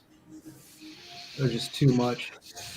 Yeah. It's easier to store like comic books. They fit nicely in the boxes, bins, right? And you can stack the bins. With toys, it's just, man, you can't stack them. It's just a pain in the ass. And you want to display them, you want to look at them and everything else. I mean, it's yeah. Yeah. I've got a lot of toys like from my childhood. I still have, loose out of the box. When Marvel Legends first started, like I've got probably the first 7 sets that they did. Like, and they started like the Giant Man Build-A-Figure, Galactus, Sentinel, Apocalypse. I have all those out of the box and everything. But that's kind of easier because they all have totes, just closable totes that they're in, and they're put up. And once every couple of months, me and Finn go up in the attic and we have fun going through stuff, and I'll bring them down. And like, he even got my symbiote Spider-Man I had and played with it till he broke the leg on it, but who cares? And every now and then there's a reason to take 1 or 2 down and just add to the display. But having a display helps where I can actually like have a reason to go look through it and all that. But getting more stuff though, it just doesn't make sense. And now I like that I'm older, I don't want the boxes messed up. Like if they can't come in and out of the box, now they're just sitting in a box, and that's even more space. And and now John Jang is doing box art on G.I. Joe declassified figures. Yeah, I saw that. Yeah. So that's a rabbit hole for you. Yeah, can't do that. That's one thing that I got to do, is start switching out some of these books. I got slabs just piling up now. Well, that's it. That's always my challenge when a new slab comes in. It's like, okay, is that going up on the wall or is that going into the tote? And if it's going up on the wall, what's coming down? And That's the hard part. What's coming down? And not just what's coming down, but then of what's on the wall, what's going to be on camera? Because there's more books than there are on camera, right? Because it goes. What's up, J Hood? It goes up higher and stuff, right? But it's like, what's going to fit? And I'm going to do another row above it soon. But it's like eventually, at some point, you're just going to figure it out. I mean, I did a massive change. What do I got? Maybe a dozen books, but I think that there's 60 on the wall. Throwing down the driveway. Nice. Yeah, I feel like you've had a camera set up where there was more visible in your background before, like the glass cases over your right shoulder were more visible at times. It's really just the position of my monitor. I got you. So this, you know what it is? So my desk is one of those where I can adjust it so I can stand at my desk. Ah, yeah. So that's why it looks like sometimes I've got more. I got you. Yeah. Can't hide that money. I use your that just lifts up. Yeah. I could have had if I had my work bring my desk home, I could have had that, but that's a long time ago that post got put up there. Yeah, I just noticed it. It's normal for him You to hear that, chat, that Mark doesn't pay attention to you. Well, I saw it was Tyler, so I didn't think it was like very pressing. Yeah. No, I don't know. I would keep playing around with it. I'm actually pretty soon after the really challenge is going to be after this week's Slab Hub, because tomorrow's Slab Hub I got this freaking. I don't know if I can do this without my. I knew my camera's going to go out. Shit. That's because I'm on my work computer, so it.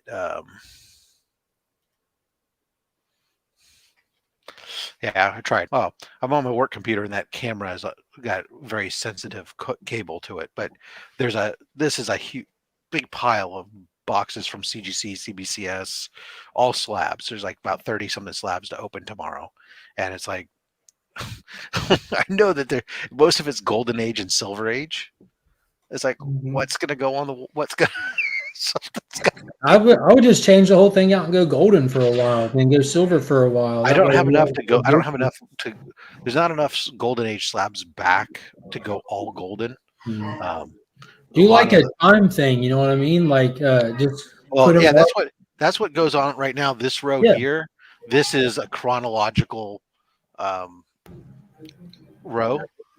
And actually within the Spider-Man it is, and within the Batman it is as well too. But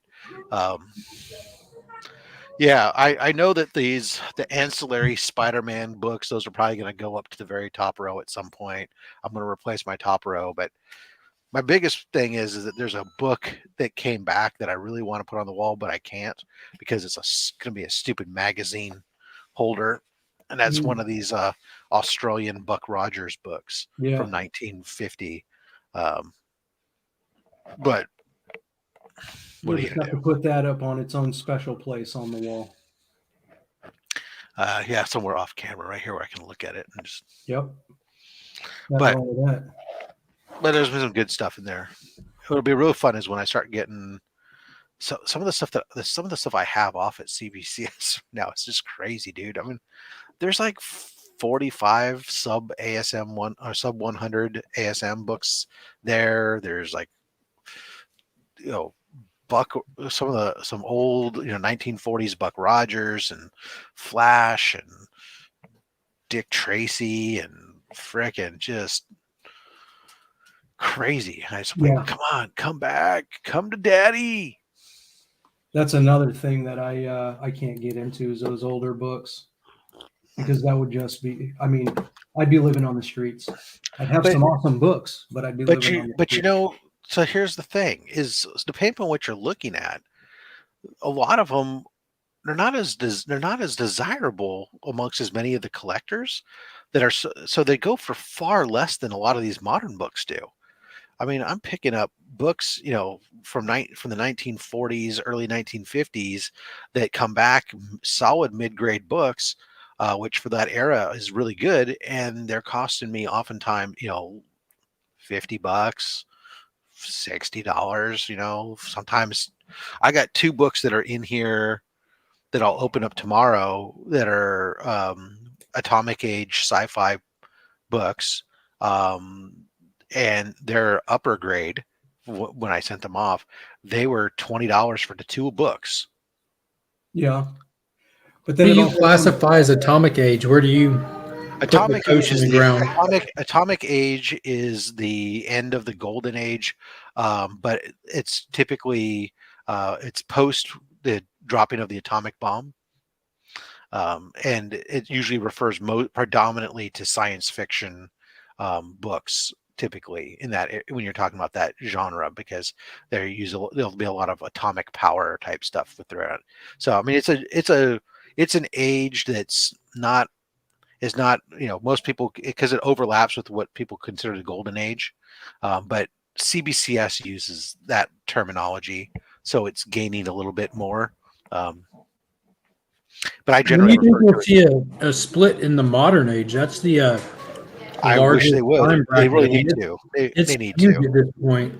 I've continued to believe that the 90s at least, and into probably the first half of the knots, should be split off, and I'm a big fan of the foil age. If you want to keep your metals, stuff, because I mean there's a foil and hologram, whatever, I don't care. But yeah, the modern age, it's such a vast time period compared when you look at all the rest of your comic book eras, with the exception of Platinum, which goes on, but there's not a lot in the Platinum era beyond the most recent 10 to 15 years. But when you go into them, they're typically 10 to 12 years spans, and all of a sudden you get to this, and sometimes less, right? With the Copper Age is was it 83 to 92? It's 9 years. Yeah, so some of your Platinum. But when you go to modern and all, basically, which is the launch of Image Comics. That's a really good benchmark point. It really is. That's literally a changing of eras. Yeah, I mean that's basically what you're looking at is when they benchmark that, it's right about that time is the launch of Image, and it makes sense because that changes the comic industry dynamically with the launch of Image Comics, and so that is essentially what I use to kind of define that modern era. But that modern era has just gone on for so damn long that it's really kind of, what else is your defining point in there? And so that what makes it different? That's the only question, really. It's like, okay, it's a long era, but has there been anything significant change to the industry or the books since then, other than maybe most recently, really a bigger explosion in independence, right? But so the previous eras were post defined, like they were defined after they happened, really. Yeah. So they were able to find like little benchmarks, but at the time, I bet you couldn't recognize those benchmarks. Like for DC, obviously, like Barry Allen and Hal Jordan rolled into the Silver Age, and stuff like that. But I don't know what they really like. What do they do for the switch from silver to bronze? What is their defining moment for that one? Trying to remember what it is, but I mean, obviously, there's a difference in the size of the books, but there's a distinction to me on the covers a lot. When you go into the Bronze Age, the covers really get yeah. Thank you, Pocan. The covers really become very busy. It's like they cram a lot into a Bronze Age cover, and they're like whole stories and tons of word balloons. And I mean, you had some of that in the Silver Age, but I mean, it really becomes the predominant thing in the Bronze. And that's not the defining thing for Bronze Age. Hoarder's Hide saying Conan #1. I don't know. So But what is the defining difference? I don't know. I think the book size changing is a big deal for trying to draw the line. Gentlemen, I gotta bounce. I gotta put out fires. Uh-oh. All right. Yeah. So thanks for having me. We'll talk to All you. right, Austin. You have a good one, man. All right, Austin. You have a good one, man. You got this on in the background, Nick? You got this on in the background, Nick? I had you on the background, yeah. Oh, no. Right now. I had you on the background, yeah. Sorry about that. It's okay. We forgive you. I appreciate you hopping back on. Appreciate you running Austin off. So according to Wikipedia, the Bronze Age contained many of the same elements of the Silver Age, with traditional superhero titles being the mainstay of the industry. However, there was a return of darker plot elements and storylines more related to relevant social issues, such as racism, which began to flourish at the time, as opposed to the happy-go-lucky stuff, I guess. So it's a tonality in the books Shift. that shifted dramatically. So that's going to be a definite tough one to notice, like in the real time of it all, like because the gradual shift in something like the tone of books and everything. So trying to split the modern age, that would make it even harder to find. Like the modern age goes from the Copper Age ends at like 84, 85 or something like that, or starts at 84, 85. Where's the Copper Age? It's small, isn't it? Yeah, it's pretty small.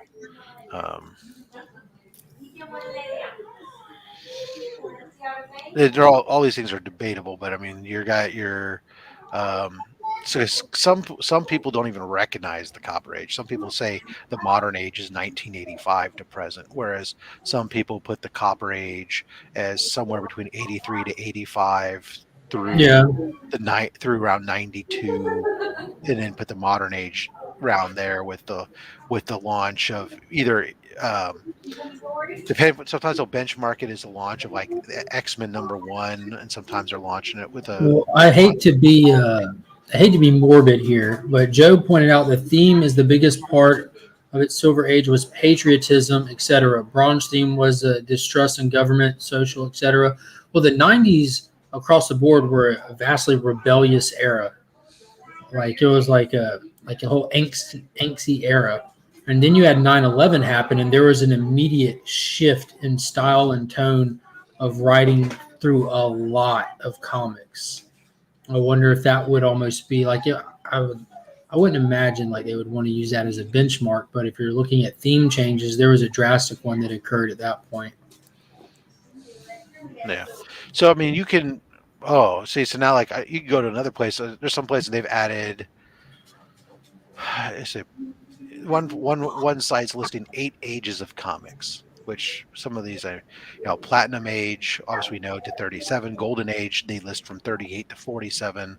Atomic Age from 48 to 55. Now, again, we've already established, so most people consider Golden Age going to 53 or whatever around that time period, and then Atomic Age is a subset, right?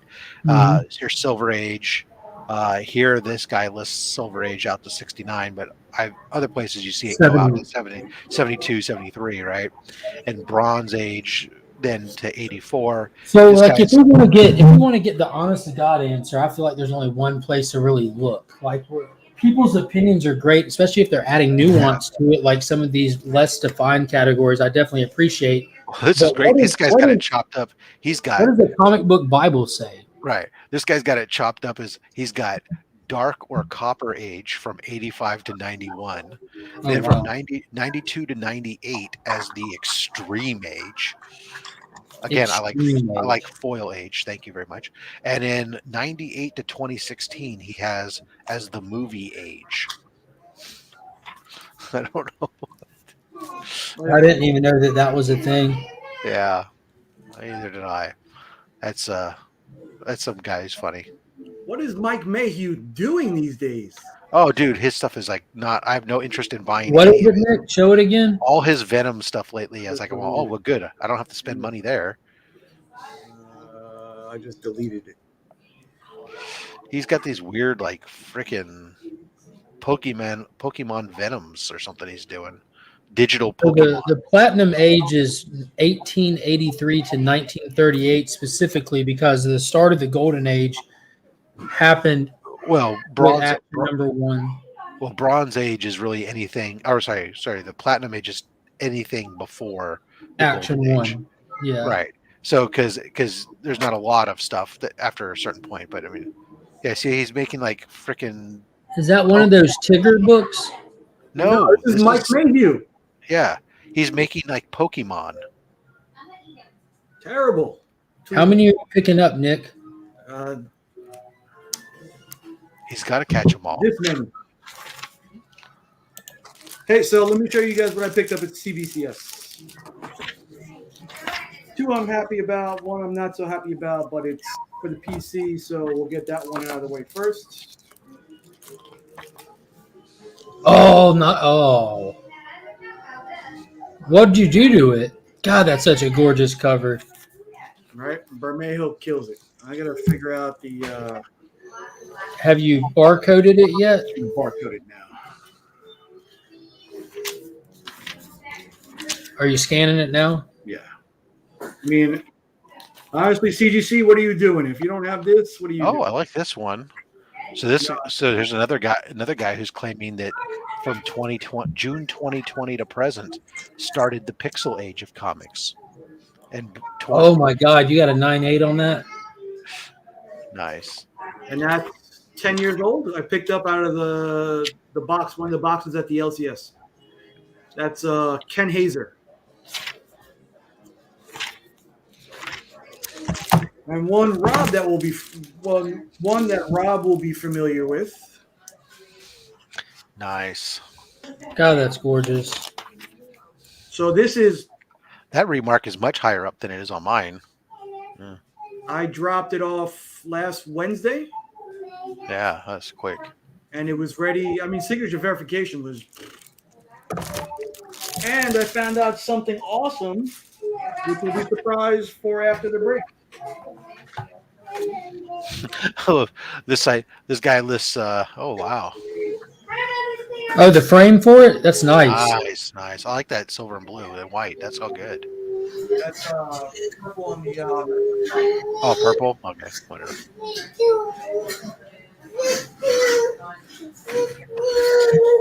Otherwise, I would have been back quicker. Awesome. Good trip. Dropped off some stuff, found out some good information, and we're excited for Christmas time. So I love this guy. One side I'm looking at, it says he lists from 2000 to 2020 as the plastic age of comics, referring to that prices on comics increased dramatically, causing more comics to be purchased on credit card than with cash.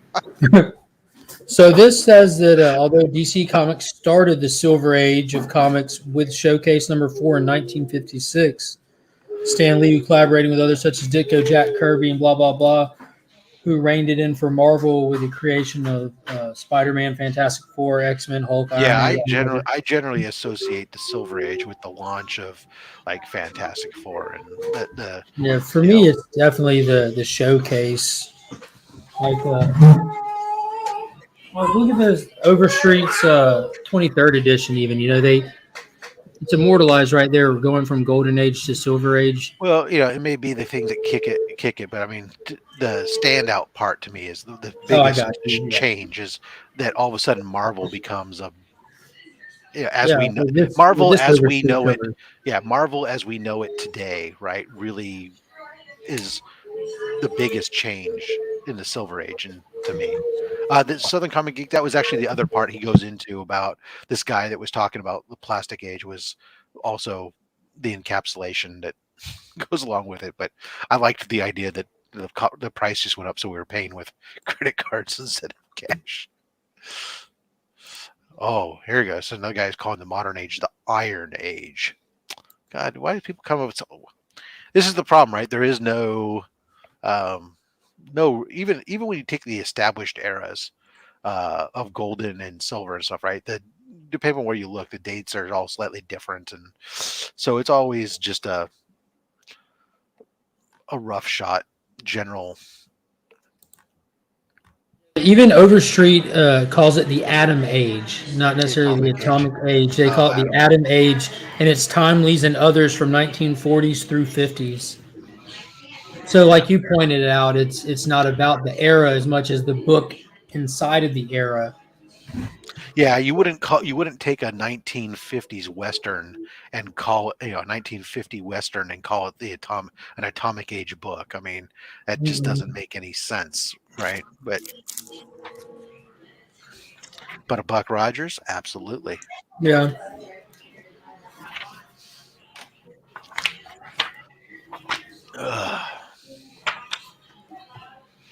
I don't want my pixels to my comics to be the Pixel Age. It's weird, but I don't have any notes in the census just yet for this. How about in the census? But what about on your graders notes?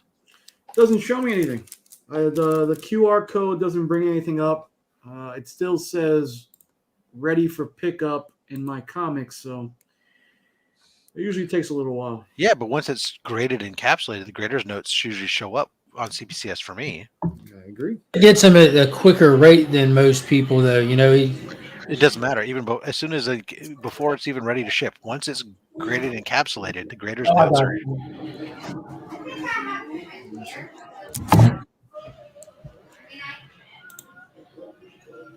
Invalid comic. Just take it back with you next time you go up there if it's still doing it. You'd be like, yeah, you gave me the wrong grade too. Can you bump that up a bit? That would be worth addressing because that book is that's a nice book. It's like a $200 book in a high grade, isn't it? $250 around there. I haven't checked, but now it's worth $1. Yeah. Now you get $40 for it. I'll give you $40 for it. Just send it in my AOR. That's fine. I'll consider that revenge, sending me a low grade book like that.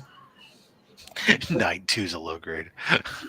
I'd be super happy with that book. I mean, I would expect it. I would have expected a higher grade. I don't know. Right there. Did you notice any defects on it, Nick? I mean, it looked good to me. I mean, that's the epitome of the modern age, right?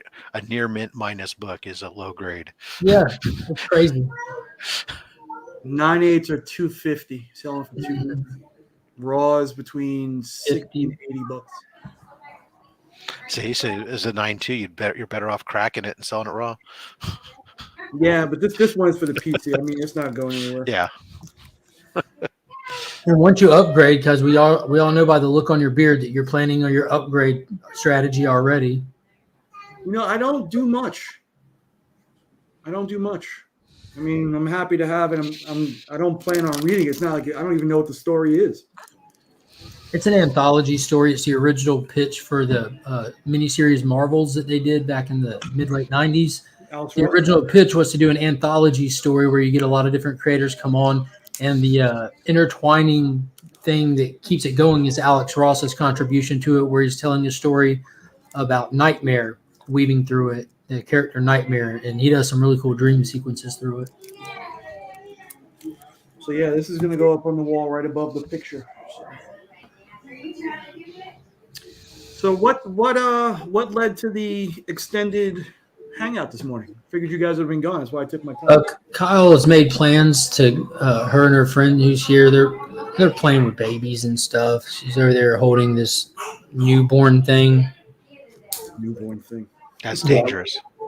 Yeah, not really. Not at the moment, unless Kyle were to go and have something surgically removed from her arm. We're good. Good for you. Yeah, but yeah, I got to keep my balls for now.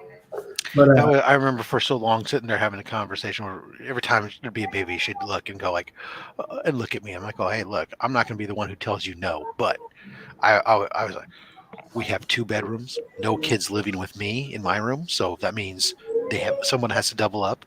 I said, you don't like minivans and SUVs, and if you have to have 3 car seats, guess what that means? you need to have a minivan or SUV. You like sleep, but if you have a baby, guess what? I got to take a work call. Be back. Yeah, but so they're hanging out. Their conversation led to they're going to go do some activity. So I'm assuming that she's going to go pick up Finn from school and go straight to their activity and playing adventure, whatever it is. So I'll probably either take a nap or go run by Dead Media and see what's shaking with Angel over there. Yeah, it's funny how like yesterday, this whole work week was crazy for me. So instead of being on the hot seat last night, I was like, Gary, the work's been crazy, so I'll just take a night off. So, but the wife got home. She had to make a dessert for work today, and I was like, instead of hanging out with the family, I'm back in the office again on YouTube. So.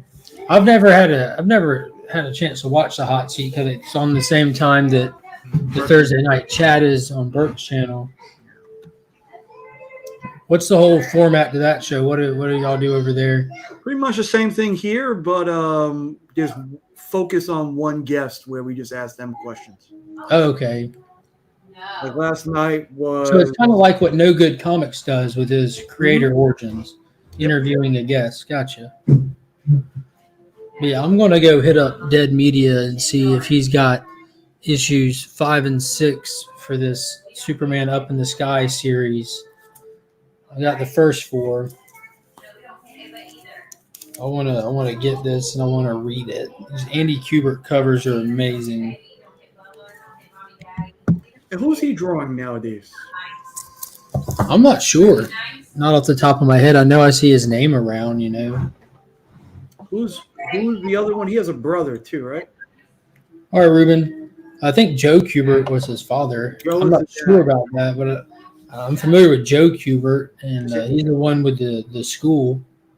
Right, and it's Adam and Andy? I don't know. Come on, Mark. We depend on you to know everything. Well, between me and my twin brother, we do know everything. This is one that he knows. No, so it is Adam and Andy. Yeah. Nice. I appreciate you hanging out, Ruben. Joe is the dad. Yeah, Joe Kubert. He's the one that I have the Hawkman drawing of when I was little, but my dad had him draw up Hawkman and sign it to me and my brother. Ignacio had you. Yep. Ignacio's been my go-to for the information today. Nice. My sweet Iggy. I'm just your go-to for a box of dicks. Dude, I cannot tell you how much I laughed, and it wasn't even the first time through watching that. It was I would rewind it and just watch your expression when you pulled the first book and you saw the second one. It has to make me laugh. Like this little note already, like with you, when I receive something, it's like when you addressed it to Nikki Poo. Nikki 9.5. You addressed mine to Marky Poo. Yeah, so that kind of stuff made me laugh. This made me crack up, and then the light. Yeah, thanks, Scott. This is the first comic in a diaper box. Pizza boxes, Huggy boxes. By the way, those are the best diaper wipes you can get on the planet. Even if you don't have kids, like if you have those, like because whatever it is that they put on them to keep them moist, like you can wipe anything out of a shirt like a Tide pin with those things. They're amazing. Honestly, that's the only way to go when you're in the crapper. Oh yeah. I don't even know what it is, as usual. So it's either comics or a firearm since it's you. Oh, they look old. Imagine that. Or Scott's been doing some work on the side. You know what I mean? Yeah. We have 4 color.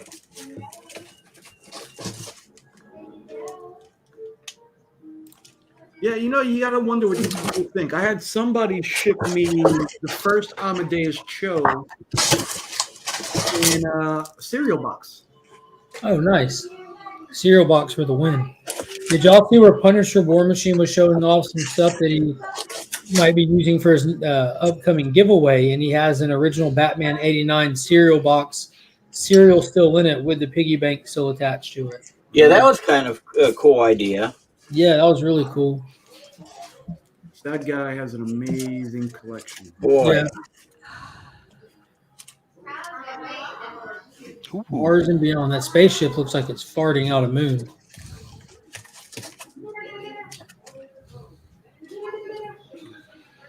Water. Little Hugh O'Brien. I actually met him before. Chip.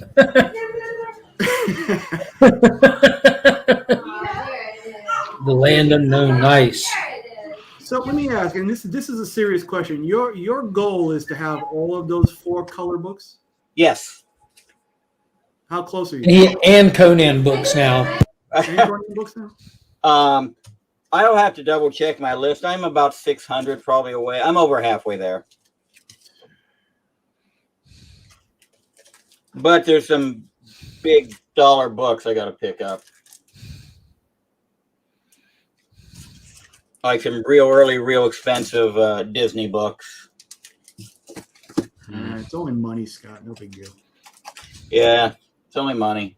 I may have to sell off some of my duplicates of other books in order to afford No, don't lie. Stop lying. Nick, there might be hope. Oh, he missed the mark on that Why the Last Man #1. Now it's probably worth 25% of what I would have bought it for a couple months ago. Yeah. Nice. Yeah, this will be another hour-long video going through these. You mean right now? I got actually a bunch of stuff in today. Look where this one came from. Hey, no. Don't dox anybody. Everybody's already got his address. He sends out so many AOKs. Oh, and I sent you a box too a little while ago, didn't I? That wasn't my address, Scott. Oh. Oops. I thought everything came from you. No. I guess Scott missed a portion of the show earlier when I was talking about opening a P.O. box as to not have my address out there. Yes, I have not been on all morning. And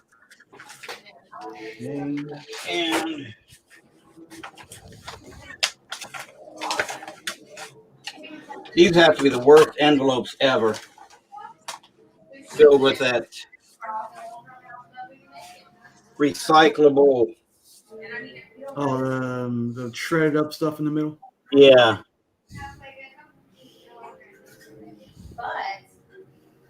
From the Cove, from Moody. Came with my bunny mask page. So I'm assuming this is one of his books.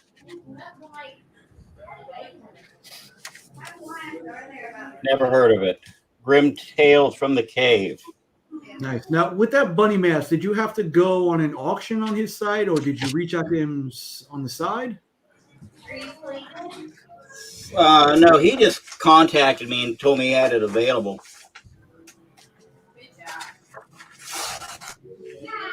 I need to get so he really doesn't sell other than direct. I've never seen any of his pieces up on any auction site.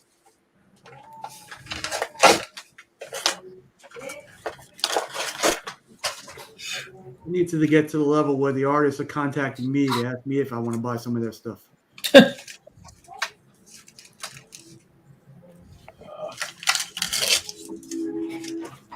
Nick, where's that Silver Surfer poster from?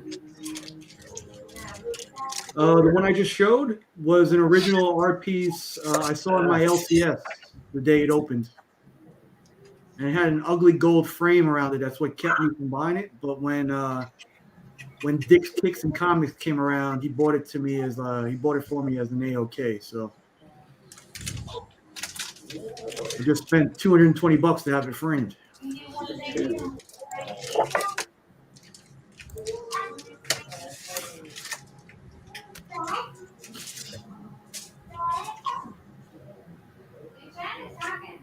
Man.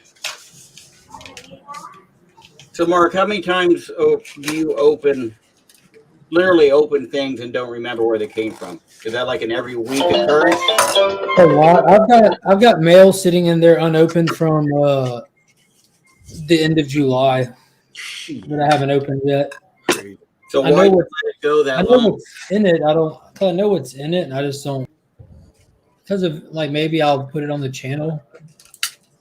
I've been trying to think of stuff to do differently, and I've got stuff that I've got some like Nick's privy to the books that I've picked up for really good price here recently, like some big keys that still haven't shown up on the channel yet. I'm trying to think of something to do differently so that Comic Journey doesn't get pissed off. Is he on now? I want to ask him a question about this whole look at me thing he's doing. Signed by Mark Wade.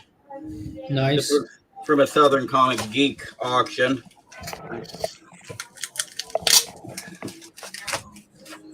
Dynamic Forces have a lot of good stuff, but I do find it to be overpriced. Chubby Flash. The Flash 115. The body positivity cover.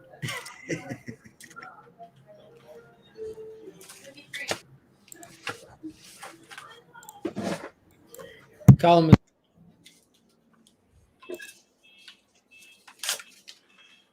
That's some kind of box opener you got there too. Yeah, I'm shocked he's just not shooting it open. Oh, I may do a video of that yet. I would be interested to see how accurate your aim is.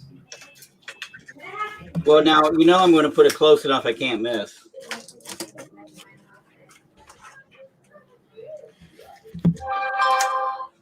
Boom. Nice. Barry Windsor Smith auto. No, not from my dad. That's one I would buy from you. I mean, the book itself isn't worth anything. It's just his signature on it. Yeah, my first introduction to BWS was that XO Man of War cover. I think it was issue number 5. That automatically caught me. And then when the Ultraverse came out, I found out it wasn't that good of a book, though.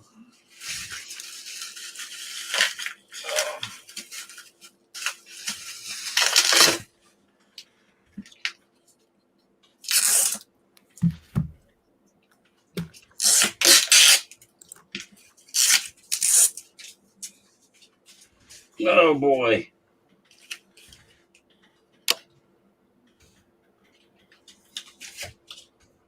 And it's amazing how much stuff we actually buy, right? Are those all the Conan books? Yeah.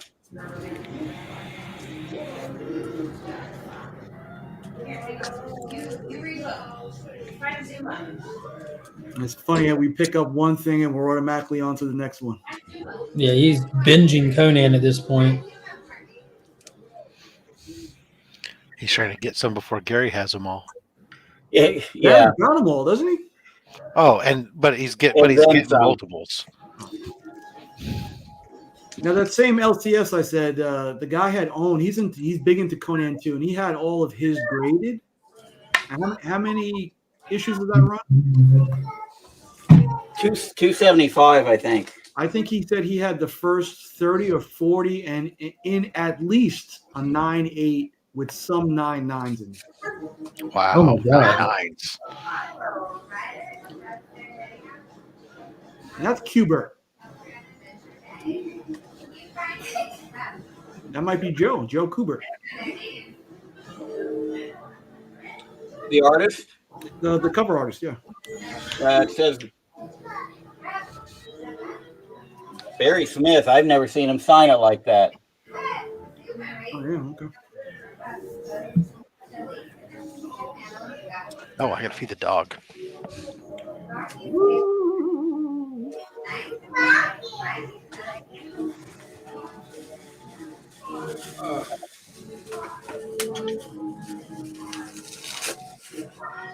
Yeah, your dad definitely got me a nice stack.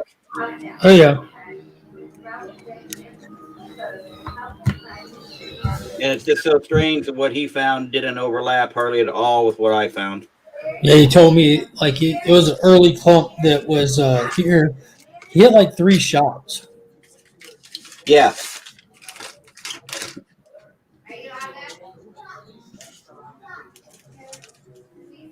Yeah, and they all were early issues. Mm-hmm.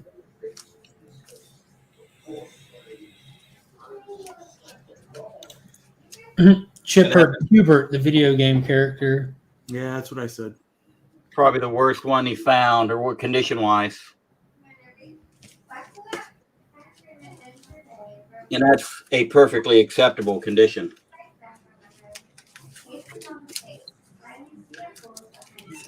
Yes, I wish I had that many shops that close together.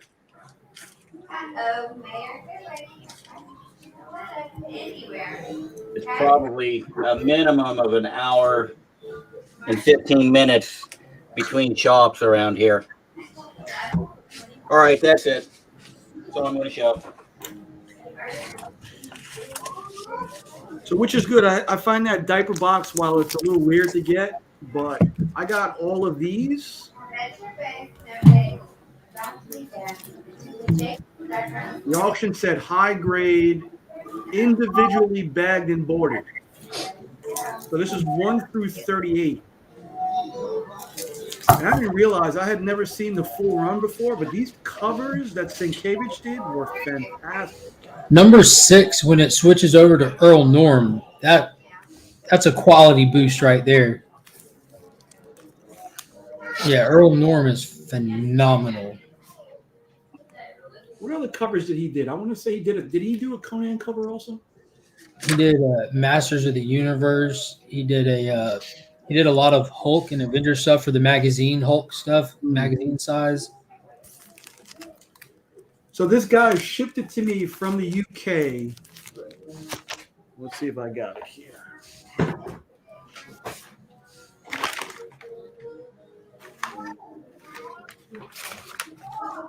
With a thin piece of cardboard right around it.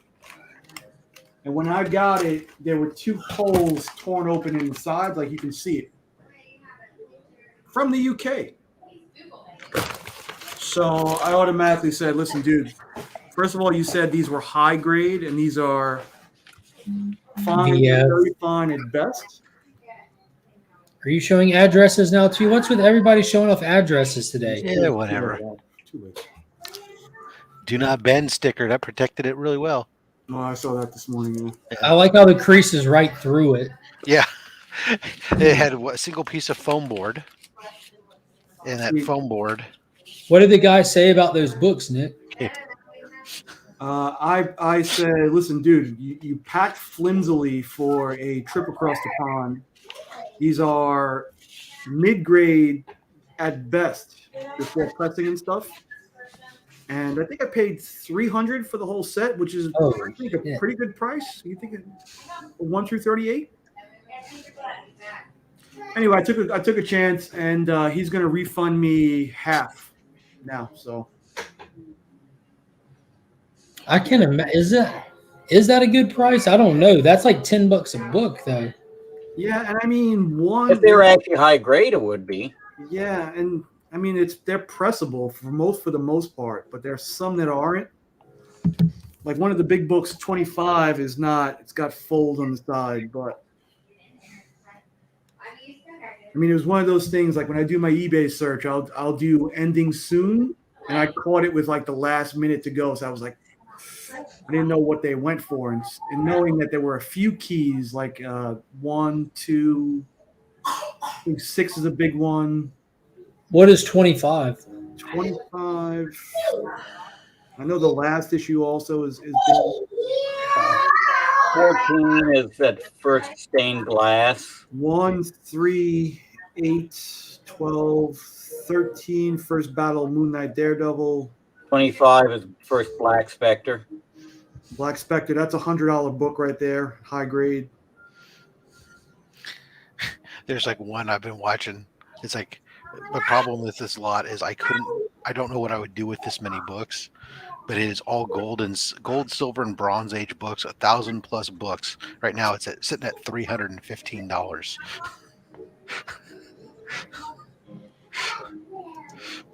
But, you know, and all the pictures are a lot of golden age. And a guy like Scott can bid that up the last 30 seconds, last 10. if I, you know what, it's like one of those things like I just don't. They don't look trashed. It's just like, man, I can't. 315. Richie Rich books, fucking just a lot of. Scott, don't you have that Richie Rich stuff too? I've got some, yeah. It's kind of hard to not buy a collection and pick them Bucky, up. Little I don't go out searching for any of it for sure, but I've acquired it over the years.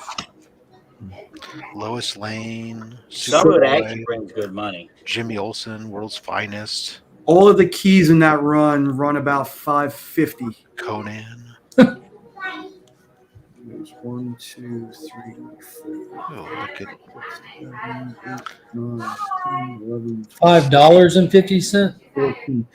14 out of the 38 are considered keys. And they come out to about $550. So. Are there going to be whatnot items coming up? No. I'm going to hold on to those for a while. I got to do a bit of pressing and cleaning on them, and then for those that can't get graded, probably will be. It might be something. And then they'll become whatnot items. And then they'll become whatnot items. And in all sincerity, like that's not a decent. That's pretty decent timing. Getting them now, having the time to work on them, submit them at a reasonable pace, and then have them right before, like the month before the show drops. Yeah. So we'll see. I have a couple of books I'm going to be sending to see what CGC is really all about, what their turnaround times now. We'll see if they're really caught up. Yeah, I'm about to. There you go, Scott. Take a look in the. I'm about to send 2 books to CGC as well. I'm going to send them over to Justin, like some older stuff. You know, I want to send. I think I want to send a Hulk book and. That's the first time I've seen them on a computer. Some of these aren't that great. Roll the dice on one of my OMACs. I don't have either one of my OMAC number 1s graded yet. Most all of my DC Kirby first keys are all graded, except for Atlas, the Dingbats, and OMAC, I believe. Oh, there's a ton of Archie in there. Yeah, there's a ton of a lot of stuff. It's over 1,000 books. But it's at $315. You're just like, oh, Scott's going to buy that right now. Watch. It's in Colorado. Maybe have Dave pick it up. He only wants $100 and something bucks for shipping. Yeah. Yeah, Dale of Suspense is in Colorado also. So they're basically neighbors. Yep. I mean, Colorado's right next to California, so it's got to be close. They both start with the letter C, so they have to be. When you use a drop down to figure out what state you're in, right near each other, right? A lot of Richie Rich in there. Makes sense. Scott, have you bid on it yet? No. What do you mean no? It's more of a curiosity thing. Lost in Space. A lot of Archie and Betty. Hey, so have you talked about the big time collectible stuff coming up? The Fly. Who was that question to, Nick? Who's the big time collectibles guy here? I've heard of Small Town Collectibles. Could be that too. Yeah, I'm not privy to what you're asking. Dude, there's a lot of books in here. My God. It's 1,000+ books. I see, but he took the time to take a lot of photos too. Try to get as many in there as he could. Yeah. Yeah, he did a great job with it. To give you an idea, it gives you a good idea of what to give you an idea of what's in it. Because you could just say 1,000 books, and it could be, so at least you have an idea of some of the what's in there and so the type of stuff that's in there, and a lot of GI combat. Now finally I'm getting to some of the superhero stuff. Unknown Soldier, X Factor. I see Incredible Hulk in there. I see Conan in there. Some Superman. it's just like for me, it's like the price per book. It makes it like where it's tempting, but you're just like, for me, it's like, what would I gotta do something with everything I don't want. Where are you gonna find all those backer boards? Fucking deal with that. You only have to find the ones you want to keep. Yeah. The slab of giveaways are going to change dynamically. You get 500 books in a wait. In a diaper box. You probably would have been smarter to lot them off into, I mean, in a lot of ways, but it would have been easy to lot them off by company and do Dell lots, Marvel lots, DC lots. And you don't know if maybe get more money out of them. I didn't even pay attention to. I never even looked at the seller to see if there are other lots. You know, this just could be another lot of a. You don't know what he's selling. House of Secrets hiding in there.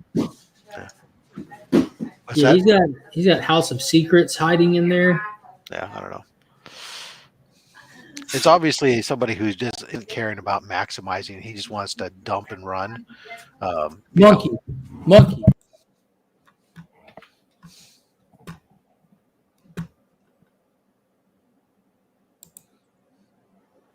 He said it's part of his collection, so. Yeah, but right now you're talking about it's sitting at $300. That even with shipping on it, it's less than 50 cents a book. That's why it's like Jesus Christ. It's like so tempting because okay, could I find a way to dump these at a buck a book or something and double my money? but you have to go through all that, right? So it's not for me, but Mighty Tylox, what is up? And that's just one of those things when you get a big lot like that, then you wonder, are you lucky enough to get the one book in there that just all of a sudden you're like, holy shit, slip through Rob, can you play you're a moderator on here, aren't you? Camera's not on. Hold on. Will you comment real quick, Rob, to see if I have you modded? Oh, in YouTube? Hold on. So you could throw the link in there. Tylock wants to check these books out. Oh, God damn it. Sure. I'm sorry, man. I'm trying to. I want my YouTube break out into another tab. Bastard. Oh, you know what? I can't. I wouldn't be able to do it from here anyways because I'm not on. I'm on my work computer. I'm gonna have to sign in. Oh, don't worry about it. Sorry. I got it. There it is. If you want 1,000 plus old ass books, there's the link. Hey Kyle, how did it go? Went good. It's off. The ankle monitor. Clear. No more ankle. I can now be at least more than 1,000 yards from my house, but it's still 3-year probation. And still not 1,000 feet close to a school, right? Right. Oh no, it had nothing to do with schools. But yeah, also. I think that's a stipulation. Now starts a long process of growing your leg hair back where the ankle monitor was. Yeah, what a pain. I like to shave my legs occasionally. You can't travel through time now. Yep. I mean, you look so different with the goatee, man. This is awesome. It's like a brand new you. Like I said, I can't tell you and Scott apart anymore. I still I got to figure out what to do with the sideburns. I left it like that, but my razor died. It's charging. What's up? Shave them off. Really? I've always had sideburns. Dude, lightning bolts. Don't be a hippie. Lightning bolts. Lightning bolts would be cool. I'm so jealous of y'all that grow thick facial hair. I would be doing all kinds of stuff. Is that really I don't know how if yours lightning goes? bolts really are a good idea these days. Look at that. The only sideburns that work are Nick's. See, I still think that has Nick some needs to shots, shave the man. gray area because Nick could do the up and over really well. Like, wow, up and over. and that way you don't have to worry about getting food on your beard because it'd be clear. Just Nick you're thinking like zigzag it? Yeah, lightning bolts. Or like I don't think I could do like a full lightning bolt with because your weird full sideburn with the goatee makes it look like you screwed up while shaving. I don't think it actually this was hard to shave it like this because I couldn't like go up here and I couldn't go down there. Why don't you just shave it in a penis shape? Isn't it already? That was hard for him to get out, but he did it. It looks like do you call this one Richard and this one Grayson? Yeah. when I love that cover. I don't care. Sweaty Richard variant. That cover is awesome, and the artist is awesome too. Babstar. Shout out to Babstar. That's a 9/8 contender all day, Nick. It is. No matter if it's like torn, detached cover, it's all 9/8 here. I need to get a freaking haircut too. I can help you. Well, the goal is to donate the hair, so like it's not dyed or anything. So you got to grow it much longer then. Yeah. So I'm at 16 inches right now. I should be able to get away with it. Oh, congratulations, man. Nice. Thank you. God has blessed you. Well.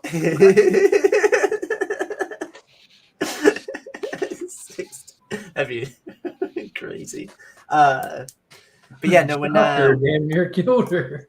Speaking of dicks, there was the box that Nick opened. I could have like when Kyle came on and prefaced it because I hadn't seen the video until you guys kind of double released it here. But I thought that it was like actual like dildos and stuff. Yeah. So he should have put the underneath the gutter.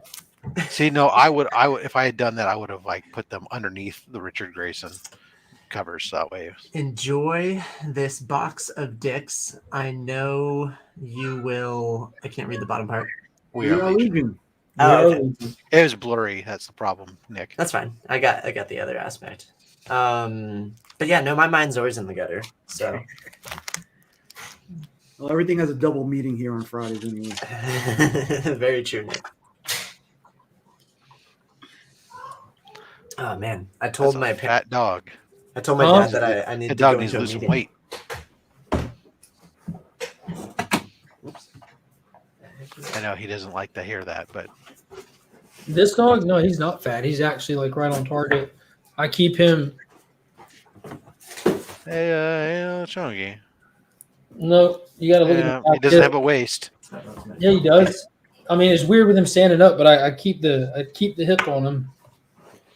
Yep. Like me, I think he could lose a pound. Which is definitely difficult with Monkey here because if she eats, he has to eat. I don't know if you can tell it, but this is not a mini. Like I know it's hard to look. Oh, you know what? I thought it was a dachshund. This is a dachshund. It's not a mini dachshund, though. Oh, but okay. Does he have back problems? He's long. No, not yet. Well, they will. That's why you got to keep them. You can't let them get fat because they will get back problems. Dachshunds, basset hounds, any of the long back dogs there with short legs, you have to. I'm still hyping up this book. I think it's freaking awesome. We Promised Utopia. I think everybody should check it out. Pass, because Kyle endorsed it. It's just a good book. If Scott endorses it, maybe, but if Jennifer Rebecca is endorsing it, no. But yeah, I just read this is issue 2, and it was just as good as the first one. Oh, if you say so. Which was amazing. Flashes today. Jesus Christ. Nobody else here read Chicken Devil yet, have they? I know that most of y'all don't pick it up probably. Number 2, I haven't yet. Taylor said it was awful, So that means nothing at all, right? I don't know. I agreed with Taylor. I'm not. Has Taylor ever liked anything? I was gonna say I'm not opposed to his opinion, but I think that his ratio is way off. That's fair. That's very fair. That's all right. I like it. Uh-oh. It's not even 10 a.m. and I'm out of coffee. I read it. I didn't like it. Yeah. Is it weird that I work from home and yet I bring a thermos full of coffee to work? What are you looking for? Tylux, read We Promised Utopia. Phenomenal. It's almost time to go get Finn. I know. I love the colors on the covers. You're welcome. Hope y'all have fun and stay going a long time. Hi, Kyle. No, I said I hope y'all have fun and stay gone a long time. We will be gone a long time. Okay, because at some point I think I'm gonna try to take a nap. I don't know. Haven't decided. I might try to take a nap. I haven't decided. What does he say? Let's see if Mark will take a nap. Take a nap. You're not gonna take a nap. They just rolled the dice. I'm not taking a nap. I rolled an 8. Yep. You roll an 8 on a 7-sided die. I rolled an 8 on a 7-sided die. Yep. I'll take those Roll dice for initiative. Nope, you have too much initiative to take a nap. Sorry. You're over initiated. Your problem is your hat has +4 to initiative, and therefore you can't take a nap.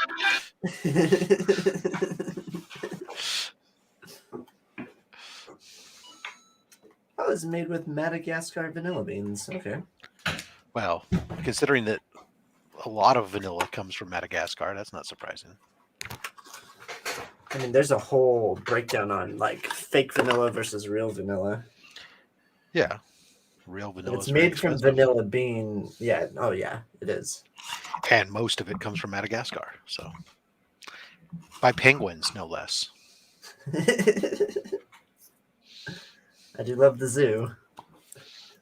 All right, so we're gonna try to do a simultaneous. Oh, I'm into it. I see what you're doing. Unboxing. Yeah. Okay.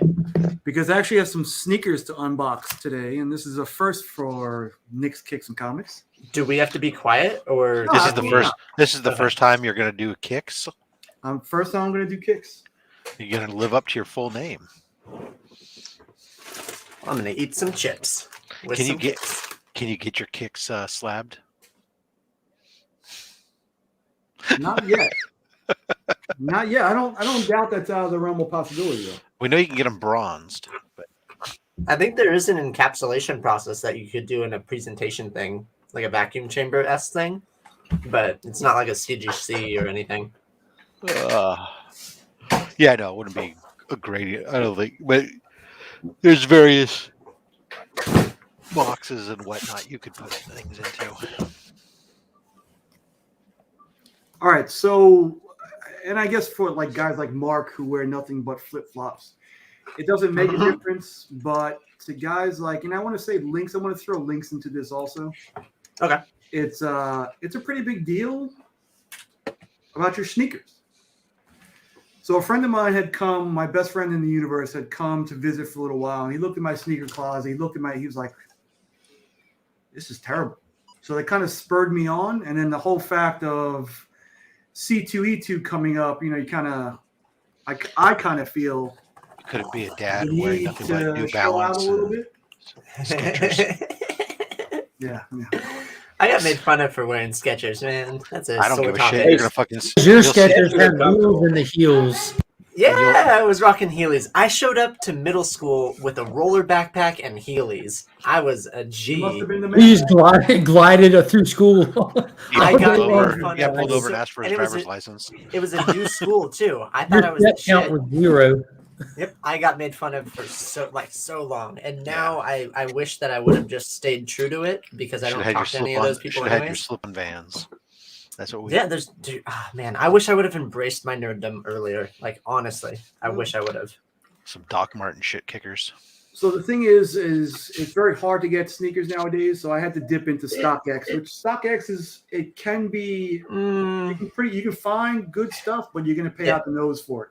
Nick, those shoes you were talking about last week that you were in like the virtual waiting line for or whatever, did those happen? Did you get a pair? No, of course I didn't get a pair. And actually after this, I'll show you how much those went for. But these, which just came out, these are going to be my walking around shoes.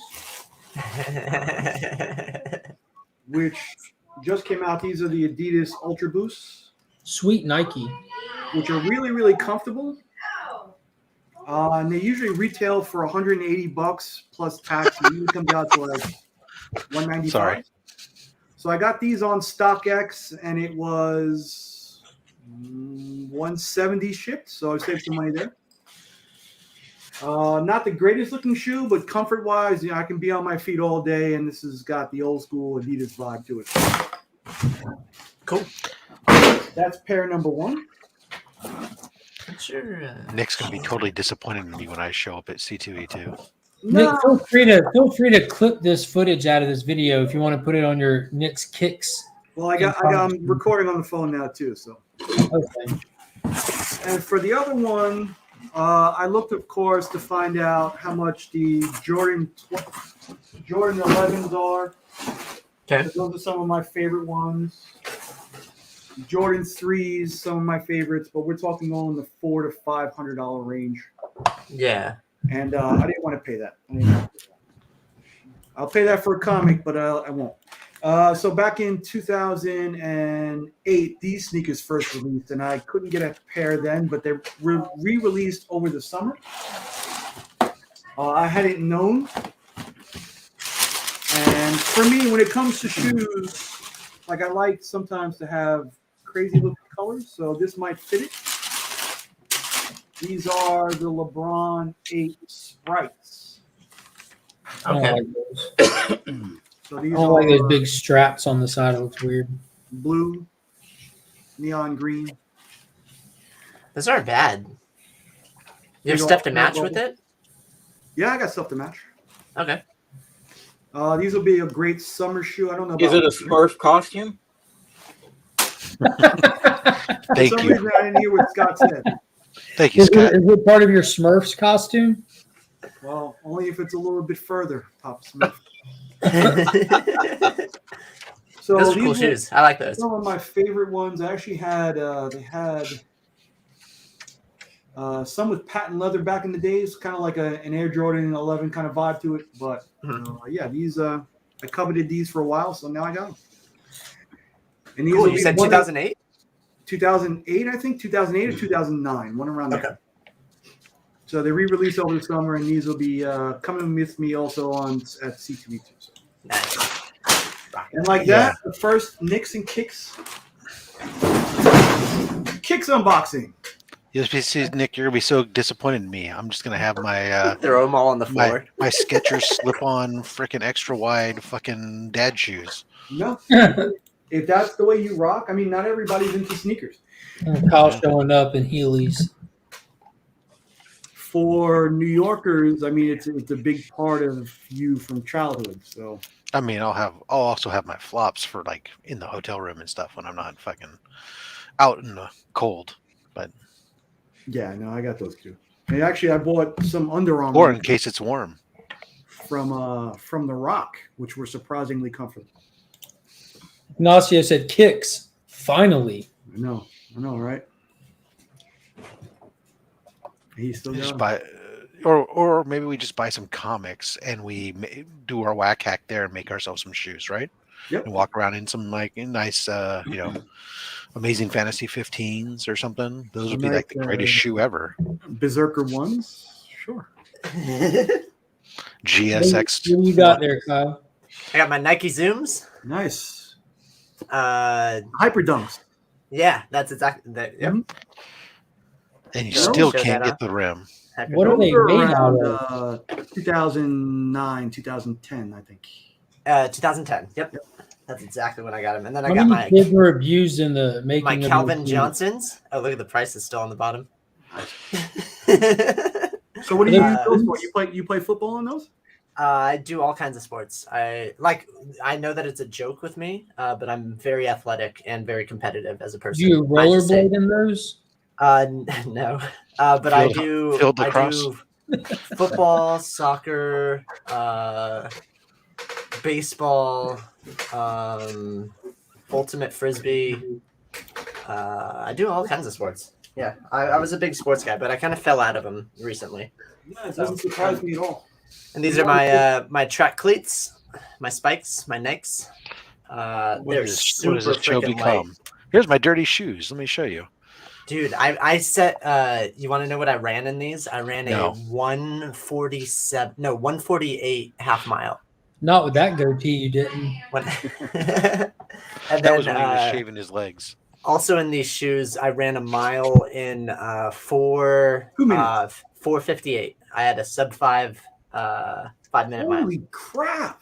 So in those shoes, those dirty shoes. Yeah, I know I'm fast. So Smurfette, what's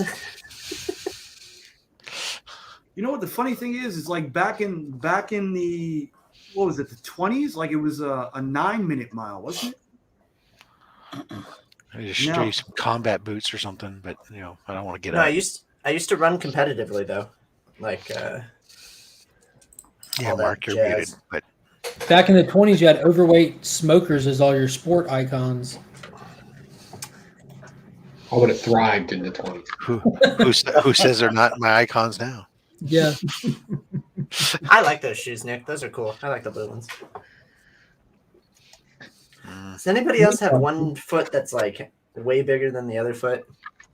Dude, in the past 5 years, I grew. Symmetry is not normal. Everybody will have some variation to some degree. 2 shoe sizes in the past 5 years. I grew. Wow. From 10 to a 12. My feet, my right foot's a half size bigger than my left foot. What if the shoe companies just change the way they size shoes to charge more for the bigger sizes, but really putting in the same amount? You mean like after size 10, stop doing half sizes? Those fuckers.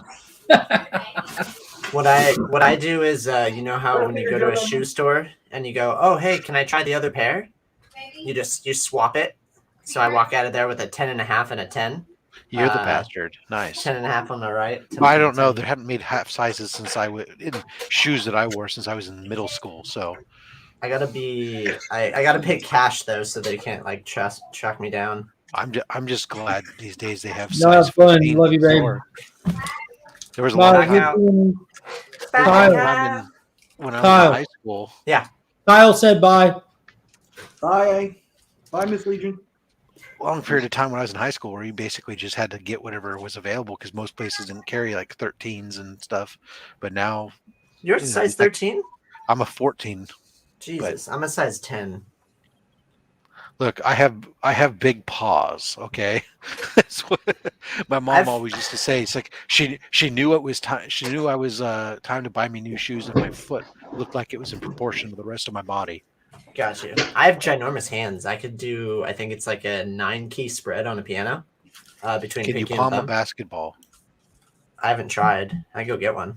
Yeah, that was not a sport he mentioned, Rob. No, I'm not good at basketball. I don't play basketball I either, do- but I can palm a basketball. I got basketball shoes, but I'm terrible, man. I can Like, palm my children. That's all that really matters. Yeah, I mean, granted, palming a basketball is a very good for a regulation basketball is a challenge. I can do it. It's a challenge, but it's about the it's just at the outstretch. Nick, I can shoot, but it's a height game. I'm Shoot is easy. I'm You just gotta get it in your 5'8". scope. I just get. Line it I was up. about to say, I can shoot. I get swatted so easily. Go ahead and hit your basketball. I'll swat. I'm just saying, like It's I like- have good hops, but I can't He's get above shooting, like we're on these shotgun. 6'4" dudes. Pull. Like it's ridiculous. You Take that go up ball against right out of your somebody hand. 6'4" and they're putting their arm like freaking 8 feet up in the air. Yeah, that's why I don't deal with that. I'm short. I had to Comparison. I had to fix my arc, so it's just like freaking skyrocket just to get it Click over clack. people. Well, booyah. But yeah. Gotta go up at least 88 miles to time travel. So you better be fast. Gotta I'm not generate that that fast. 8.1 gigahertz. I went out for park rangers. I did it was like a Not the National Rescue Park Rangers, though. It was No, the Park like Rangers. hold it. Rescue like, Rangers would have been a completely different show. like national parks, like an actual park ranger, and we did like the physical thing, and they told me I had the second fastest time that they've seen for the 100 meter dash. Mm-hmm. It comes in handy when you're, I don't know, why it I was became wearing. a handy I park did it ranger. in khakis too. Like it was freaking tough. Well, they just want to make. They want to make How sure are they that making you're like. you run? Do they not have vehicles? I guess maybe if you're in the woods and the bear comes up, It was actually pretty because nobody strenuous. would actually come across a bear just normally walking around, right, Kyle? Right. Well, we jump into a pool with our clothes too. Luckily, that was at the end. Oh, because that comes up all the time in the parks. Hey, Dale. What's up, Dale? Still at work. Yeah, we got it. I can't tell if Mert's reading something or contemplating life. No, I was looking at a message that commented. Mark's pretending to be important.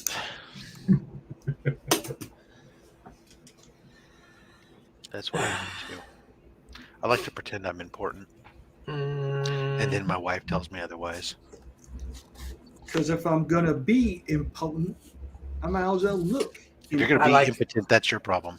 Remember that? I like the green ones. And maybe your wife's. Was that green or like a neon yellow, like Scott's jacket? Like a neon, like kind of like Scott's jacket.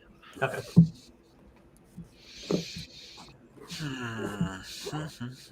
I think Scott's got the most comfortable YouTuber chair I have ever seen. That thing looks like it belongs in somebody's living room.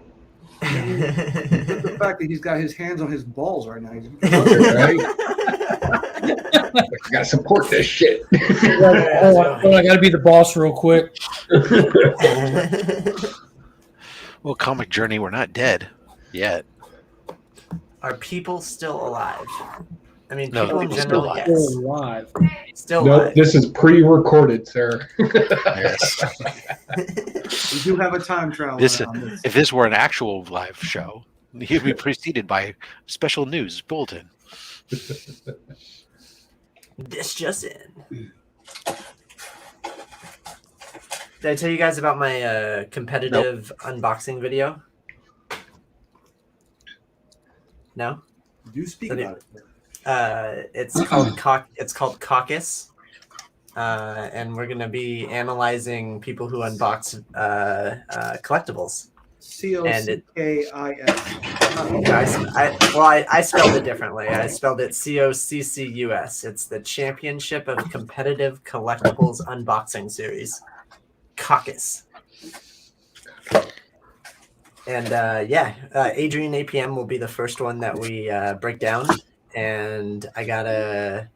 It's So you guys are just doing commentary on unboxing videos? Yeah.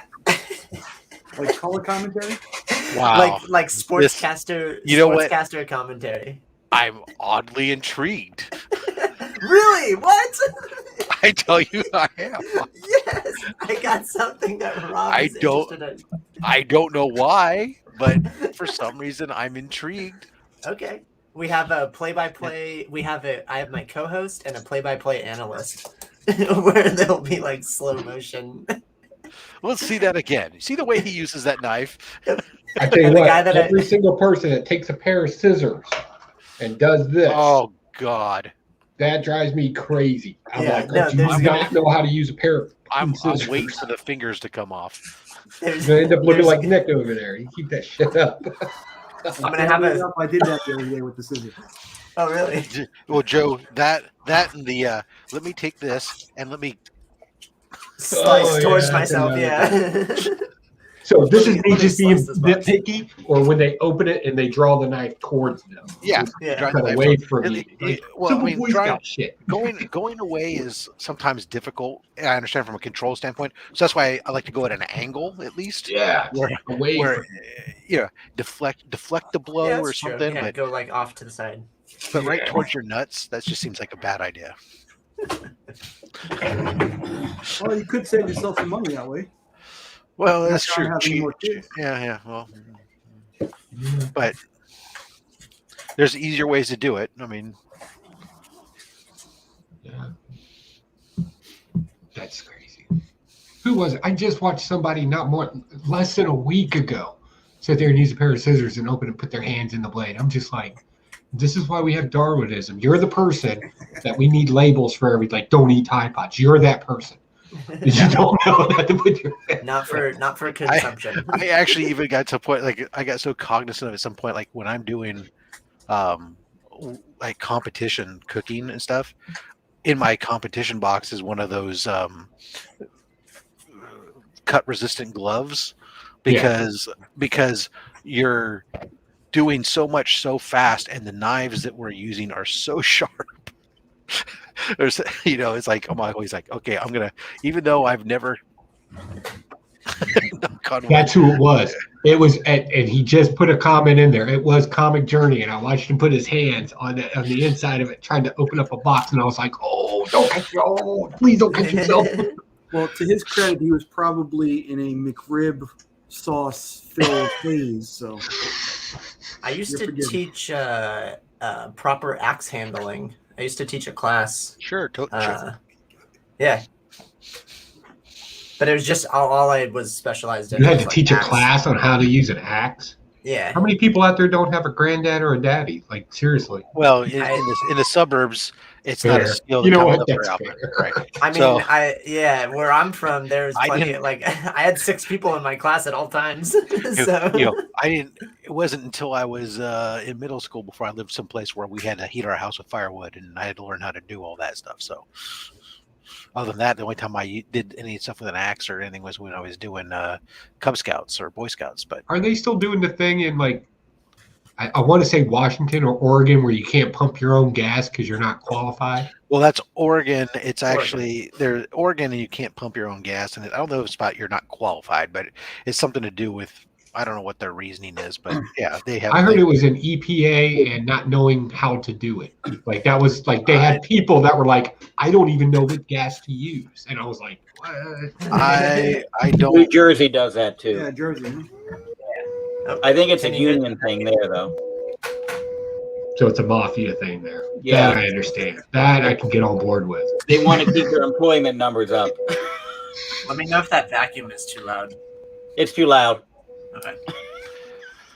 Says the guy where every errant noise comes from ever on the street. Right on cue. As his freaking phone rings, are you kidding me?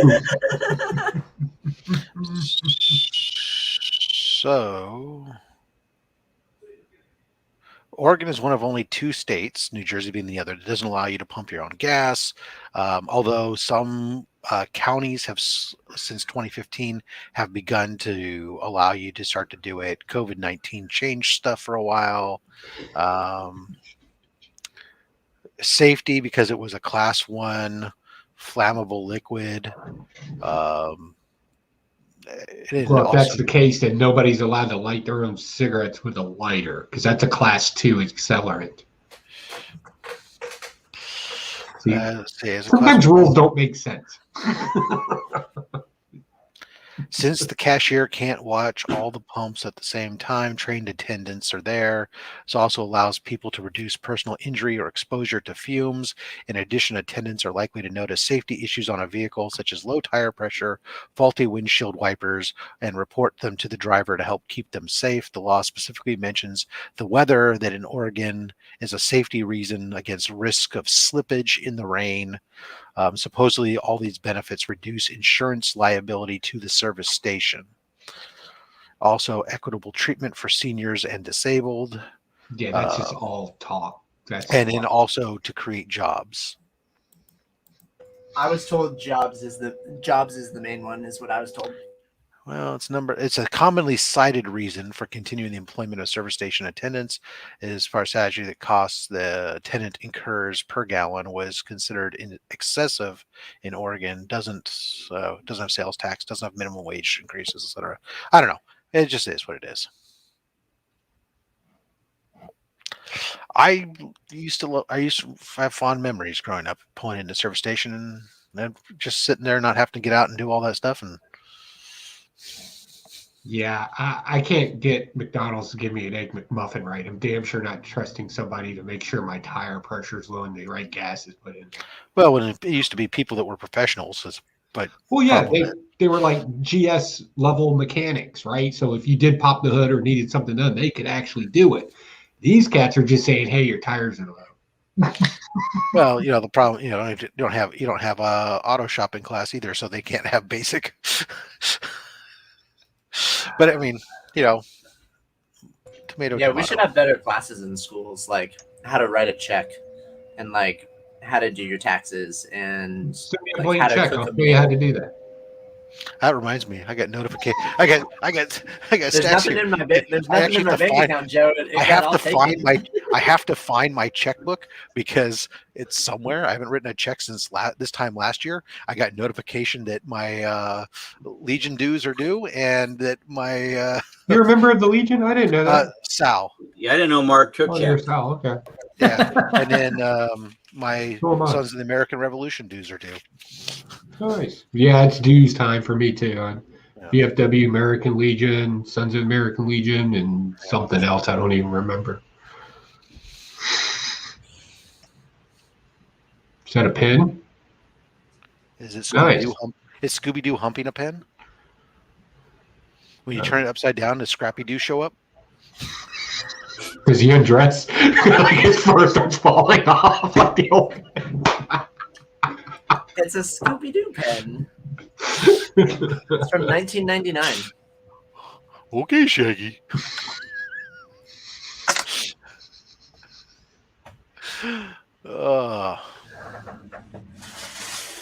So over the summertime, I had a couple of young kids kind of interning at my private company. Smart kids, but oh my God, just basic stuff that's like eluded them. Like they came in, they have engineering degrees, and they kind of came in and learned how things get, concept to market type stuff, right? So we had some things we were working on, and I was like, hey, I need you to find the center of the circle, punch 4 holes in it squared inside the circle.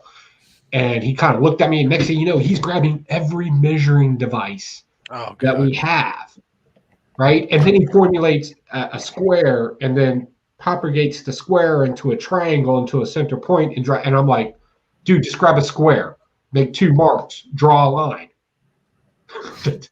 That's the center. Street smarts versus book smarts is definitely a thing. And he's like, no, we were taught this in our engineering. And I was like, yeah, I took an engineering class too. It's you're but also overcomplicating how they're taught to do addition, subtraction, and stuff is also all screwy out too. So my daughter brought that garbage home, and I was like, don't do that. Just memorize this. Yeah, it's like whatever happened to memorizing the multiplication table. God damn it! Yeah, right. We even had a little song we sang with it.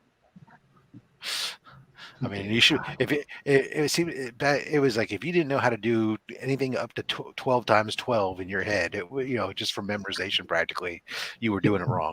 We used to make fun of the kid that couldn't figure that stuff out. Like, aha, you're stupid. What's 9 times 4? Do you even know? Like, we would mess with that kid. It's like, no, can't do that. You got to draw some complicated theorem. Yeah. I love it because then some people say, well, it's supposed to be more how you do your math in your head. I said, I don't know about how you do your math in your head, but like if I add up like triple digit numbers, no, in my head, I see them written on a blackboard and I'm going. Although I do want to go back, time travel, and go back to middle school when I was like, why can't we just use a calculator? And teacher's like, you're not always going to have a calculator with you. We go back and hit her with one of these things. What are you talking about? I have one always. Yeah. Here, in whatever room you're in, probably at this point in time, you can probably say, hey, Siri, hey. Yeah. Technology, imagine that. Just an old head stuck in his old ways, I guess. Where's Comic Journey going today? Well, I'm on my normal travels. Is it bad that I watch you travel around and I kind of treat it like it's NASCAR? Like I'm just waiting for that car to come. I'm doing the whole Kel Yarborough thing. I'm doing the noises with my mouth.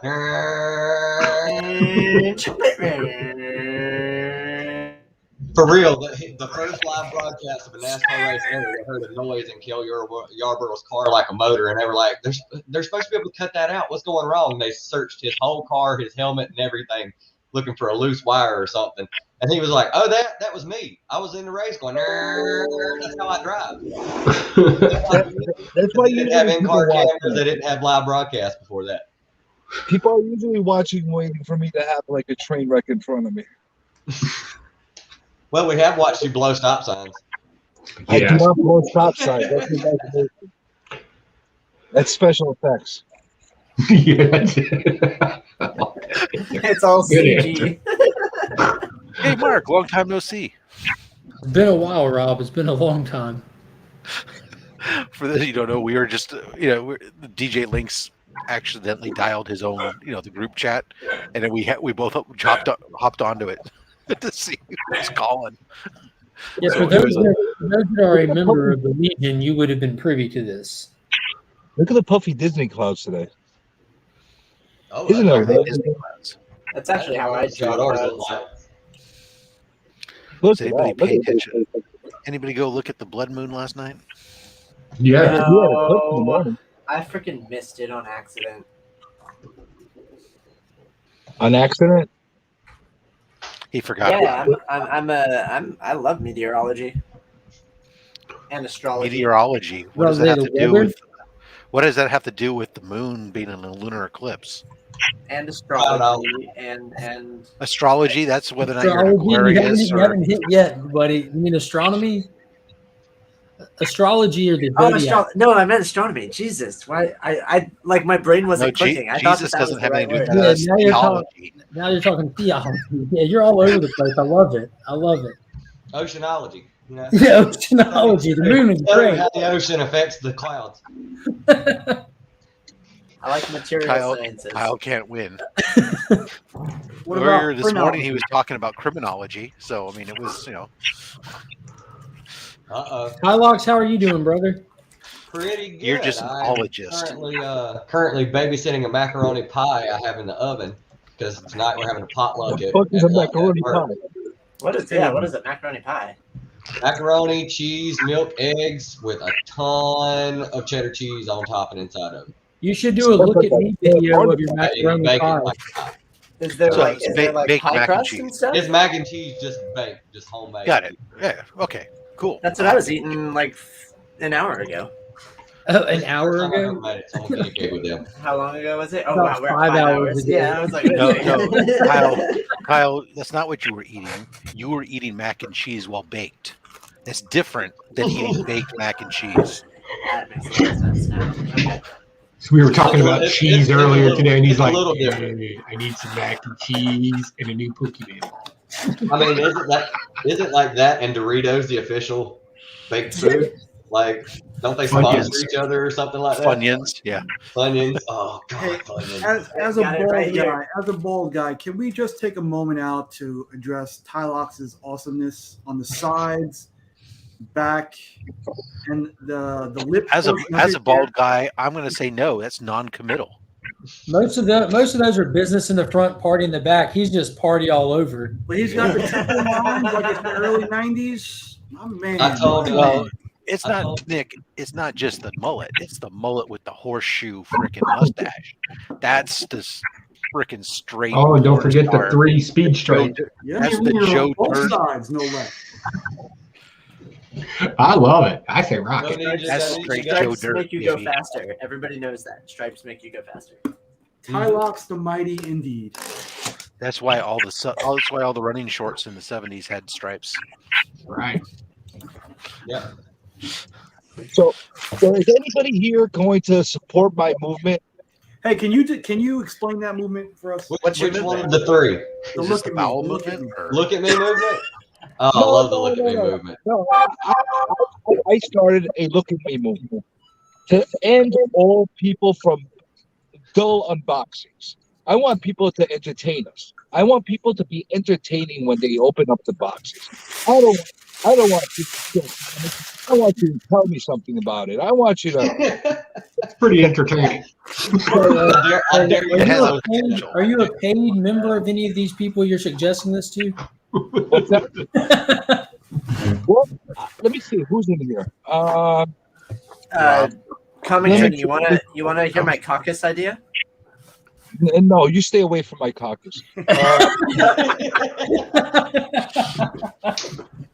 Oh man. But how you call it? No, actually, every effort and it puts some kind of brain power towards how they're going to present and talk about their comics. It's the guys that you just show the comics and like they pull out like a bunch of new comics that everybody else got every freaking week, and they just say, "Look at me, I got comics," and they don't even say a thing about it. They just show them off, and I'm supposed to sit there and be entertained. And they send me links. They're like, "Oh, please watch my video. Give me views." I'm like, "Okay, I'll go watch your video," and I'm duller than watching. It's duller than watching Page Ride. That's all I'm trying. I'm trying to bring some entertainment to our community. I want somebody to dance for me, Dan. Well, that's why you don't watch And it. for my next unboxing, I will do it in a bear suit while rolling around on a ball. While juggling. Watch my unboxing as I juggle these balls. Okay, Joe does look at me, but he does it with collared shirts on. And what you guys don't realize is I'm trying to start the boxing movement where we actually box stuff and not tell you anything.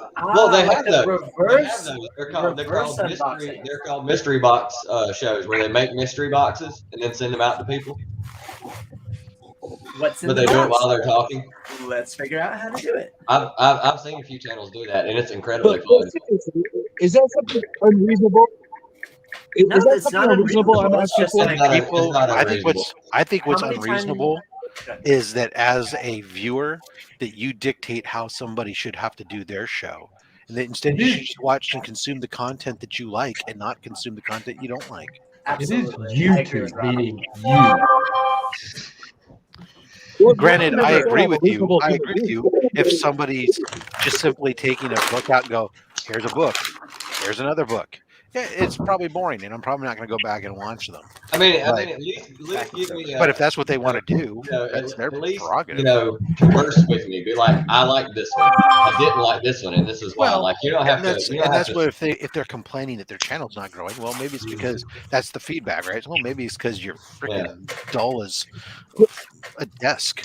But you know what? Oh my God! I get blasted by people on IG all the freaking time. Really? Of the stupid videos, and it drives me crazy. Well, I would ignore them or drop them. I'm just trying to help people. I'm not doing anything bad. I'm just trying to help people. Tell people, listen, I didn't say you're doing anything bad. You need to work Nobody on said you're doing anything bad. Kyle, why are you? Kyle, my question is, wearing why are you blasting the poor guy with links to your videos? That's what I'm saying. Like, Comic be Journey, honest- can you confirm whether or not I've ever sent you a link? Oh, you know, I just don't like you normally. You know, Well, that's a fair cop. That's at least you're honest with me. That's perfectly fine. Actually, you know what? I love giving Kyle a hard time because he can actually take it. He's great. Like Oh, that. yes, he can. With enough lube, he can take almost anything. You could, and really, if people That wanna- is a badass Superman page. that is a badass Superman page. I don't even Here, like for the- Superman. I don't even see his Badass ass Superman anywhere. page. There's a I think it's a Neil Adams cover of Superman. I want the book, even though I don't like Superman. It's the one where he's holding his arm out in the jaws of the lion, and it's trying to bite him, and it's not doing anything to him. I've been talking to Comic Journey for a long time, at least a month or so. Yeah, and I Oh, want to man. say something about Kyle's stuff. Whether you like it or you don't like it, it's amusing. There you go. That's the In whole its point. own way, it most definitely is. I got my Kyle's own stuff thing. uses me, Ky- and I Kyle like is trying like to figure it out. sauerkraut. It's an acquired taste. Yes, Some people Yeah. will like it, Oh, and yeah. some people don't. Absolutely. What'd you say, Tyler? 'Cause I couldn't hear. your stuff confuses me because I don't know where you're going with it. So I just have fun trying to figure it out. I'm like, is he trolling? Is he being serious? Why is he reading naked? What the hell's going on? You give me a little mystery. You're like the mystery science theater of YouTube. I can watch you and just kind of converse with myself and just be like, what the hell's going on here? Like, Just understand that everything's thought out and pre-planned, and I tweak small things too. Like yeah. Well, you can work on that. But I'm like me. All I do is whatever comes to the top of my mind, I just spew out like freaking diarrhea. But,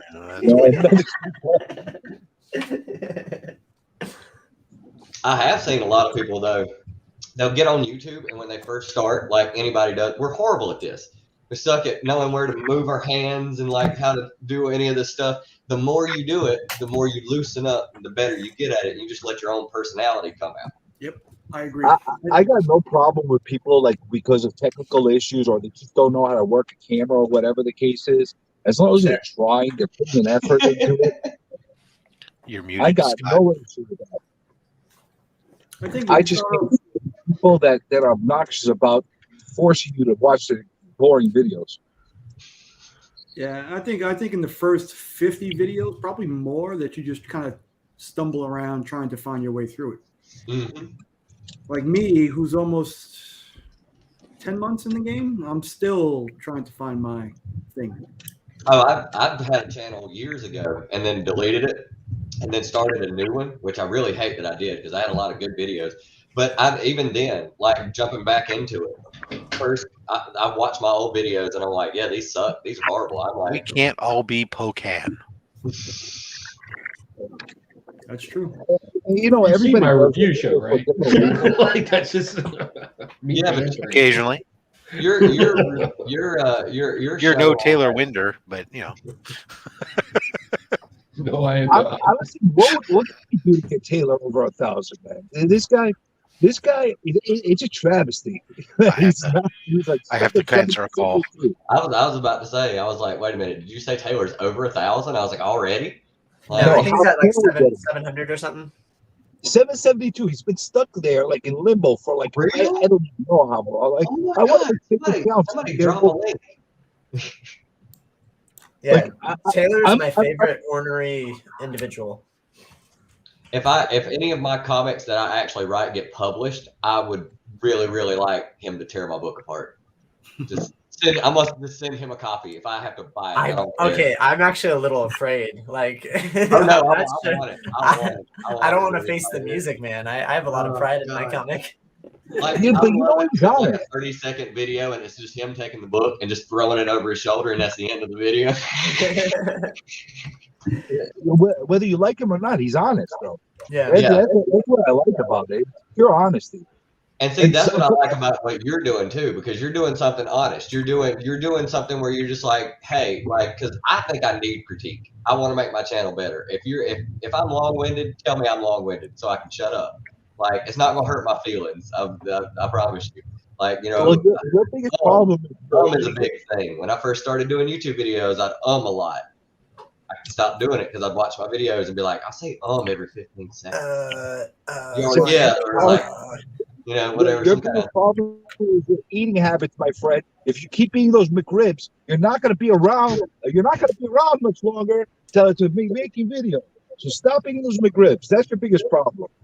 To be honest, I'll let y'all in on a little secret. That's the first time I've ate McDonald's in like 5 years. Oh, you just stick it to me like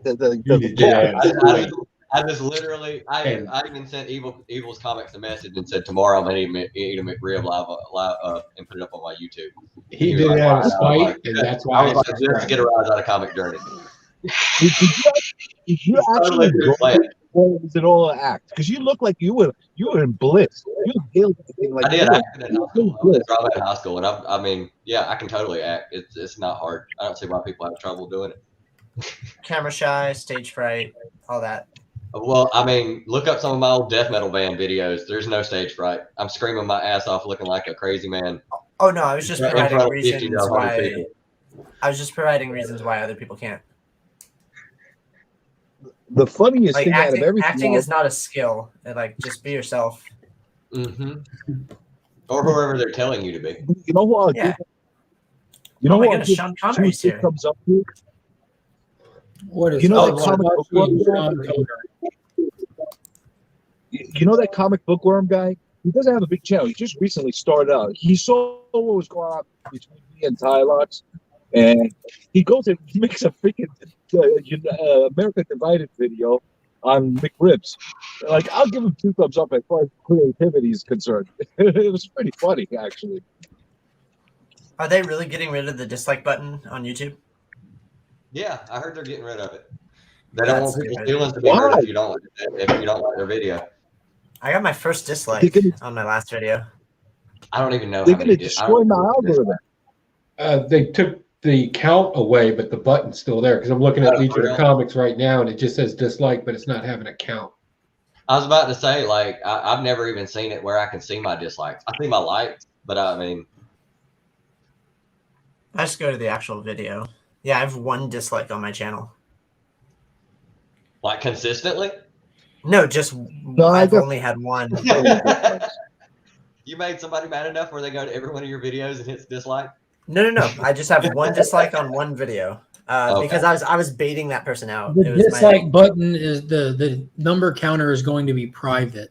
Yeah. So you can still like or dislike for the sake of your personal algorithm, and the person that you're liking or disliking can still see the counter on it, but it will not be public knowledge, the counter on it. So you can't ratio somebody and build public opinion off of a ratio. And also, so if something is spouting BS, it's not obvious to the people that are looking at the BS that it's BS. It's also a manner in which hiding BS. Misinformation, extremely one-sided stuff. It's not going to be fairly obvious to a layperson when they see it that something's amiss here. Hey, I just hit 250 watch hours. That's cool. So I've been denied for the 3rd time for monetization for Evil Layer and projects. They know something's wrong with you, huh? Yeah, they know something's up. But they can't figure it out. Well, it doesn't matter. They keep saying reused content, and I'm like, I don't. Oh, like, I switched everything over to its own channel. You know, where does it exist? Yeah. Yeah. And I'm like, would you please be more specific on what content you're talking about? They don't answer back. I made somebody angry, I guess. I don't know. That's all right. Returning viewers. That's cool. I love these stats. This is freaking nuts. You can go crazy with those stats and try to figure it out, man. I can't figure out this freaking algorithm. I can't figure out for the life of me. If this is accurate, I only the only people that like my channel are like older males. Yeah, no. If you look at mine, it says I don't have it. Not a single female has ever watched any of my stuff. That's obviously incorrect. So, I give it a 50-50 split. No, I know it's wrong. So I don't care about them and their What is it, like the local ladies bridge club watching your channel while they're playing bridge? I love the stats thing. I always look at the stats thing on my YouTube Studio. I'm always scrolling through it and just seeing how it goes up and down.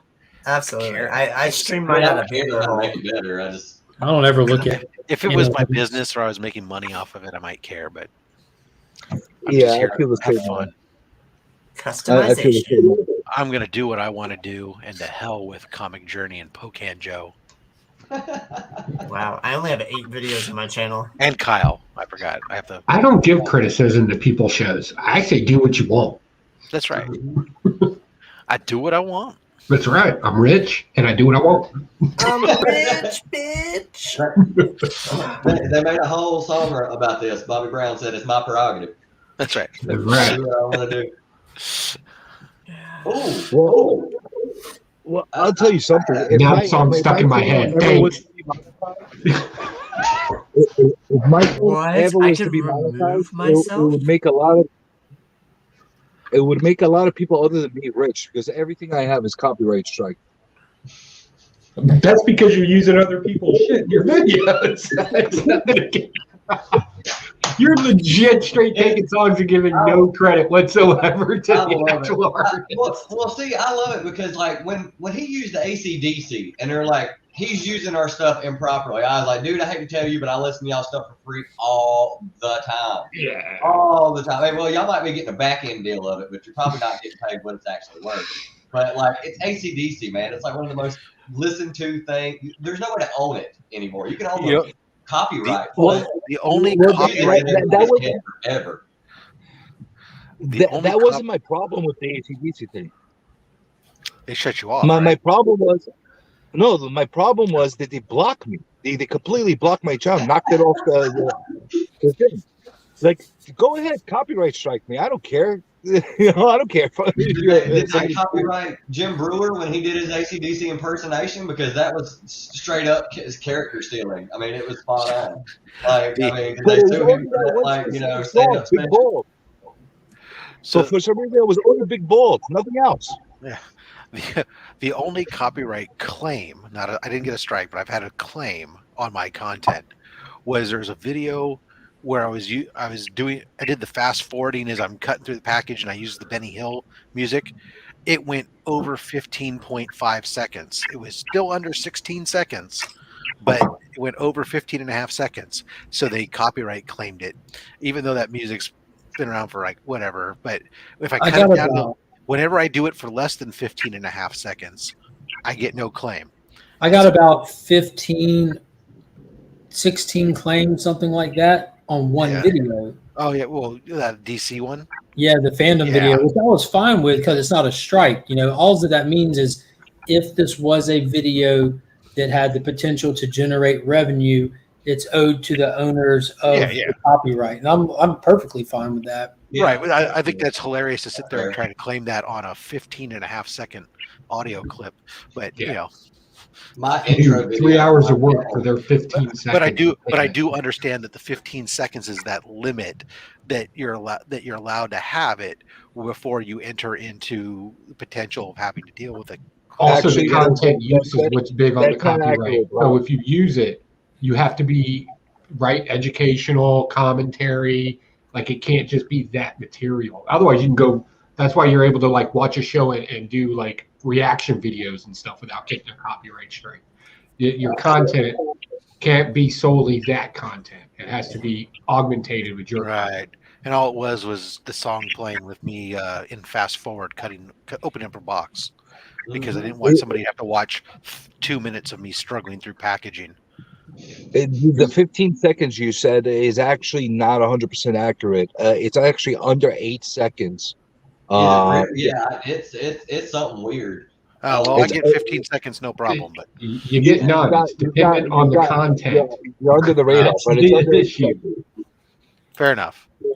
The reason why I know this is because I learned a lot of stuff. Believe it or not, as much as I can't understand about the algorithm, I understand enough because of my real estate channel of how that works, and there was a lot of things I had to learn with these copyrights of how they work. 8 seconds or under, and not everything. There's some songs that you can't even put 1 second on there. It all depends on what you're putting on, and how identifiable it is, and how high the volume is compared to the rest of the video itself. Yeah, that's true.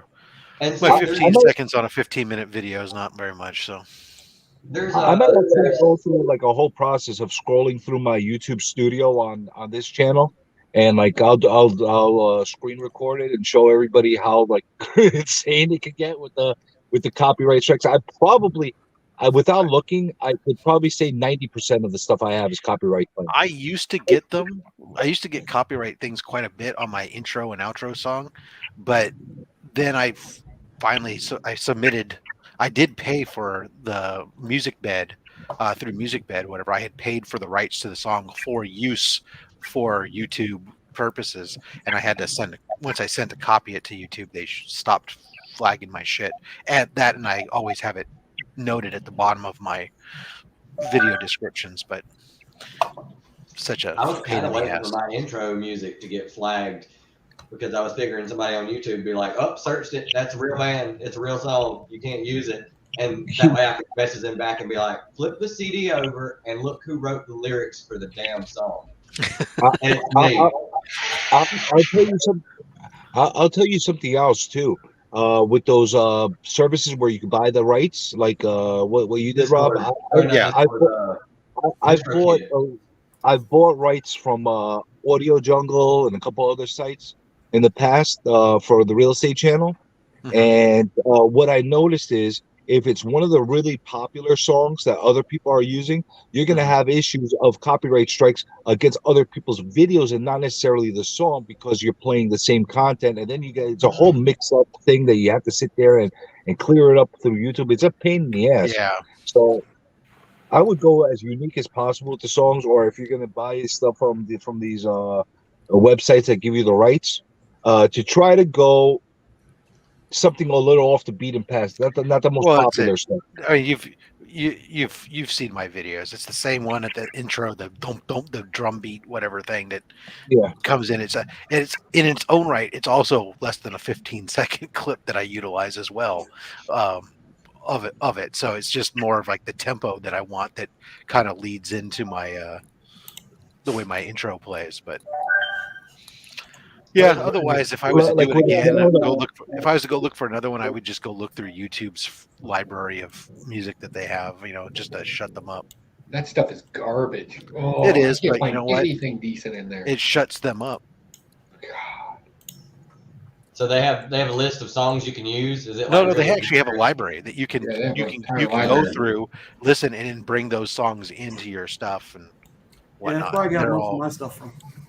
I was about to say, when we did our cover of one of Death's songs, we used DistroKid, and we literally just sent them a message and told them, hey, they're wanting to do a cover of your song and put it on a CD and sell it.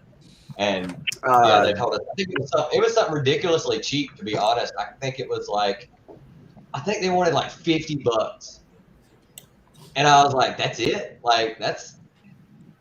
I figured it'd be more than that, like a one-time thing. I figured they were going to say like $1,000 or something stupid, but no, they were like $50, and I was like, okay, cool. And then we ended up meeting them later, so it was just like, can we have our $50 back since you think we're cool? You got to figure too, young musicians, it's going to scale for who's using it too. I think. Chip made a good point. Yeah, Stream Beats is good. I use Artlist.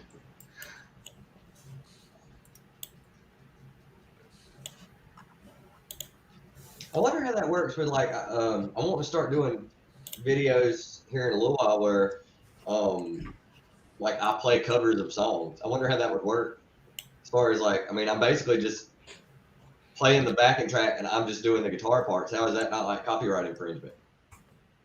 Yeah, it depends on who owns the rights to the music. I was about to say, because I've seen people on YouTube do those videos all the time, and I was like, they can't. Is it just because they say who did the song originally in the title? Maybe. I don't know. I don't know how that works. I guess I'll find out. What is this? Man, that was so freaking fun. No, you're so fucking fun. Wait. What? What? Exactly. I don't think that was how you meant that to come out. Well, when he's drunk, close your eyes. If you close your eyes, you can't tell the difference. Then, I mean, everyone's a little gay in prison. Oh, come on! Why won't this document open? What was that off of? That was off of a movie, wasn't it? 40-Year-Old Virgin. Boop-a-doo-boo. Somebody downloading something? I've had to update. I'm making a thumbnail. Times in a week. Is that That's normal? not me. What'd you say, Alex? I've had to update my computer 3 times in a week. Is that normal? Yeah, absolutely. Is it really? Yeah, absolutely. Okay. If it's Chrome, then yeah, especially lately. Okay, yeah. Chrome's had every week they've had major flaws and exploits and patches. So, matter of fact, if you're on Chrome right now, it behooves you just to go to the settings and about Chrome and let it check for updates manually to make sure you're on the latest version. It's me downloading. You're not in stream. What? Chip is oh shit, I still need to tell you how much those Daredevil books are, Chip. Okay, there it goes. Yeah. Input devices, mic. Output devices, speakers. Okay, next. Any big plans this weekend with anybody? I'm about to take a nap, maybe. That'd be awesome. Naps are awesome. Naps are always in the plan. I'm doing I'm getting together with a bunch of other YouTubers, and we're going to Charlotte and go digging through books. Charlotte, North Carolina. Mm-hmm. Nice. You're more than welcome to come if you want Saturday. I'm gonna go out in the mornings. It's hunting season, and I got a freezer stock, so probably head out in the morning and then finish up the Rocketeer helmet. Sunday. I am headed to Mexico. I haven't been in the woods all year yet, and it's driving me insane. It's coming towards the end of the season. I'm headed to Mexico Sunday. And I'll just let everybody know you get some of the best sleep leaned up against a tree in the woods. Best sleep ever. Well, I'm gonna take your word for it.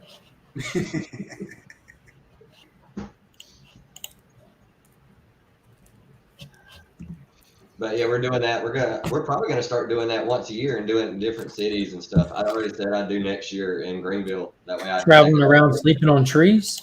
No, doing the comic book meetup crawl thing. We're calling it the Southeast Comic Book Crawl. I've been comic book hunting. Rob, they're doing that with me. Just the two of us. Just the two of us. Now that's gonna be stuck in everybody's head. Oh, I'm back just in time for the ballad. Yeah. We can make it if we try. Are you guys thinking the original version or the Will Smith version? No, definitely not the Will Smith. The Bill Withers version. I'm thinking the Dr. Evil version. Yeah. You and I. Yeah, I had a clone. I knew I'd be safe because I'd never be alone. That's why Nick and I are sitting there. I wonder if he channeled Will Shatner while he was doing that because it sounds like a Will Shatner song. Just the two of us. You and I. Oh my God, his album is so good. Because I'm a Rocket Man. That version of Rocket Man is all over the internet. Yeah. Oh my God. When he was going up into space, it was everywhere. Everybody was playing his version of Rocket Man, and I was like, it would make sense, right? Who else you gonna put up in space but Captain Kirk? We come in peace. Where are your green women for my pleasure? So I may mate with them. It's so sad that a show like that would never be made again. I've had endless hours of entertainment through that. I don't know. I thought Paramount keeps making that damn show over and over again. Yeah, right. Every week there's some Star Trek coming out. I'm talking about that specific show from that era. Yeah. That's the show that I missed. What? All the Enterprises and all the new generations, whatever. I want the original stuff. I want the green alien. I was green stiffly clad women that can't help but lay down with her. Yeah, he must have been powerful track. He was spreading diplomacy. Somebody mute that boy. I'm enjoying it. Is that Kyle singing? That is Kyle. Well, it's Kyle strangling a cat. Oh, yes. I thought it was a 7-year-old girl. I was when I was a kid, it was Next Generation. So I was named Jennifer and or Rebecca. Jennifer and or Rebecca. Oh yeah, it's coming in now. Obviously, schizophrenic 7-year-old girl. Welcome back, Kyle. These shoes you just posted a picture of. These aren't the same ones you just opened up, are they? Yes, sir. Oh, they. I guess because the way it looks on my monitor, they look a lot more vibrant. I couldn't even tell it was yellow on the monitor here. It looked blue and white. No, it's blue and like neon. Porter's hide sweatshirt thing. They look like they're a construction site ready with the caution neon and the caution blue that they make people wear. Oh my God! Look at this guy. Look at this guy. You and people don't believe in sidewalks. When I was a kid, I was a huge sneakerhead and didn't even know it. Like I would just go, like it would be back to school sales and stuff, so stuff would be like half price, so it'd be really affordable. And I would pick out all these like huge basketball shoes that people would kill for nowadays, and I was just like wearing the crap out of them because they were comfortable. Jordan the flu game shoes he had, I had a pair of those and I beat to death. I wore those things for like 3 years or something. Jesus Christ. I had like 2 pairs of Dennis Rodmans. I had like a pair of Jerry Stackhouses, like by Fila or something like that. And I just bought them because they were comfortable. And then I'd get to school that year, and like all the kids like would look down and be like, "Oh, you got the new Stackhouses? What?" They were all similar. They were $80. They looked cool. They felt comfortable when I wore them. That does not do chart. Year 2000. Grand Hills are still desirable to me. Was it Larry Johnson had a pair of basketball sneakers when I was a kid that were immensely popular. Everybody had a pair of those things. Yeah, especially because he played for Charlotte back in those days, didn't he? Yeah. If you come to the southeast now, like North or South Carolina, you will at least want to see somebody walking around with the half zip up starter Charlotte Hornets. Polyester jacket. Yeah. Mm-hmm. Yeah, they're still everywhere. Like, will they wear it with a set of kangaroos? Yeah. Yeah. A little zip up pocket on the side. Mm-hmm. Well, people were pissed when they changed the name to the Bobcats or whatever. Everybody's like, "No, what did you do? No, change it back.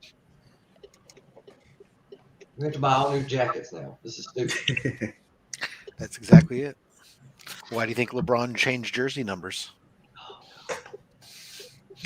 I'm starting to wonder if that's why Jordan did it.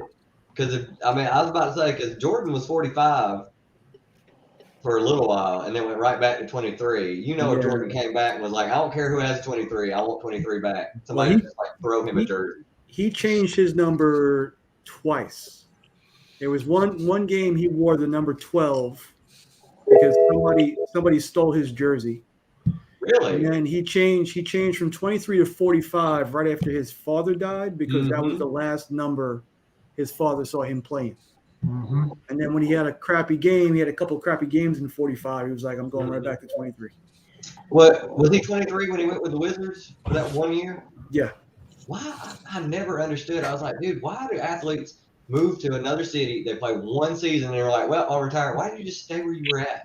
Like, just moving would be too much of a hassle for me. Like, well, he's a part owner of the Wizards. You're going to retire? Yeah, he's a part owner. That was a business move for him. Yeah. That's They had like to get people to go see the Wizards, and how are you going to do it? Yeah. Well, Michael Jordan's there. So, Yeah. Gandalf The Cardinals did it. wasn't The Cardinals working. did it with Emmitt Smith. They got Emmitt Smith for like the last 2 seasons of his career. He only played one, and he sat on the bench for the last one. Yeah. Just to get sometimes also you got to remember athletes perform at a certain level, and sometimes it's like the difference between a 9.8 and 9.6. It just drops off dramatically, and so all of a sudden it's like, oh well, yeah, you're still good, but you're not that good, and right. Still gonna buy especially athletes that have long legacies or whatever, they just they don't necessarily sometimes they're smart enough to know, unlike wrestlers, that we shouldn't tarnish our career by continuing to climb in there and doing it and to the point where people remember us as a sad sack of potatoes, Ric Flair. I hope Ric Flair. Wow. I want to remember Ric Flair. Do you want to remember Ric Flair as an 80-year-old man in the ring, or as a 45 or a 35? 80-year-old anorexic floppy sack of shit. Oh my god! Just shows you can continue to live You want to remember that TNA match where he's got his pants being pulled down around his tits and ass have to do with anything? Well, it has everything to do with Charlotte, but yeah. Kyle's still what Tom Brady's doing. Well, see, he's muted, but I hear you in my soul, Kyle. There's something I noticed about, like, it's really funny because when Charlotte first came out and she was wrestling, I noticed when I was watching her with WWE, she has her dad's mannerisms, and I don't even know if she knows it. Like the way she rolls out of the ring and does that little stagger walk and starts walking around the ring. I guarantee you, it's all on purpose. I don't know if that's on purpose. I don't even know if you can fake something like that because you're 30 minutes into a match, you're tired, you're not thinking about exactly how. But growing up as a kid, that was just everything that you did, you saw, and she trained with her dad and everything else and you knew that. Especially for women's wrestling, even today, right? Yeah. There's oftentimes you're lucky, especially in WWE, you're lucky if you get A, 3 minutes, and B, if it's a match where it's a legit wrestling match versus just bounce around and in your underwear type of thing. And it's just weird when people like watch something so much or they practice something so much that they just get it down perfect. It just becomes part of your thing. I always liked for her twist on the Ric Flair getting flipped out over the rope type thing that he always do. She's got that different twist on it where she still does that move, but instead of being, yeah. But that was like the biggest thing is people were like, how's he the greatest wrestler ever? He did the same match for Oh, that's right. I mean, years. like when And you I was saw like, Ric if it Flair works, climb up if to the it ain't top broke, we'll rope, fix it. when has Ric Flair ever delivered a move from the top rope successfully, right? It was like Ric Flair would climb. He's never done it He successfully. climb up that turnbuckle and somebody and he'll jump knowing he's not going to hit anything. and then that flop, dude, the the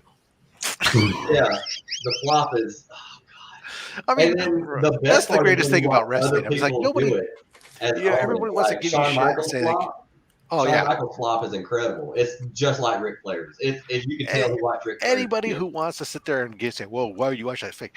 Really, I didn't know that. The fact that each wrestler has like the same series of moves, and it's like every single thing they do, the same thing over and over and over again, and they can only ever beat somebody with one move. It's like, come on. Of course it's fake, but shut up. I'm enjoying it. The outcome is predetermined, but I enjoy it. So go to hell.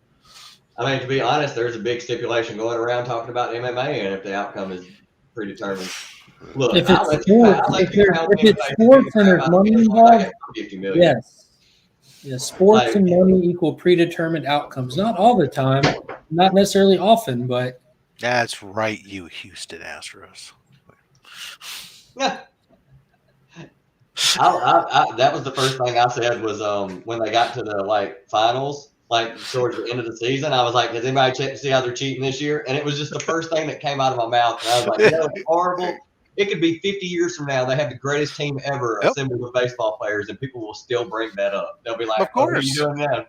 It's like the Yankees buying a team, and it's whatever. It's all good. Listen, just because we can choose to spend the money our way and not Billy Bean things that don't work out.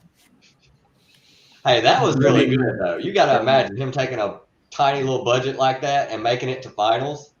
That's unusual. The way but the thing that people forget. The thing that confuses people with the A's is that they get considered a small market team because they're in Oakland and they go, wait a second, you're in the San Francisco Bay Area. How is that a small market?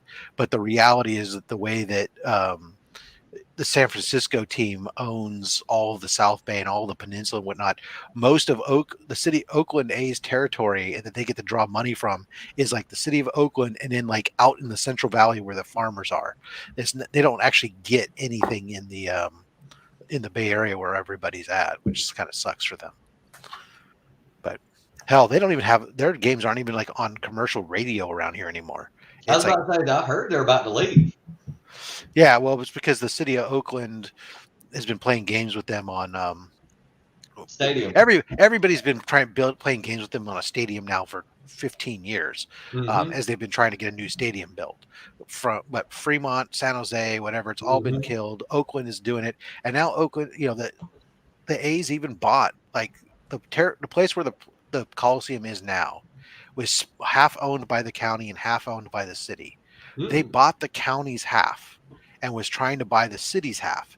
The city has instead now sold it to another company instead, and whose sole purpose is to redevelop it for a black football-owned NFL team, and that's it. And it's like, okay, so you're just told the A's bye. So you've watched the Warriors leave, you've watched the Raiders leave, and now you're going to let your last team.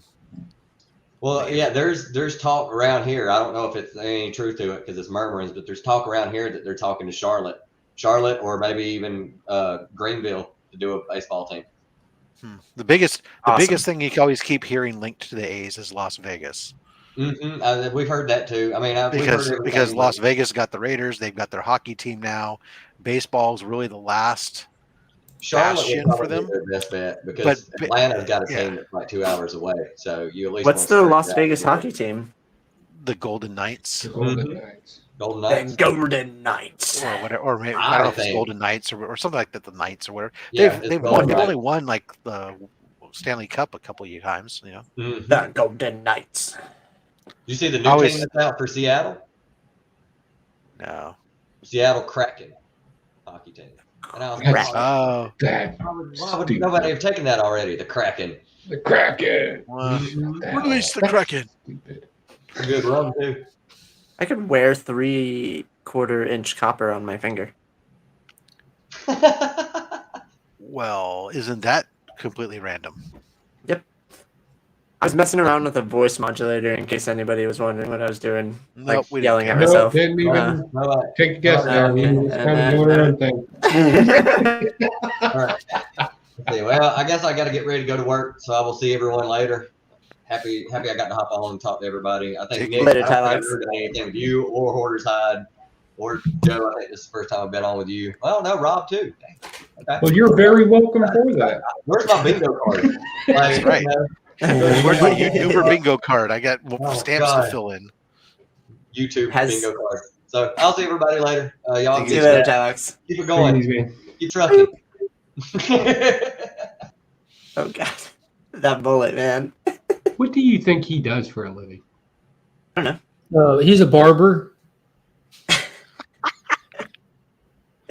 Where he's gonna be, Right, he's the one organizing the If D&D. he's in North Carolina, that could very well be true. I'm just saying.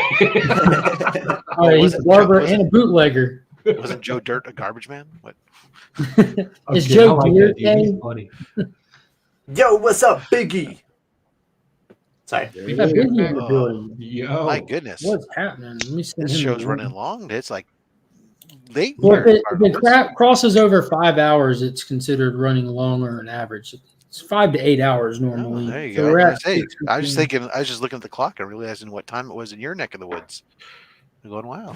Yeah, it's 1:49. But I cooked myself some Morningstar sausages a little bit ago when it was just like you, me, and Austin on here. That I have the house to myself now for hours. This was unplanned, but what a treat! I sat here and just read issue 1 of Superman Up in the Sky for the first time. I've never read through this. The covers make it look like it might be kind of campy or lighthearted. It is not. Like this is really good. That first issue Meanwhile, was Kyle's super got paper solid. dolls. Like that was fire. It's just this has turned out to be a fantastic day. Biggie, I'm sending you the link, brother, in case you want to hop on. That would be awesome. Biggie, baby. Yeah, I'm gonna have to log off though because I got some things here at work that need my focused attention. So Bye. I will talk to you guys all later. Thank All you. right, Rob. See you As later, Rob. always, man. Thank you so much for hopping on. All right. Look at who's on Slab Hub this weekend. Oh, I tried to keep him. I tried. We're gonna have to find out. We might be doing an unboxing this weekend. Tune in next week. Trying to figure out what this Wait, is. he's back. Me. You're doing Slab Hub by yourself? Well, Chris will be there with my co-host, but it's me. I'm the guest this week. I got a whole stack here of stuff that's How come you back a from guest on CGC your and own show? CGCS. That's some narcissistic shit right No, there. that's Well, how it since the started. show started, that's how it started. Yeah, Was that's how just it about started. me and my collection. Coming from the main narcissist himself. Yeah. So yeah, no, I have, Welcome in Black to Bear. my it's mostly golden and silver age books that have come back. I think it's like 98% gold and silver age Ooh, I'll books. have to check that out. I like it. That I'll be opening tomorrow in Slab Hub. 11:30 That's a.m. awesome. Pacific, 2:30 p.m. Eastern. And of I'll course we check have it on the rewind. Are these And of books course that we you've have been lots of getting in free the mail books. and just been holding back on showing off or anything? Well, they've arrived. The CGC, some of the CGC books arrived as much as 2 weeks ago, and some of the stuff has arrived over the last 2 weeks. Essentially, it's all arrived.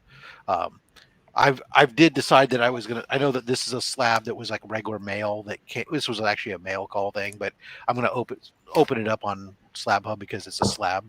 I have enough mail call stuff stacked up off to the side, so that'll be like 2 or 3 modern books, but the rest of the stuff is all gonna be old stuff. And Taylor, I just sent you the link on IG if you want to hop on, man. All right. Any other questions for me before I leave? What beard oil product do you use for Kyle's sake? Serious question. Yeah, we use Live Bearded. Live Bearded. Okay. They're based out of Arizona. Ooh, there's some good jerky in Arizona too. Yeah, I don't know about the jerky out of Arizona, but I will tell you there's some jerks in Arizona. But yeah. Shout out to Lost on the May. I use products from Live Bearded. I really like their stuff. I've used some other brands that have been also good, but I'm happy with them. Their price point and quality is a nice midpoint out there in the marketplace. There's a lot of really overpriced beard oils and whatnot out there, beard products. Okay. Yeah. I think anything else? I got nothing. Right. I like maple All right, donuts.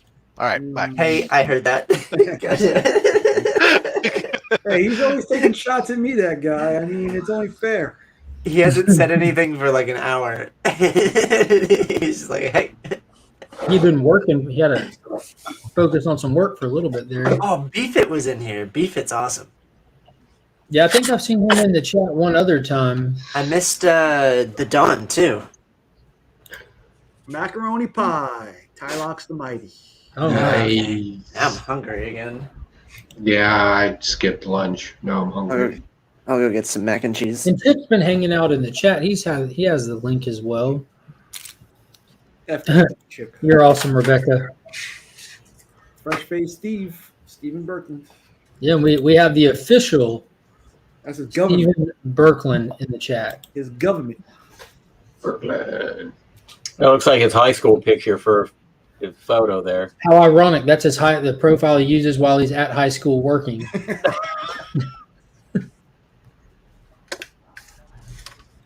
Chip, don't play that game. It's in the group chat. And I know that I've sent it to you directly at this point. Chip, you're a goddamn liar, Chip. Yeah, he is. I'm looking at it where I've sent it to him. Damn liar. Not like you can't hack the internet. I've done that before where I've sent him a link, but it wasn't to the right show, or I went to send him the link and I saw that there was already a link sitting there, and like my brain like hiccuped, and I sent him the thumbnail then thinking he had the thumbnail and the link, and he's like, "Do I not get a link today?"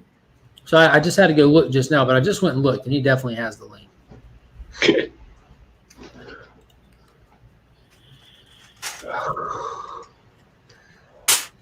I like Chip. What's on everyone's slates for this weekend? Helping a friend move. Hunting and metalwork. What are you hunting for specifically? Just deer? Yeah, deer. What do you hunt with? Well, I'm going over. I'm taking my 308 out because I'm going over some cornland and some fields and stuff, and I want to be able to stretch across it. What do you hunt people with? The grenade launcher or the shotgun, depending on where I'm at. Notice I didn't even take a breath on that. I'd like to take them. He's definitely been asked that question numerous times before. I mean, it all depends on the circumstances.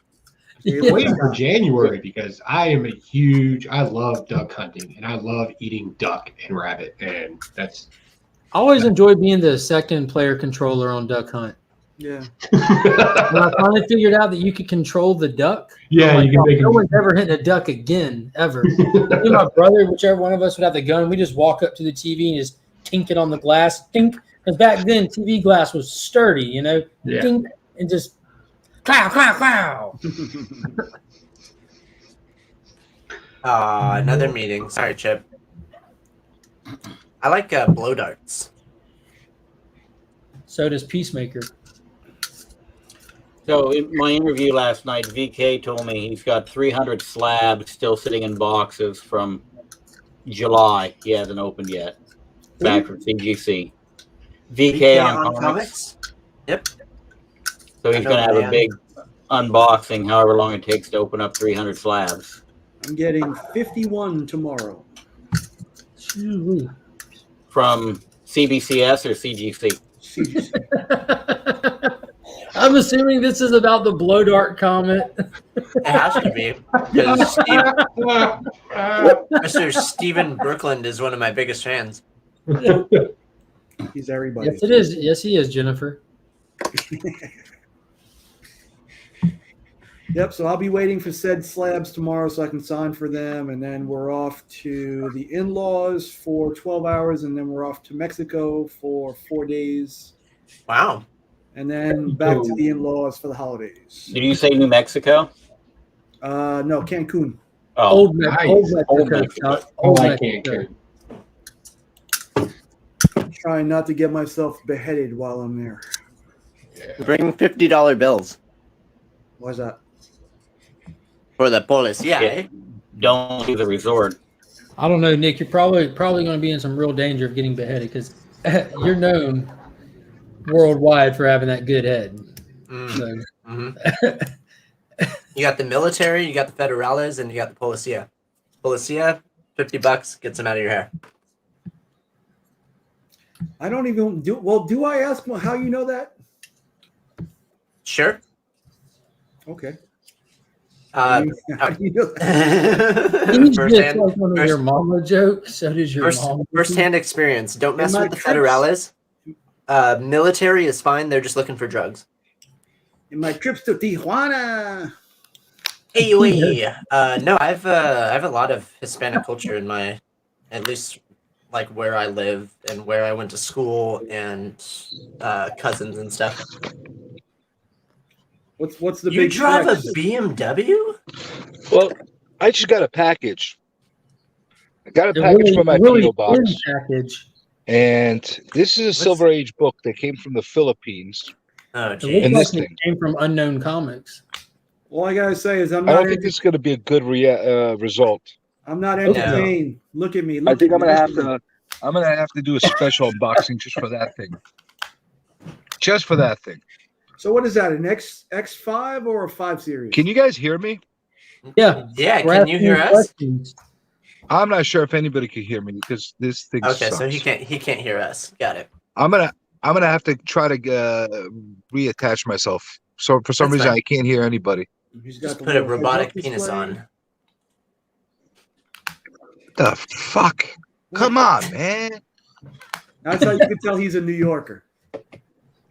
No, Austin. There you go. Yeah, I thought bribing cops in Mexico was a joke until I saw it for myself. Yeah, but they want like $50. If you have 20, they get kind of pissy with you. Well, I think we're just gonna do maybe one excursion to Chichen Itza. Man, the show. Fine. Like, just do you have somebody that speaks Spanish with you? My wife is purebred Mexican. Oh, then you're good. Yeah, you're fine. As long as you can communicate. I understand it better than I speak it. Me as well. I'm not good at conjugating verbs. Amos on. Oh God. Okay. But you could understand it. Like, let's say, mi tortuga es algo realmente importante para mí. Your turtle is very important to you. Yeah. Su nombre es El Cojete.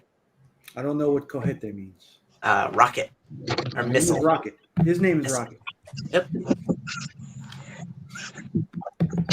Oh, I gotta put him outside, actually. Hold on, I'm gonna go take care of my turtle. He needs his daily sun. You have a turtle too? Teenage Mutant Ninja Turtle. Joe, you're muted. Oh, he's on a meeting. I can actually hear you guys now. Can you hear us now, Journey? Yes, I can hear you now. Yeah, we could hear you the first time. You said that was a Silver Age book that came from the Philippines in a skinny mailer. Yeah. And I had said, before you get started, I had said that I was not entertained. # look at me. Well, God damn it. The whole point was I was going to try to entertain you, and the damn StreamYard messed me up. It's not me. It's StreamYard. All right. Well, now you have a chance. Take us to school. Well, you really want me to show you this thing? I don't know. Absolutely. You can still put it on your channel later, but now you got us intrigued. All right, let me open this thing up. First, let me take off this damn label so you don't do my yawn. I don't. Take it easy, Joe. All right, now I got the label off. That way you don't see my address and the anthrax. Hold on. All right, let me open this fucking thing. Hold on. All right. Now I don't have a scissors. That's the problem. How am I supposed to open this? All right. I'm gonna stick my finger in here. Where's Joe? He's gonna love this. Look at this. I'm doing this one-handed. See, this is a scar from my Instagram audio. Gross. That's gross. No, it's not gross. This is manly. Dale, what's up? This is manly. Anyway, this thing took me about a month to receive. I did an experiment. I did an experiment to buy something from the Philippines. I didn't want to spend a lot of money. I wanted to see how it works when you get stuff from there. Supposedly they sell stuff for cheap. I don't think so. No, this thing. All right, it's open. It's open. All right. Holy shit! Look at this. Saran wrap. I like it. Oh, damn it! My name's on there. I get it. Hold on. My address is on there and my name. Look at this. Look at this. It's tanned from the age on it. Is it just not? Some backer boards are like that, or is that just an actually discolored one? No, I think it's like grossly discolored. Grossly discolored. And I think it's I'm taking the label. Now I'm gonna turn it around so you can see. Holy shit. So I got this because I wanted it and I wanted this cover. That's a good reason. You know, that's a pretty good reason, right? Yeah. It's a classic Hulk thing, Submariner book. You know, I knew it wasn't going to come in the best shape, but I spent about $10 on it. Oh, that's a steal. Oh yeah. $10 plus $8, I think shipped. No, it's $6 or $7, something like that. No, it wasn't extremely expensive. I think it definitely cost me in that $16 to $17 range for the whole thing altogether. Now, you're still good. What's that? You're still good for that price, man. That's still a great price. Oh yeah, but look at the way this guy sent this, man. Look at how he sent it. I think it's a woman too. This is what you get for women sending you comics. Hey, take it easy. Take it easy. Hey, but you've seen, I've got no need for that shot right there, my dude. All right, let's pan up a little bit. I'm sorry, I'm equal opportunist. Hey, journeying to your crotch is what he was saying. You saw that I got a $400 comic book in a cereal box, so consider yourself. Yes, I did. That was pretty bad. Holy shit! This thing is it's not bad actually. Holy shit! I think I got lucky. I got a mangled Submariner number 8, and not horrible. Like, I mean, it's horrible, but it's not. Should I take it out? Let me take it out. It's not shipping damage. It doesn't look like. It just looks like that's just the age of the book. And I mean, even if it did get bent around, I wouldn't know. Because look at this. Look at this spine. This is a spine of the champions. Now this is. I mean, should I even bother counting the pages? No, you can read it. And if you notice the story skips, then you know. And then I could do the stupid YouTuber thing and say, you know what? With a clean and a press and a real nice attention, I could get this from a 0.5 to the 0.8. Yeah, that's really a good point though that you bring up, because if you do get that cleaned and pressed, you could improve the grade. And if you need someone to do it, you should hit up Justin Comics on Instagram for as little as $10 a book. He can take care of you there, Journeys. He has some of the fastest turnaround times. Let me tell you what, he can even submit directly to CGC or CBCS for you. But when you send it, be sure to use that promo code We Are Legion to take advantage of the buy two get one free special we have. You see how I set you up in the background? Very good. Well done, sir. Well done. You see how I set you up for your promos? Yeah, you're throwing softballs. I appreciate it. Yeah, man. Look at this candy bar. This candy bar can help you gain lots of weight. You tell me a candy bar that can't help you gain lots of weight. Yeah. What the fuck? I love these books, man. Wow, Josie. I enjoy these advertisements more than the comics themselves sometimes. Scott posted an ad on Instagram where one of the interior ads for a recent book where they were selling guns to kids. Like literally. In a recent book? No, it was an older book. That was a very common thing to do. Ruger used to have advertisements for 22s and stuff. Yeah, that's what it was for too. It was a Ruger, wasn't it, Scott? Now these were actually reproduction World War II pistols. Check this out. Stop being skinny. That's a bad thing. You don't want to be skinny. Stop being skinny. Stop being skinny. Eat lots of chocolate. This is like a Hershey commercial or something. I don't know what the hell. Mr. America Crash Weight Gain. Paid for and brought to you by Willy Wonka himself. Holy shit. I love these books. You know, and you know, this is an impromptu look at me. All right, I'm gonna just make a real point. Where's Nick? He freaking ran away now, but he's probably eating a McRib. But you know, this is an impromptu look at me. I'm not. I'm not doing anything crazy. I'm not doing any special effects. But I'm showing you something that I just got. Look at me. Look at me. And I'm telling you why I bought it and how I got it and the whole process. I showed you how it gets shipped, and that's all I ask for anybody to do. I don't ask for anybody to dance like a monkey, dance for me. You don't have to. It would be nice. I love people dancing like monkeys, but you don't have to dance like a monkey. You could just do something, you know, thoughtful, something entertaining. Something. Just tell me, why do you like this stupid book? Well, I'll tell you why I like this stupid book. Besides the cover itself, which I love this. You know, the skinny people suck ad, because it makes me feel better about myself. That's what comics are meant to do. As long as you feel better about yourself, that's a win. The cover and the back cover, the back of the cover and the cover both have men in underwear. Where's the other guy with underwear here? No, on the back of the front cover, like the first page, You have that to assume advertisement. that he's wearing underwear under those pants. Oh, very, very good point. You got the underwear people on both And then sides. the advertisement on the inside. You're right. You're right. Unfortunately, this is what I look like when I'm just due to the candy bars. Yeah, exactly. But yeah, that's all. See, I gave you an example of a proper look at me. Not, you know, it's not the best look at me. I'm by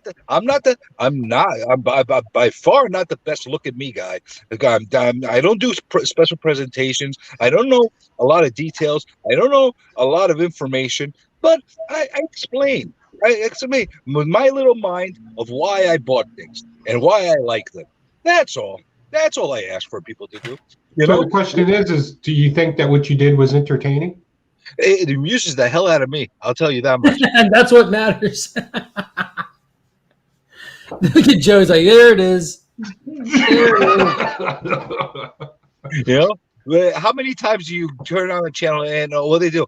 I just got a mail call, and guess what I got? And then they do a whole song. I do YouTube. I don't watch YouTube. And then you see this. Silence. That's it. Thank you for watching. Well, come on. What kind Don't of forget video? to like and subscribe. You forgot that part. Oh, yeah. Like, subscribe, comment. Hit that notification bell so you can stay up to date on all my content. And don't forget, if it's an option, be sure to hit that join button. It's located on the subscribe button. It's the blue one. For as little as $1.99 a month, you can join the Legion, get custom emojis, as well as loyalty badges next to your name. And if you join that $5.99 tier, you get exclusive content as well as entered into the monthly Legion Loot giveaway sponsored by Big Time Collectibles. And the other thing for me personally, I say this all the time. I really say this all the time. I don't care if people subscribe to me or not. And if you noticed on my channel, I never ask anybody to subscribe. If you want to subscribe. If you're amused by me freaking having a heart attack, go ahead, do that. I don't care. It really doesn't matter to me, you know. And it's not even a shtick. I do these videos out of therapy for myself. I got mental issues, so I enjoy like venting somewhere. And yeah, absolutely. That's what my comic rants are about. It's just a therapy session for me, man. And venting onto the YouTube void, hey, that works best for me. It doesn't talk back. That's the great thing about it. Except when it hits me with copyright strikes, motherfucker. Anyway, you know, but I definitely got to get a new bagging board for this thing. I think this was a pleasant surprise. I think this wasn't bad. This was okay. You know, I picked this thing up. This was the gnarliest thing out of everything. But I got so much other stuff. You want to see? You look, I got to open up all this shit now. All right, we're going to be here a minute. Go ahead, get started. I'm not going to open it up here now. I'm going to get to it at my pace. Believe me, I got too much of a burnout rate. I can't go through all this stuff right now. I got appointments to go through, and if I get something that's going to really piss me off, I'm going to do it. And I'll probably take it out of my clients. So I don't want to do that. But I'm pleasantly happy with this Submariner number 8. That was positive. But I do say that. Again. I'm going to be very clear. I'm sure any of you that watch any of my videos, you never see me say subscribe or a like or any of that on my channels. I never say that. Not that it's wrong to do that. I just don't want you to, because I have to give away things when I do. So no, you don't. I don't like to give away. I just did a freaking 150 subscriber giveaway. I gave away a whole bunch of stuff, and now all of a sudden I'm close to 200. Now I got to give more shit out. This is crazy. Yeah, you do. I really don't. I don't give shit out. I make you work for it. I gave free shipping to somebody.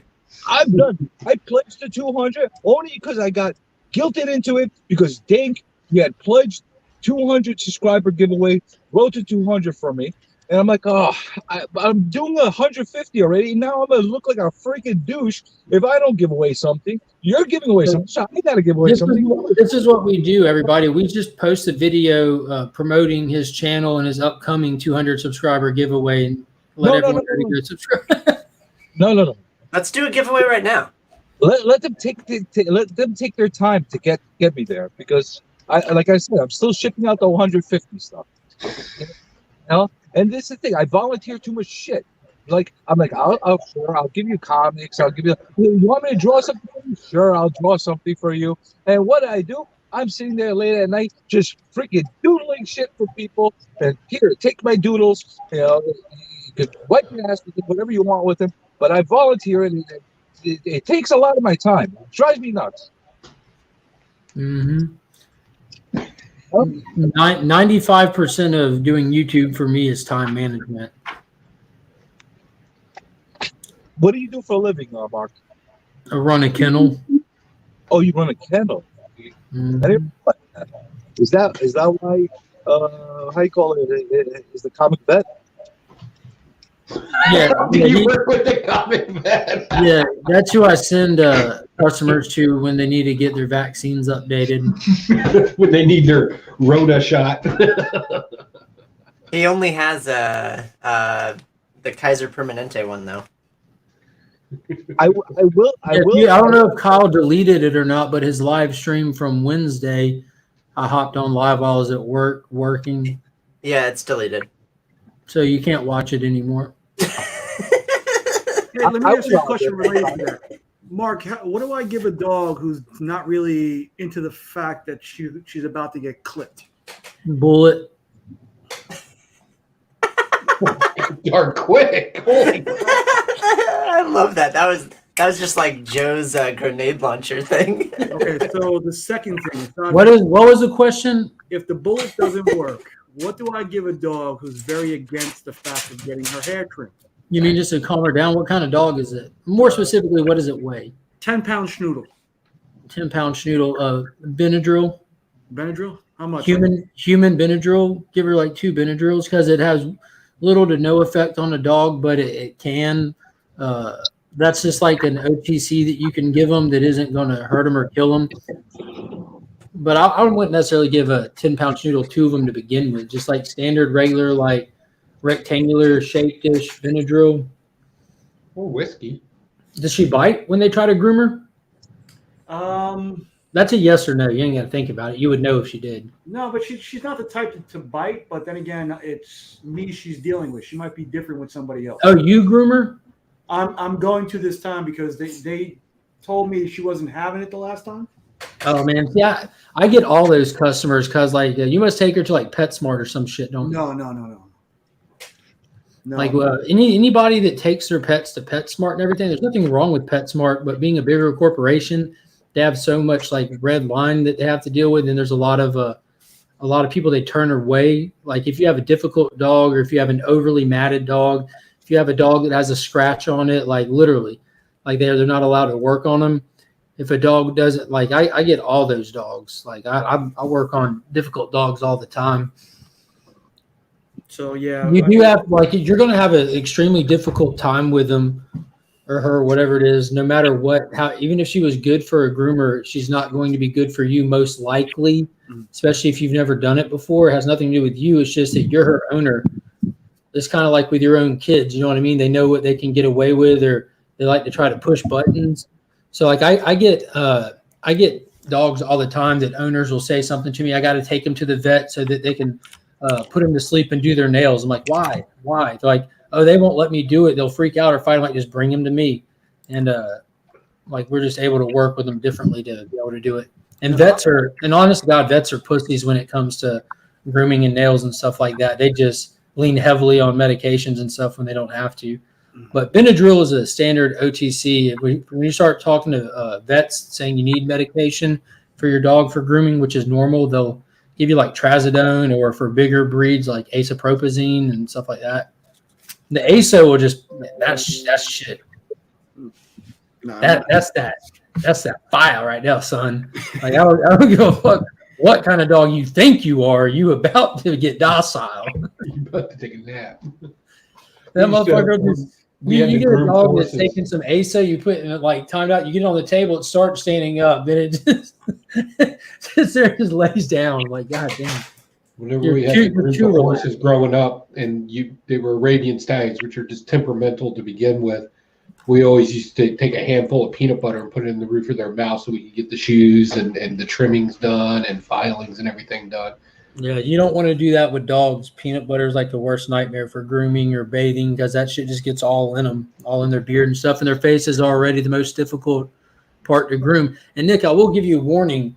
Right here on the dog's armpits, like that's like the number one spot that they get cut wide open. And dog skin is not like people's skin. It doesn't stick to their sinew the same way. If you cut their skin, it opens wide up, my man, and they bleed like stuffed pigs.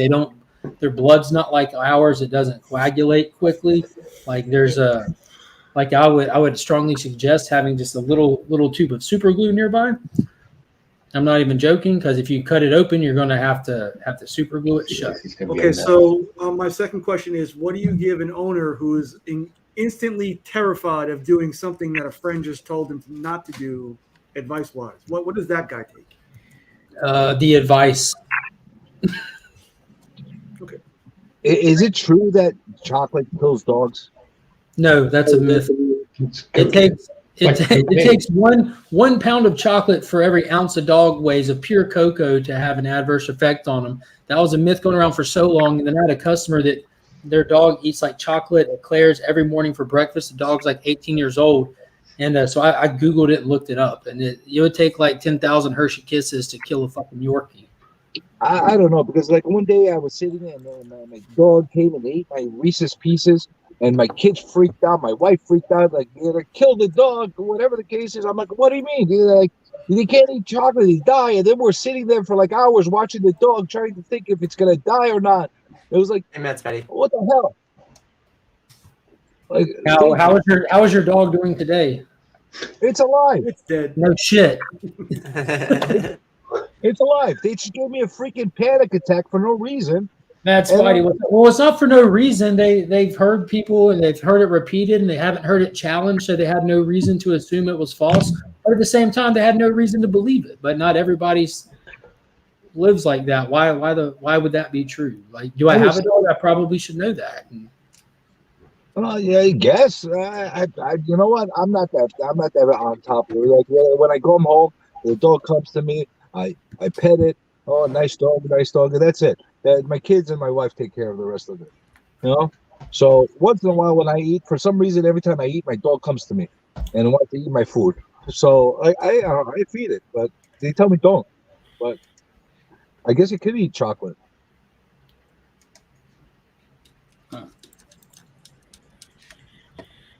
What you eating, Nick? What is Kyle doing there? Messaging somebody?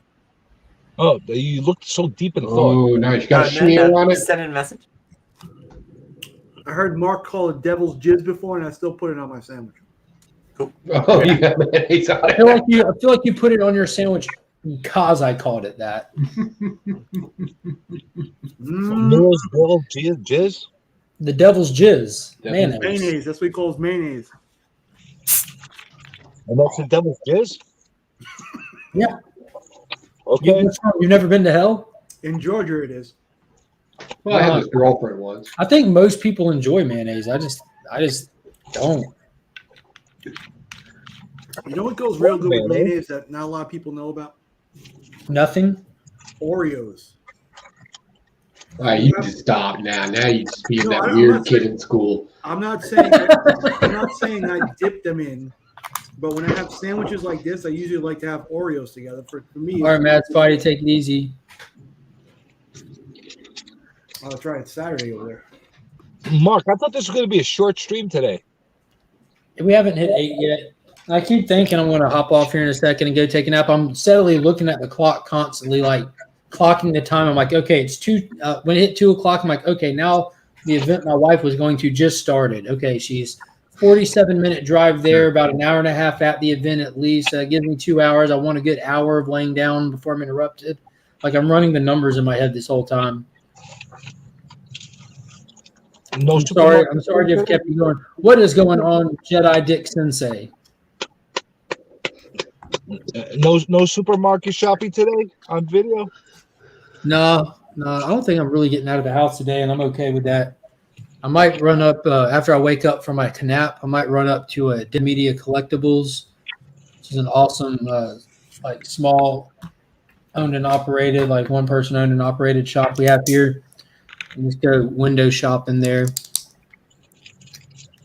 Make sure you follow Dead Media Collectibles on Instagram. Yeah, they're awesome, man. And well, Angel's awesome. It's just Angel.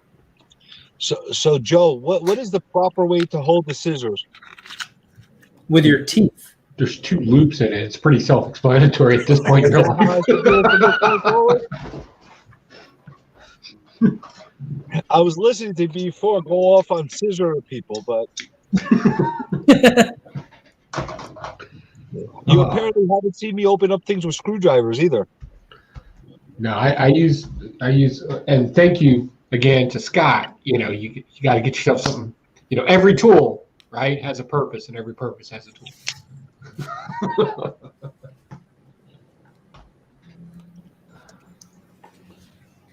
You know, eventually I'm going to run out of those and have to find a new supply. Yeah. We only got about 40 left. Well, you can just send them to me. That's fine. I'll find it easy.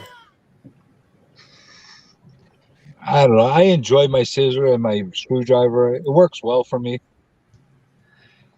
I think it's funny because I do agree with you to some point about people's unboxings when they're sitting there fiddling with the box to try to open it, but they're fiddling with it because they're using like a butter knife or a screwdriver, or instead of just, you know, it's 3 cuts, zip, zip, zip out of the box. I don't know why they're sitting there struggling and being all weird with it. And I'm sitting there watching. I'm like, if they only made something that can make that easier. Well, I've lost my knife privileges many years ago. I'm not allowed to have knives in my hands, so I use whatever comes available. I'd love to read that police report.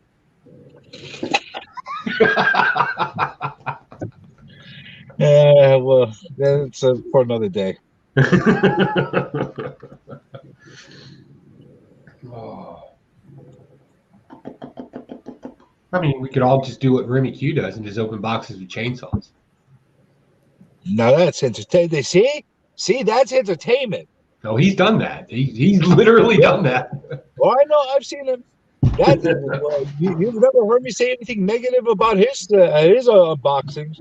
His look at me are fantastic. Except yeah, I open mine up and say, "This is what I got." Because I'm rich. What? I just open my boxes up and be like, "I got this. Sorry, but your luck, you didn't." Got him. All right, guys. I think I'm going to hop off. I'm about to kill it. Y'all got me ready for a nap now. So, yeah. Well, if you have trouble sleeping at 11 o'clock is when the premiere is going to be of Sleeping with a Whacking God. So the first part of the Lee and Tyler video. Oh, they're singing you the lullaby tonight. Yeah. So Oh, I've already got the full video, but I broke it down into 6 segments. Holy crap. That's... Yeah. Well, it's How long 30 was that minutes video? long. How long was that video? It's 30 minutes. And they're So I've singing got the whole 6, time? 5 to 6 minute segments. Now they do lots of weird shit. It's whack comics. I mean, what do you expect? It's always to the extreme. There's some cringe-worthy moments for sure, which Yeah, is they saying a got lot for them. That's 11. I'll be It sure to is. get a reminder on that. I want to see that. Well, I do appreciate everybody who hopped on today, as always, and thanks everybody who's hung out with us in the chat. Be sure to hit that thumbs up if you haven't already. I don't know why, but that's something that we say here on YouTube. What is today? Friday. So tonight on DJ Lynx's channel, In the Mix, is going to be a hangout. We got the Comic Journey fingering us here on the camera. That's a first. And so come hang out over there if you're free this evening. And tomorrow's Saturday, so I got the Legion list that I'll be posting tomorrow to see what I'll be pulling for next week. And then Sunday at 9 p.m. at Weeks In, be doing the full spoiler show and actually breaking down and reviewing the comics that came out this week. And will it be entertaining?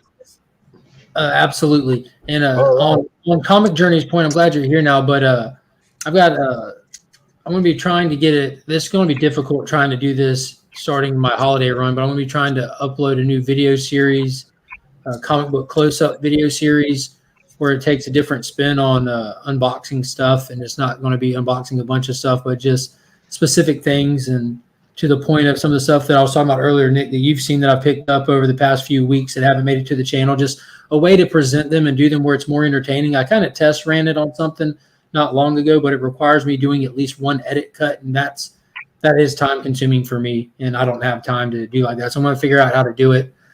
And I'm looking forward to getting those up, and hopefully that'll be something that can post like every Monday or every Wednesday moving forward. Will you hashtag look at me? I'm gonna hashtag look at you. Not me. Look at me. Not you. All right, guys. So until next time, as always, I'm Mark, but we are Legion.